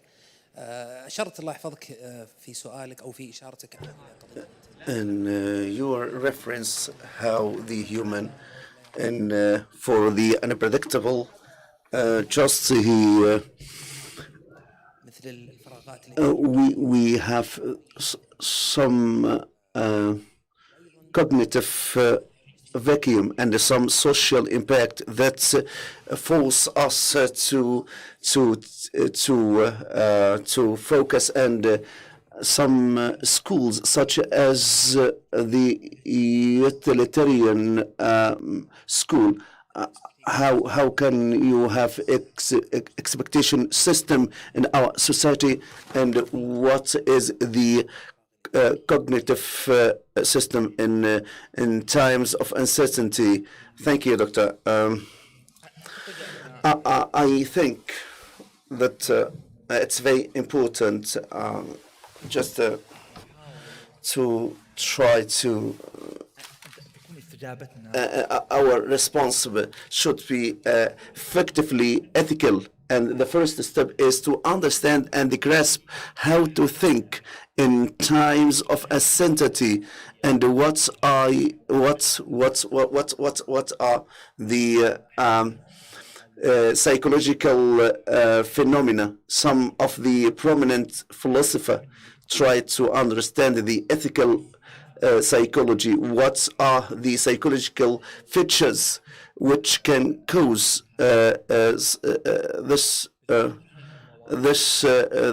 these kinds of phenomena? Is Professor Hayden in York University. So it's a part of the right course is to how to think about the uncertainty, and then we come to rectify and validation of such shortcomings that we have at the psychological and psychological level. It's no secret that a lot of studies that self validation and self rectification is very limited and restricted, and the new trend is just to have some sort of custodianship structure. Custodianship. This is can just can force us to contradict the ideas.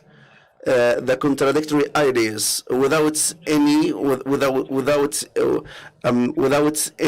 choice of his own, just to be able to see the other perspectives and to see some of the strength, and just to question his beliefs and his ideas.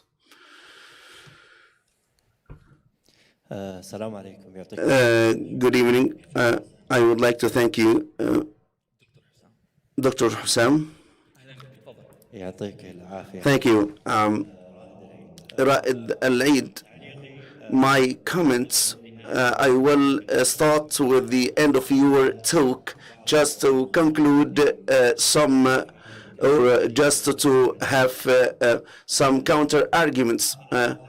In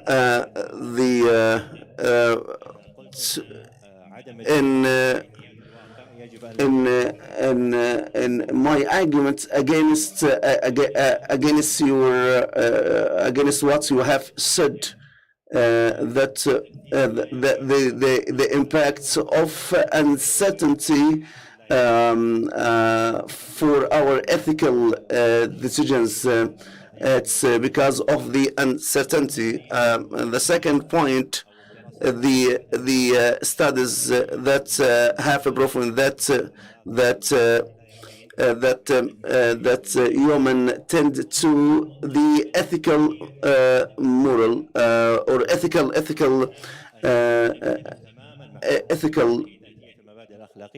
اعتقد انه النقاش ما راح يعني يطول خاصه انه that as you know that the ethical decisions cannot be decided as long as they are relative, so we can suppose and assume that the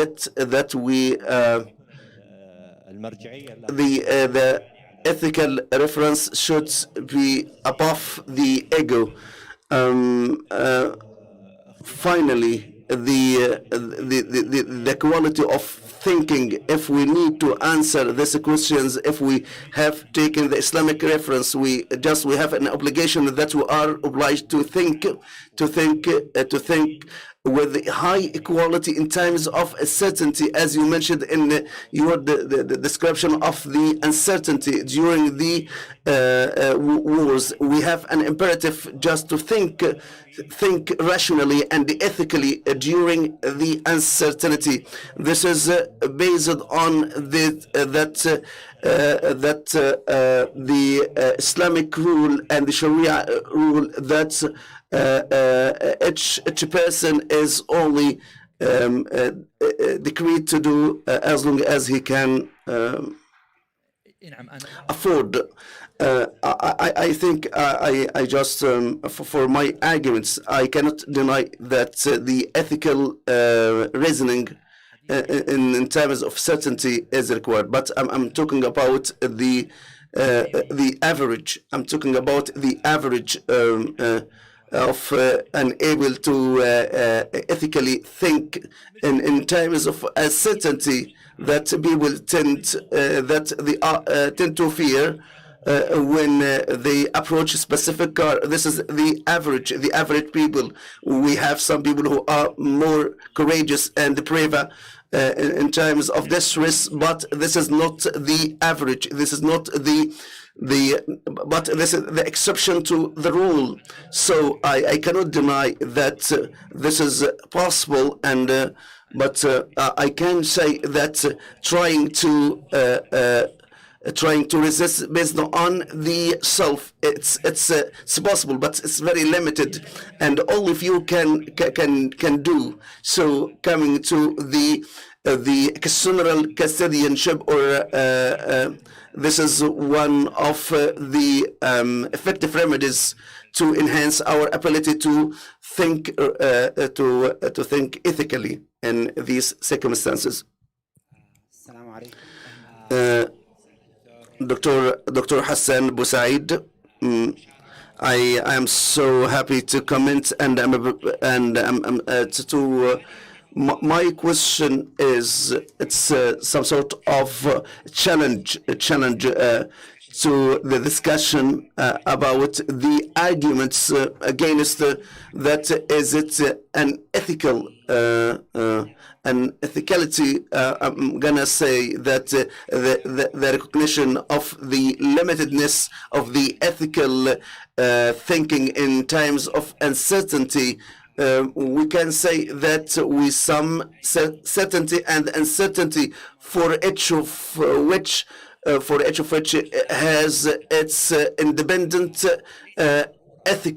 ethics. So it's not necessary in uncertainty. The type of ethical thinking is deficit or defective. We can claim that. I argue that this dichotomy, ethically and ethically, we have some sort of circumstances. It has its independent ethics, or from the uncertainty. This is just a question, and I would like to thank you. Thank you, Your Excellency, Dr. Hussam Zaman, that you are with us in this session. Your challenge is valid, if we believe that in my stand that the ethics should be standard, to be standard, we shouldn't have exceptions to these standards or standardization unless there is a reason which has a close link to the standards. For epistemology, I cannot say that in normal conditions 1 + 1 = 2. I cannot say in uncertainty 1 + 1 = 3 because I am confused and perplexed. So it might be hard, the psychological factors that I believe in that led to my confusion. So if we believe in specific standards, so they should be absolute, and our self deficiency, psychological deficiency shouldn't be a justification to change these standards. And our defective ability to have different dimensions and the calculations shouldn't be a justification and the reason to say that 1 + 1 = 3 in uncertainty, but 1 + 1 in normal times equals 2. And in this case, this matters can apply on ethical standards. In times of uncertainty, we should apply what we apply in certainty, and the different conditions and circumstances cannot be a justification for us to change such standards. We can change our considerations in times of uncertainty, but the standards, your belief in the standard itself shouldn't be changed. Because in different circumstances, so it wouldn't be a standard, and I'm so happy, and I promise that I will take it as serious consideration. This paper, I have developed it 2 weeks ago on the request of Mr. Joseph, and it's in the process of development. We're going to take our last question. Right here. Good evening. My greetings to this beautiful talk and presentations, but I would like you have specific context, but I need to raise questions about certainty and uncertainty. We can say that certainty is in which we behave normally, but uncertainty in which we behave and we are very confused. But certainty in absolute meaning can make us static. That any practices they are mechanical. They function mechanically, but in times of uncertainty, it's very important to look into this ethical system and to what extent this ethical system can face and cope with the reality. But having this, that the certainty is the desirable fixed and the uncertainty is the deviation. So I can say this can flip the philosophical anxiety that should be and things to be able to transform and change, including the ethical system.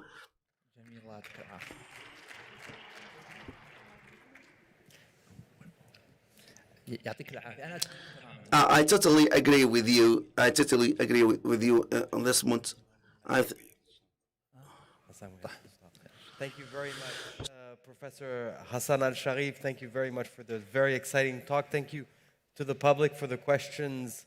We're going to have to move on now to our closing plenary lecture. So thank you so much. Thank you very much. Thank you so much. شكرا لكم جميعا.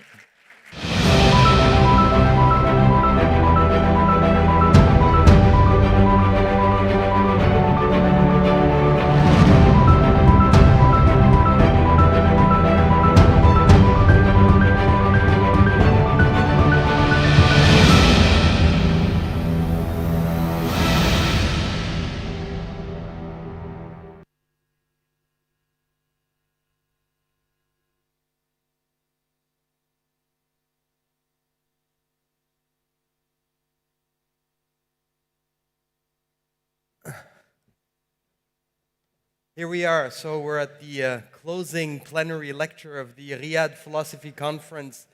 It's my truly great pleasure to welcome to the stage our closing plenary lecturer and a respondent that we've seen also in the conference, Professor Chivaze from the University of Pretoria in South Africa, and the very famous philosopher, the very famous Professor Maurizio Ferraris, emeritus from the University of Turin in Italy. Professor Ferraris, welcome. Professor Chivaze, welcome to the plenary lecture.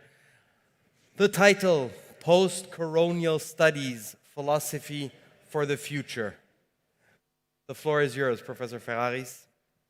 Thank you very much. Thank you for the invitation. Thank you, in a sense, in an anticipating way for the patience you will have to hear this speech just before the dinner. I am perfectly aware that me and my colleague are the only obstacles between you and the meal, so that I will try to be the shorter I can. Also because during the conference I shortened my presentation the more and more, so you will get the essence also in order to have a possibility of reacting with my colleague. Well, post-colonial with an R. It's not a typo. It's the kind of studies we can do after the colonial crisis, which is not ended at all, but we have to think what is the shape of the world after this. And now, I should confess that when I received the invitation to this conference, a conditional reflex, Orientalism, was triggered in me. I was going to attend the first philosophical conference in the desert, a subtly paradoxical event if we consider that tales claim that water was the origin of all things. And he could say this because Miletus at the time was surrounded by the sea. Now we are surrounded by the sand. Still, we are making philosophy.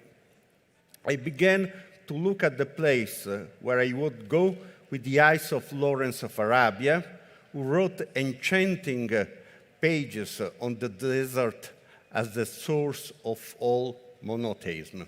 But note, Orientalism would also have been triggered if I had received an invitation from Rabat, which is much further west than Rome or Paris, London or Edinburgh.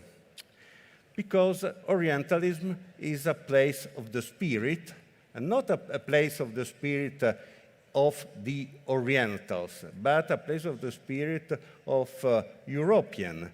It's a spirit which essentially manifested itself as an unhappy consciousness, a guilty spirit since the decolonization. Even, note, This is not a thought of people that think about the superiority of European men.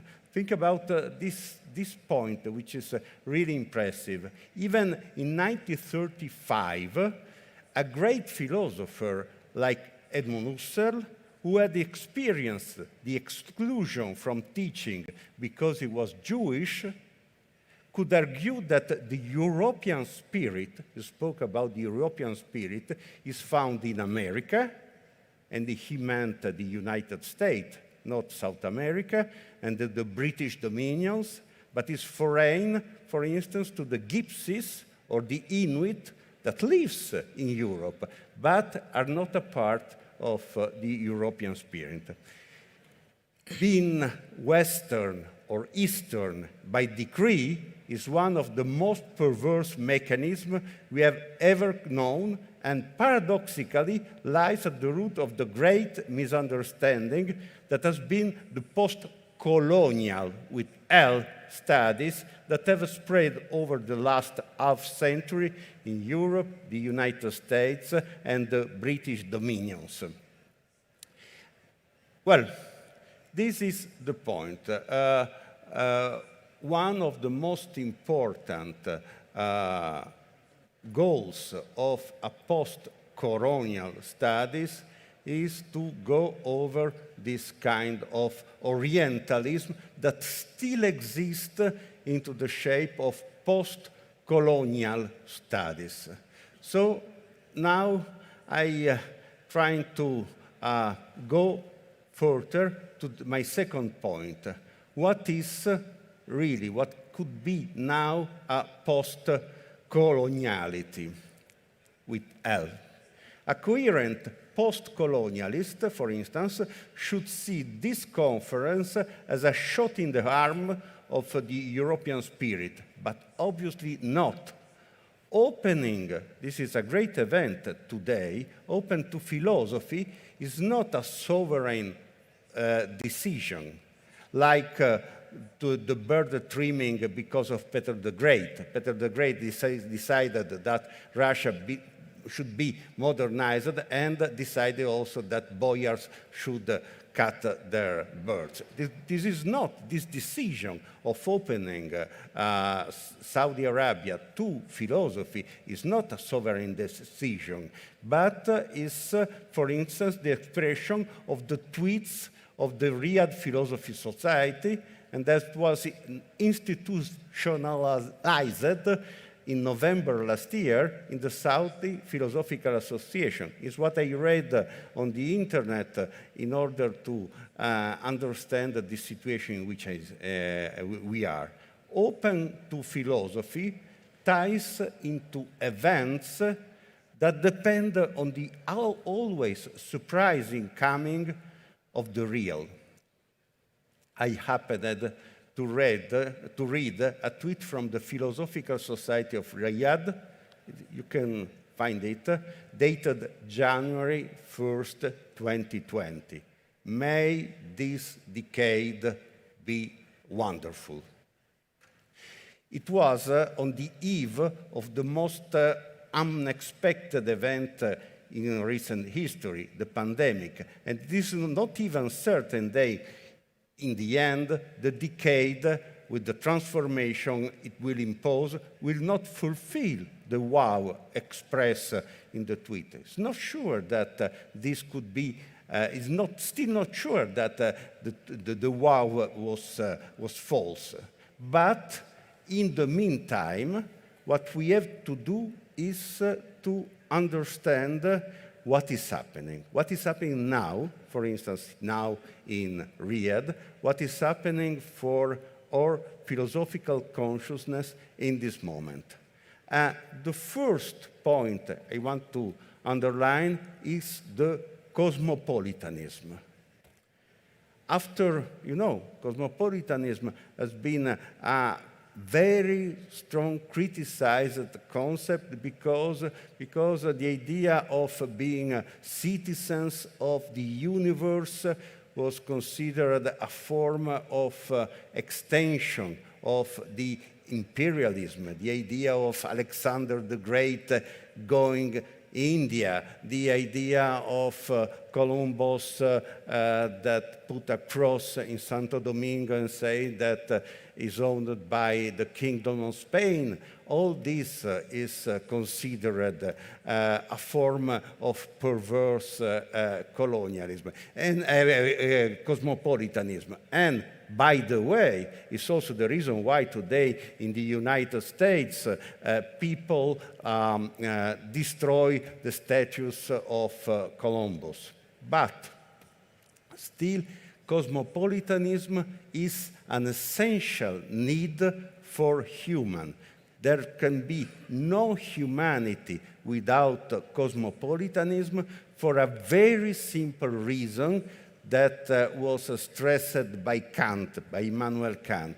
He said, if the earth was flat, then the humans can live without meeting each other because they go, there is no problem. But since the earth is round, then it's necessary to find the way of living together among different peoples precisely because of the shape of the earth. Not that now there are people saying that the earth is flat, so it's also dangerous from a political point of view.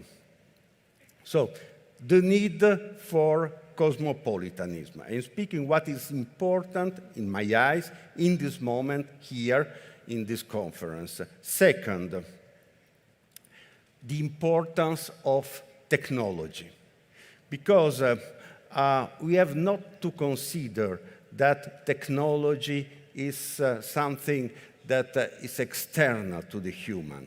The human is different from other animals precisely because he uses technology. The very beginning of humanity is in the moment in which an animal took, for instance, a digging stick, the first instrument of the humans, and transformed his environment by means of this instrument. So it's not surprising that technology impacts with this force in the life of humans, because humans are intrinsically defined by technology. There is no a human as such, but only a human as it is defined by the instrument he uses. Right now, for instance, all these instruments that surround us defines our humanity. If we were alone in the desert, I suppose we have other things to do instead of speaking of philosophy. And this is very important. We are the masters of technology. Never forget this point, because many philosophers say that we are the slave of philosophy. It's a mistake. Philosophy do not exist without humans, and this should be an important, the basis of our relationship with technology. So, cosmopolitanism, technology, which is a mean of universalization. And third, which is very important, is, for instance, to discover the opportunity that technology gives us right now and right here. Because, for instance, at the moment, Saudi Arabia is looking for a new form of life after the oil, because, of course, one should plan something after the oil. And an idea which is important not just for Saudi Arabia, but for all the humanity, is recognize this point, namely that dinosaurs have died when the desert was fertile millions of years ago, and without the desertification that, depending on us, at least at the time, generated the black gold. So there was great animals that produced the petroleum. But now, in this moment, not just in Saudi Arabia, but in all over the world, smallest animals, we humans, produce a gigantic wealth, which is data.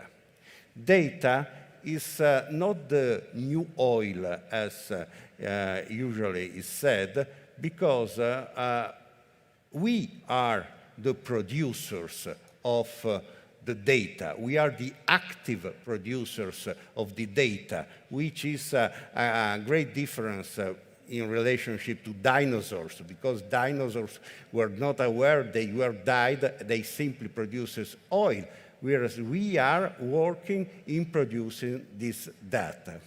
Well, cosmopolitanism, technology, and the new oil, the data. What we have to do now? First, recognize this new form of capital. The capital created by the data is the most impressive and wealthy capital of the entire history of the humanity, and is produced by the humans. Humans interact with the web and creates, by this interaction, data that can be used for, of course, advertising, profiling, also automation. Why automation runs so good, so well right now? Because in order to automate a function, you should teach a machine to act like human. But in order to teach a machine to act like human, you have to record the way in which human acts. For instance, at this moment, I am recorded. Maybe all what I say is not interesting. I'm pretty sure of this. But what has value is the way I misspell English, or the way I move my hands. All these kind of acts are interesting for the platform. And this creates a form of surplus value, which is not known, because some says there is a fair trade between users and platforms, because users receive information for free and give to the platform information for free. But it's not the same, because platforms became the owners of the data. If I look, if I search on Wikipedia, if Riyadh in Saudi Arabia is in Saudi Arabia, I don't became the proprietor of Riyadh, but the platform became the proprietor of the fact that a professor, ignorant, looked for the location of Riyadh. They can have a lot of data instead of few of data that we can make. They can calculate those data. They can sell those data. Because if you have a lot of those data, you can sell. If I try to pay my coffee with my biometrics data, I will not succeed at all, because they say, we are not interested in your person. We are interested in the big data and what they reveal, and this form of new capital that is created. Well, what should be done now when we recognize that there is this documedia, I call it documedia surplus value, because it's the document and the mediality that creates this new form of entity. First, we have to recognize that in principle we can automate, we can make an automation of everything, literally everything, except consumption. I can produce, I can conceive a machine for producing pizza, because I'm Italian. Then a machine to bring pizza at home is perfect, great idea. But if I say, I produced a machine for eating pizza, this is completely stupid, because all the system is intended to fulfill the need of organism among them and to fulfill this kind of consumption. And without the consumption, all the machine and all the web will not survive for a single day. We are often used to conceive ourselves as more or less slave of the big tech and of the web and so on. We are the owners and we have the proprietor of this, because without our action or interaction, there would be no web in a second. It will disappear. Suppose that humanity disappear and only camel exist. Camels are not interested in the web. They cannot interact with, for good reason, with the cell phones, and they also don't need the kind of informations and goods given by the cell phone. Therefore, we can conceive, and this is, in my eye, the new oil, not just for Saudi Arabia, but for all the humanity, because the problem is global. More and more, less works because of automation, and then anxiety in the people, and anxiety of any kind. Well, what to do? I speak about a welfare, namely a digital welfare, which is possible now because for the first time in the history of the universe, the consumption creates a value. Usually the consumption was simply consumption. I eat a mushroom. I hope that the mushroom is not poison, and then everything is ended. But if I buy a mushroom on the internet, and if I pay this mushroom, all this creates a series of data that can be used for providing, distribution, etc., etc. Well, I promised to be short, and then I will be, in fact, short, suggesting five phases for this welfare. First, the recognition by platforms of the enormous value creation produced by human mobilization. They don't recognize usually. They don't recognize. They just say, we are interested in your privacy. They don't care about our privacy because they are not interested in us personally. But they say they are interested in privacy. What they don't say is that they are not interested in our personal secret. They are interested in our action because those action produces wealth. And they don't recognize it. So that why platforms are so rich? Because they are factories that don't pay their workers. It's also true that the workers are pretty happy because we are not in a mine or something. We like to use the web, but we are workers. Second, this is something interesting in general. The recognition, the identification of a data broker, for instance, a bank, a state institution, that on behalf of users who have made use of data portability will provide for the capitalization of this value by following a parallel and alternative path to the platforms.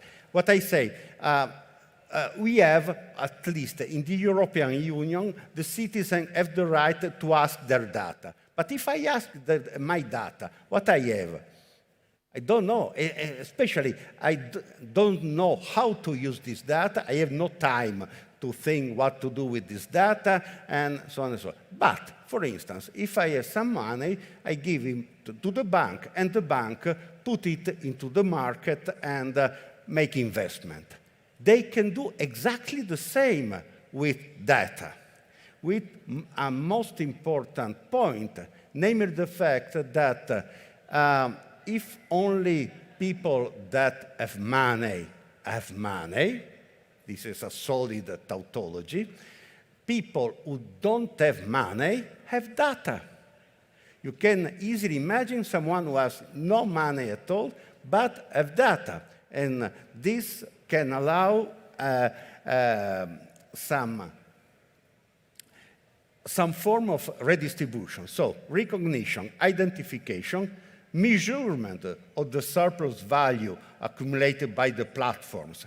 If we put on the market the data, because if the banks or the states act with the data, they put them on the market, then it would be possible to measure the wealth. Because, for instance, it's surprising.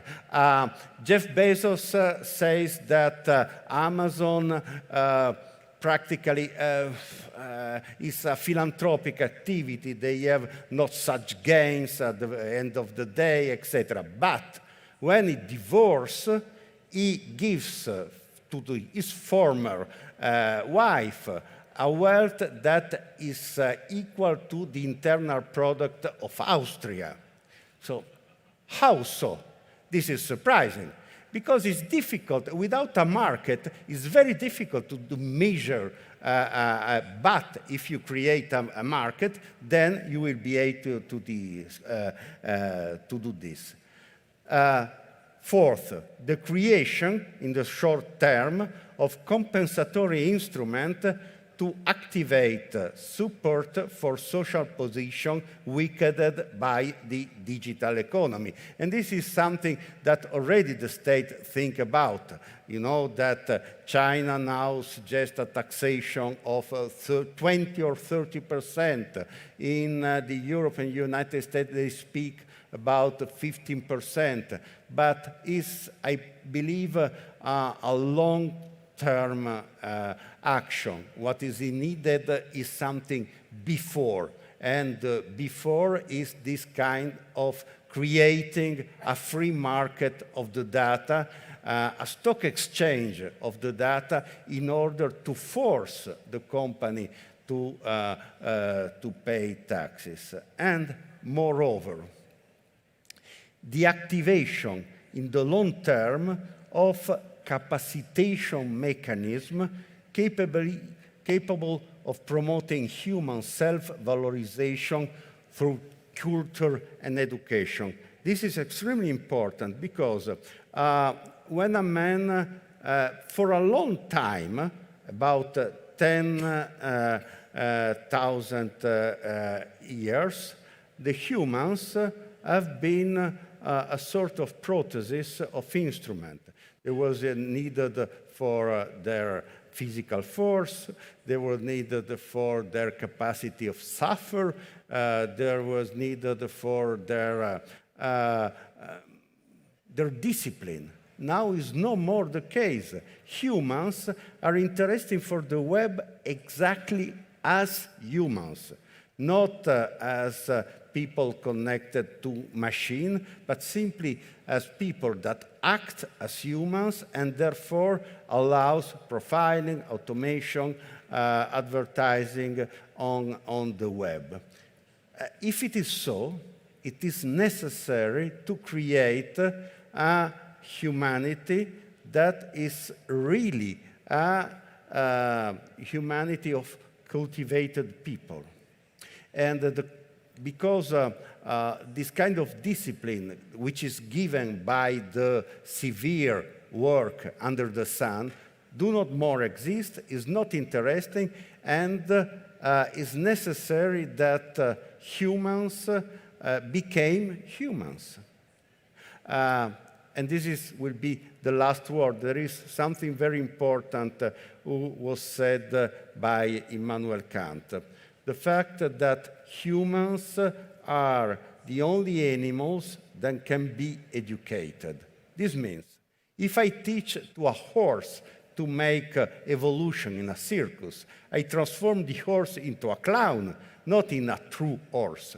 If I teach to a child to read, to write, to respect humanity, and maybe also philosophy, then I create a human which is more human, because humanity is not something given, it's a project. And in this project, I find that a philosophical conference like this now in Riyadh is a decisive event. Thank you very much.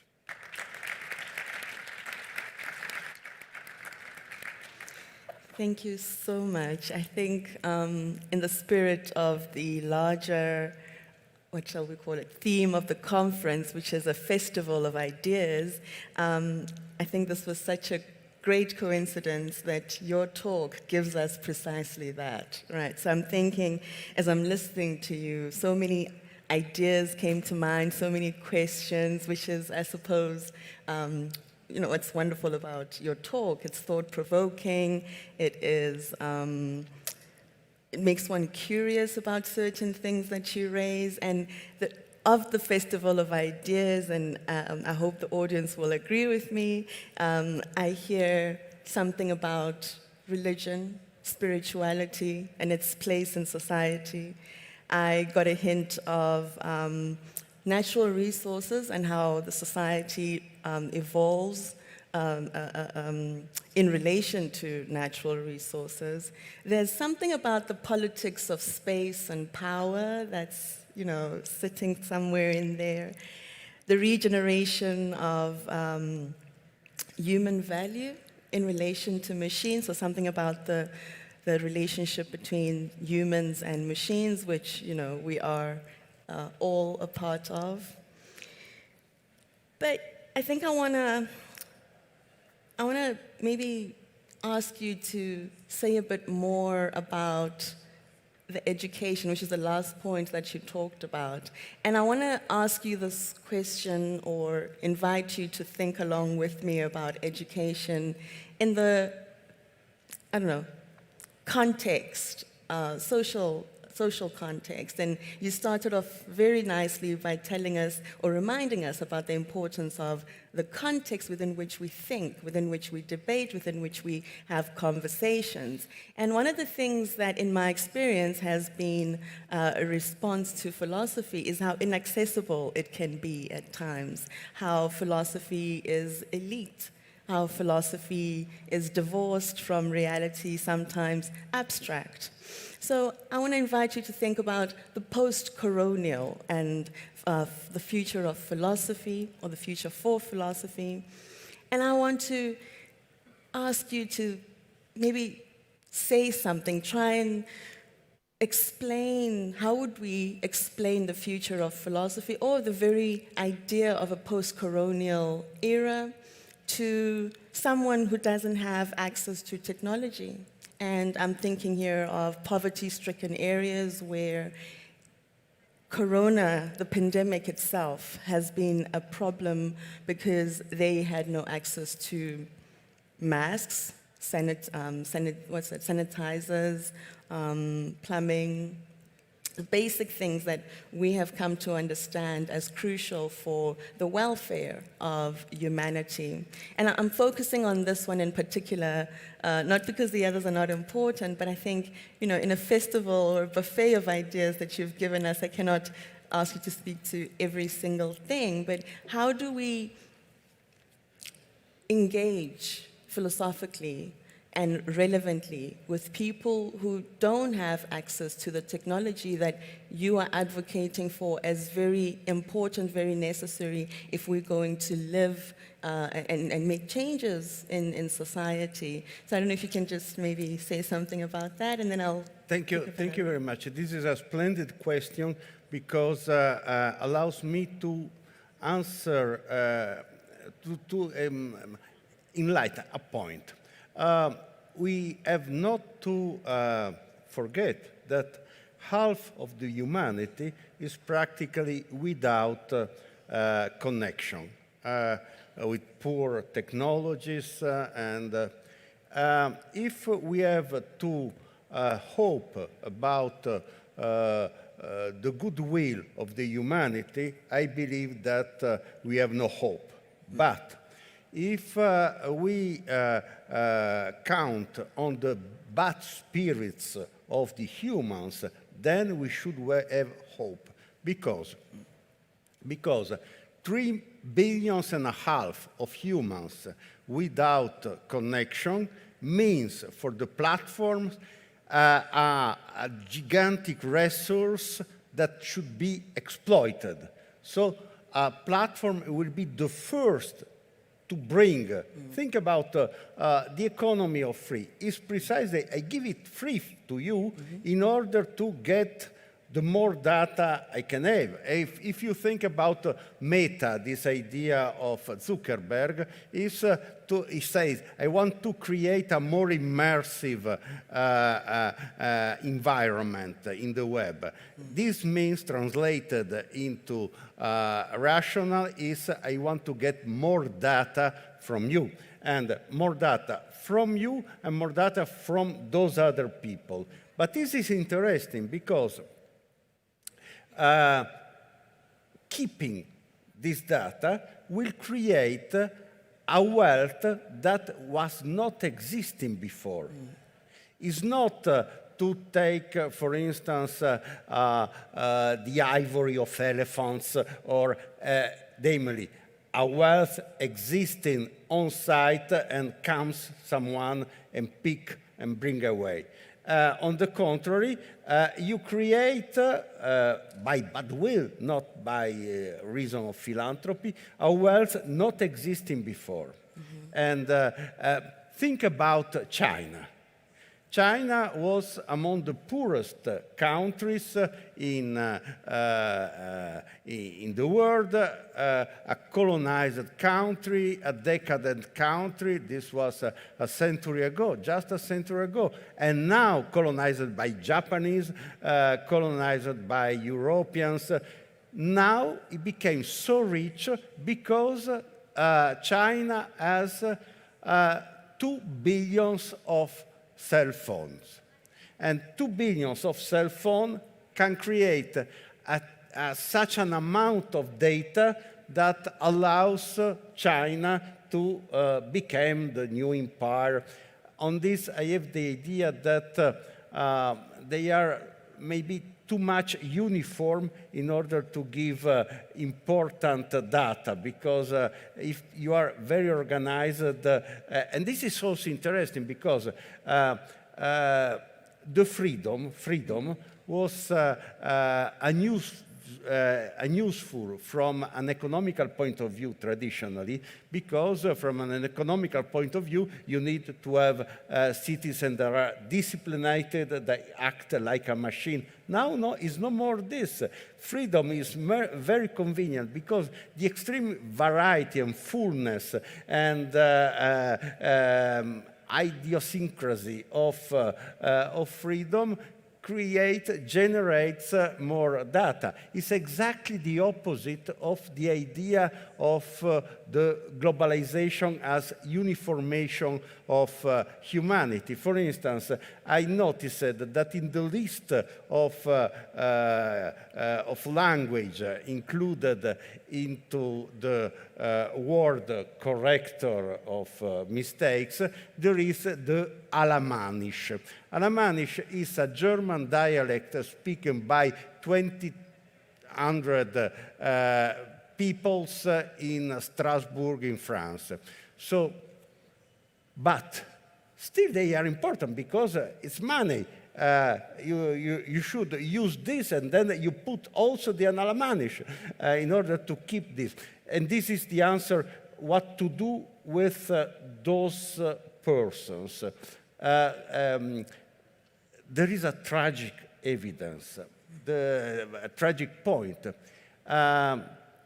a machine is always more convenient than a human for production purposes, because if he can act like a human, he has no hunger, he do not die, he has no rights, it's perfect.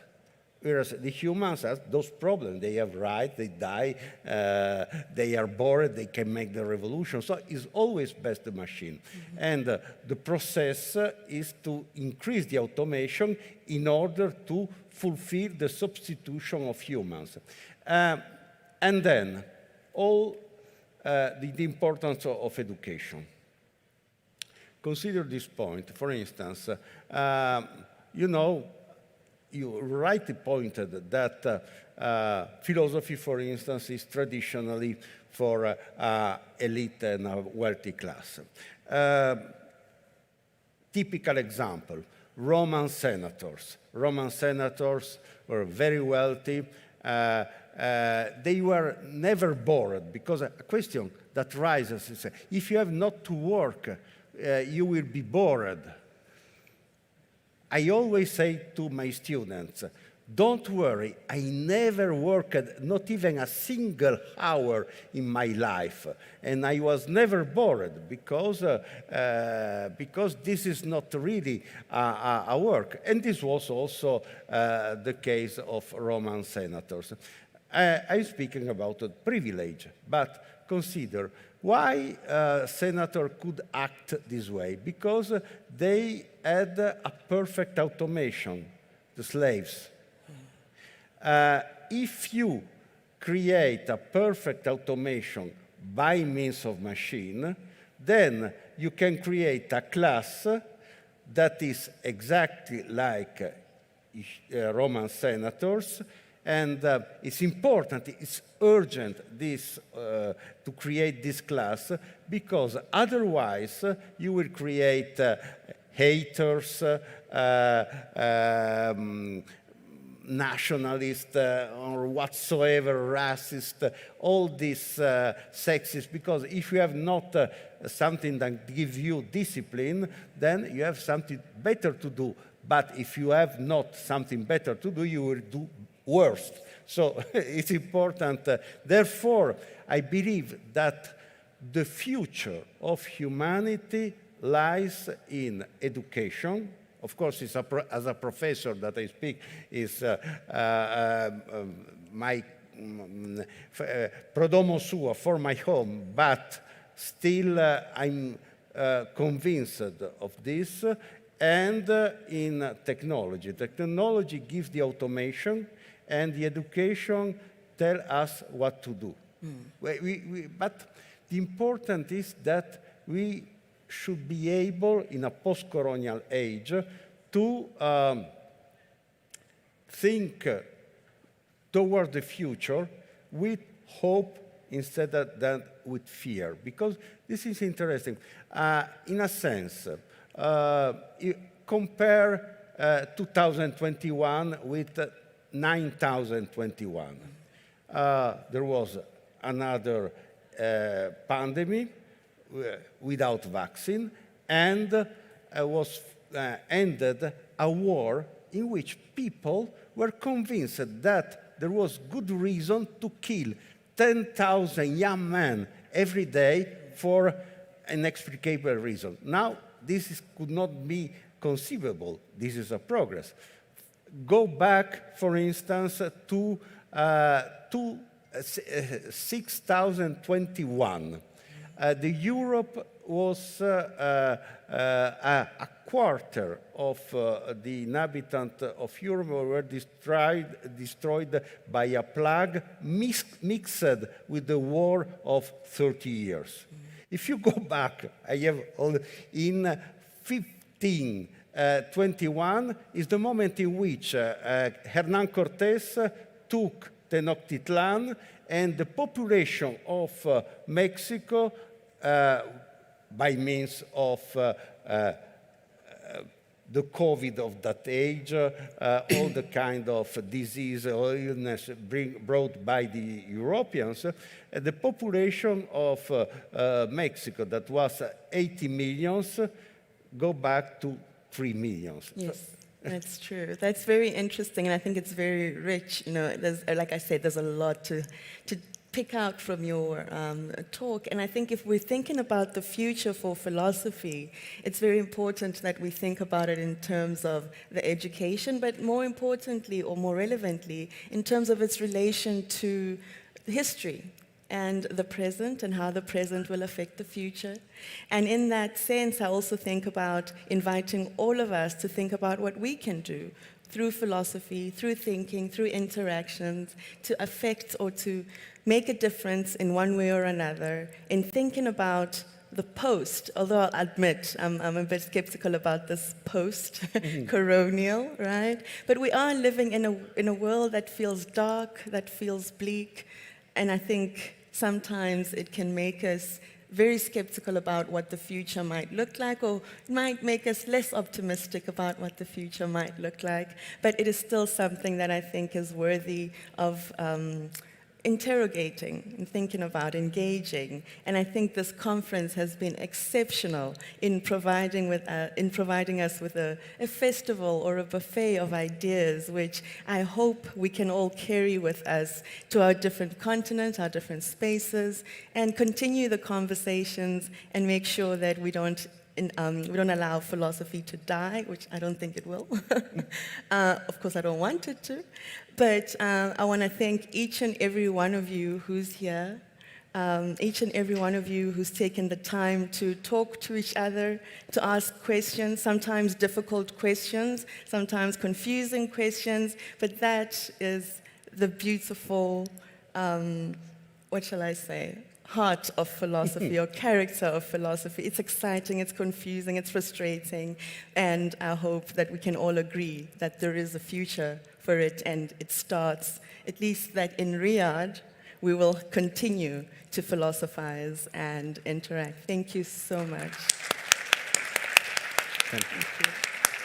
Thank you.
تست.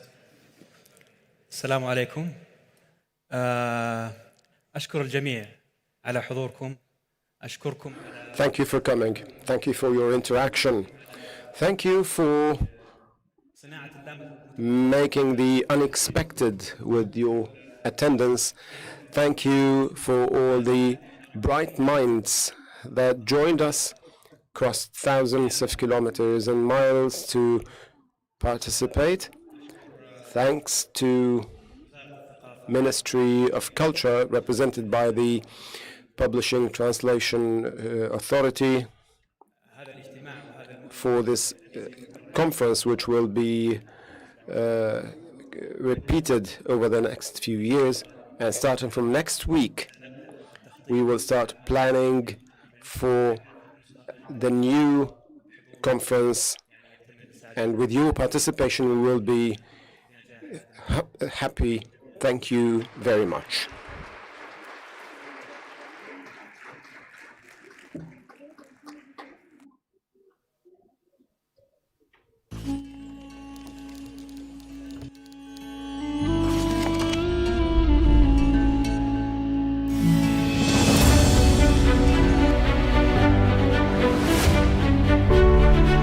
ضيوفنا المفكرون والفلاسفة من مختلف أنحاء العالم، إنكم اليوم في واحدة من أكثر الدول تغيراً على مستوى العالم.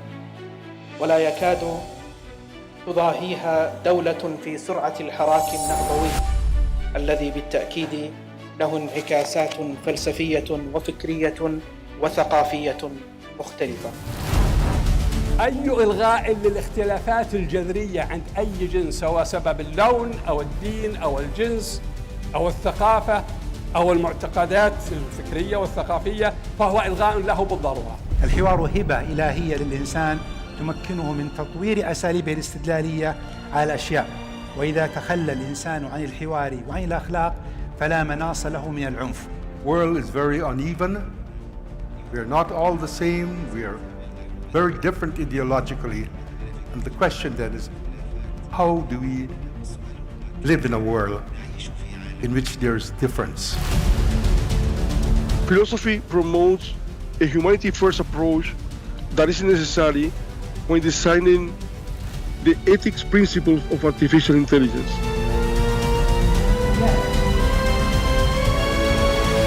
الناس يتوجهون للفلسفة باعتبارها فلسفة، يعني الفلسفة بشكل خاص وليس الفلسفة من خلال علوم أخرى.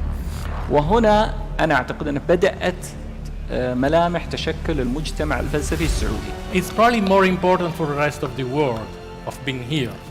As I was told, it would be for, say, the Saudi Arabian philosophical community. So thank you. I strongly believe in philosophy, and more so in the responsibility we all share as philosophers. In academic scholarly philosophy that can deeply influence my approach to philosophizing with children.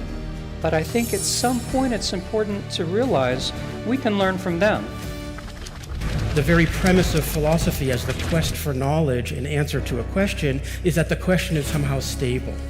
We can stabilize the question in order then to pursue the answer. يمكن لنا أن ننظر لتاريخ الفلسفة ونحكم على ما هو فلسفة فيه من منظور ما نعده نحن اليوم فلسفة. Gives the wrong definition of philosophy. So it gives philosophy as something that belongs to one continent and not others. You are the thinkers. As thinkers, you have an obligation to raise your voice. So what do you think AI impact will be on our humanity? Do you think it will improve our life, or do you think it will be a challenge? Sorry for going on and for preaching. No, but no, it it's really very annoys inspiring. Me. Very good. It's very it annoys inspiring. me when I hear talk of, the future of humanity will be threatened. Will robots take over? Forget it. فلسفة الطفولة وهي تسأل أسئلة مثل من هو الطفل؟ هل يمكن للطفل أن يتفلسف؟ وما طبيعة العلاقة بين المعلم والمتعلم؟ Very happy to be part of such a great event. Also very happy to witness people from different linguistic and cultural background exchanging their philosophical thoughts and sharing their knowledge here in Riyadh, the capital city of Saudi Arabia.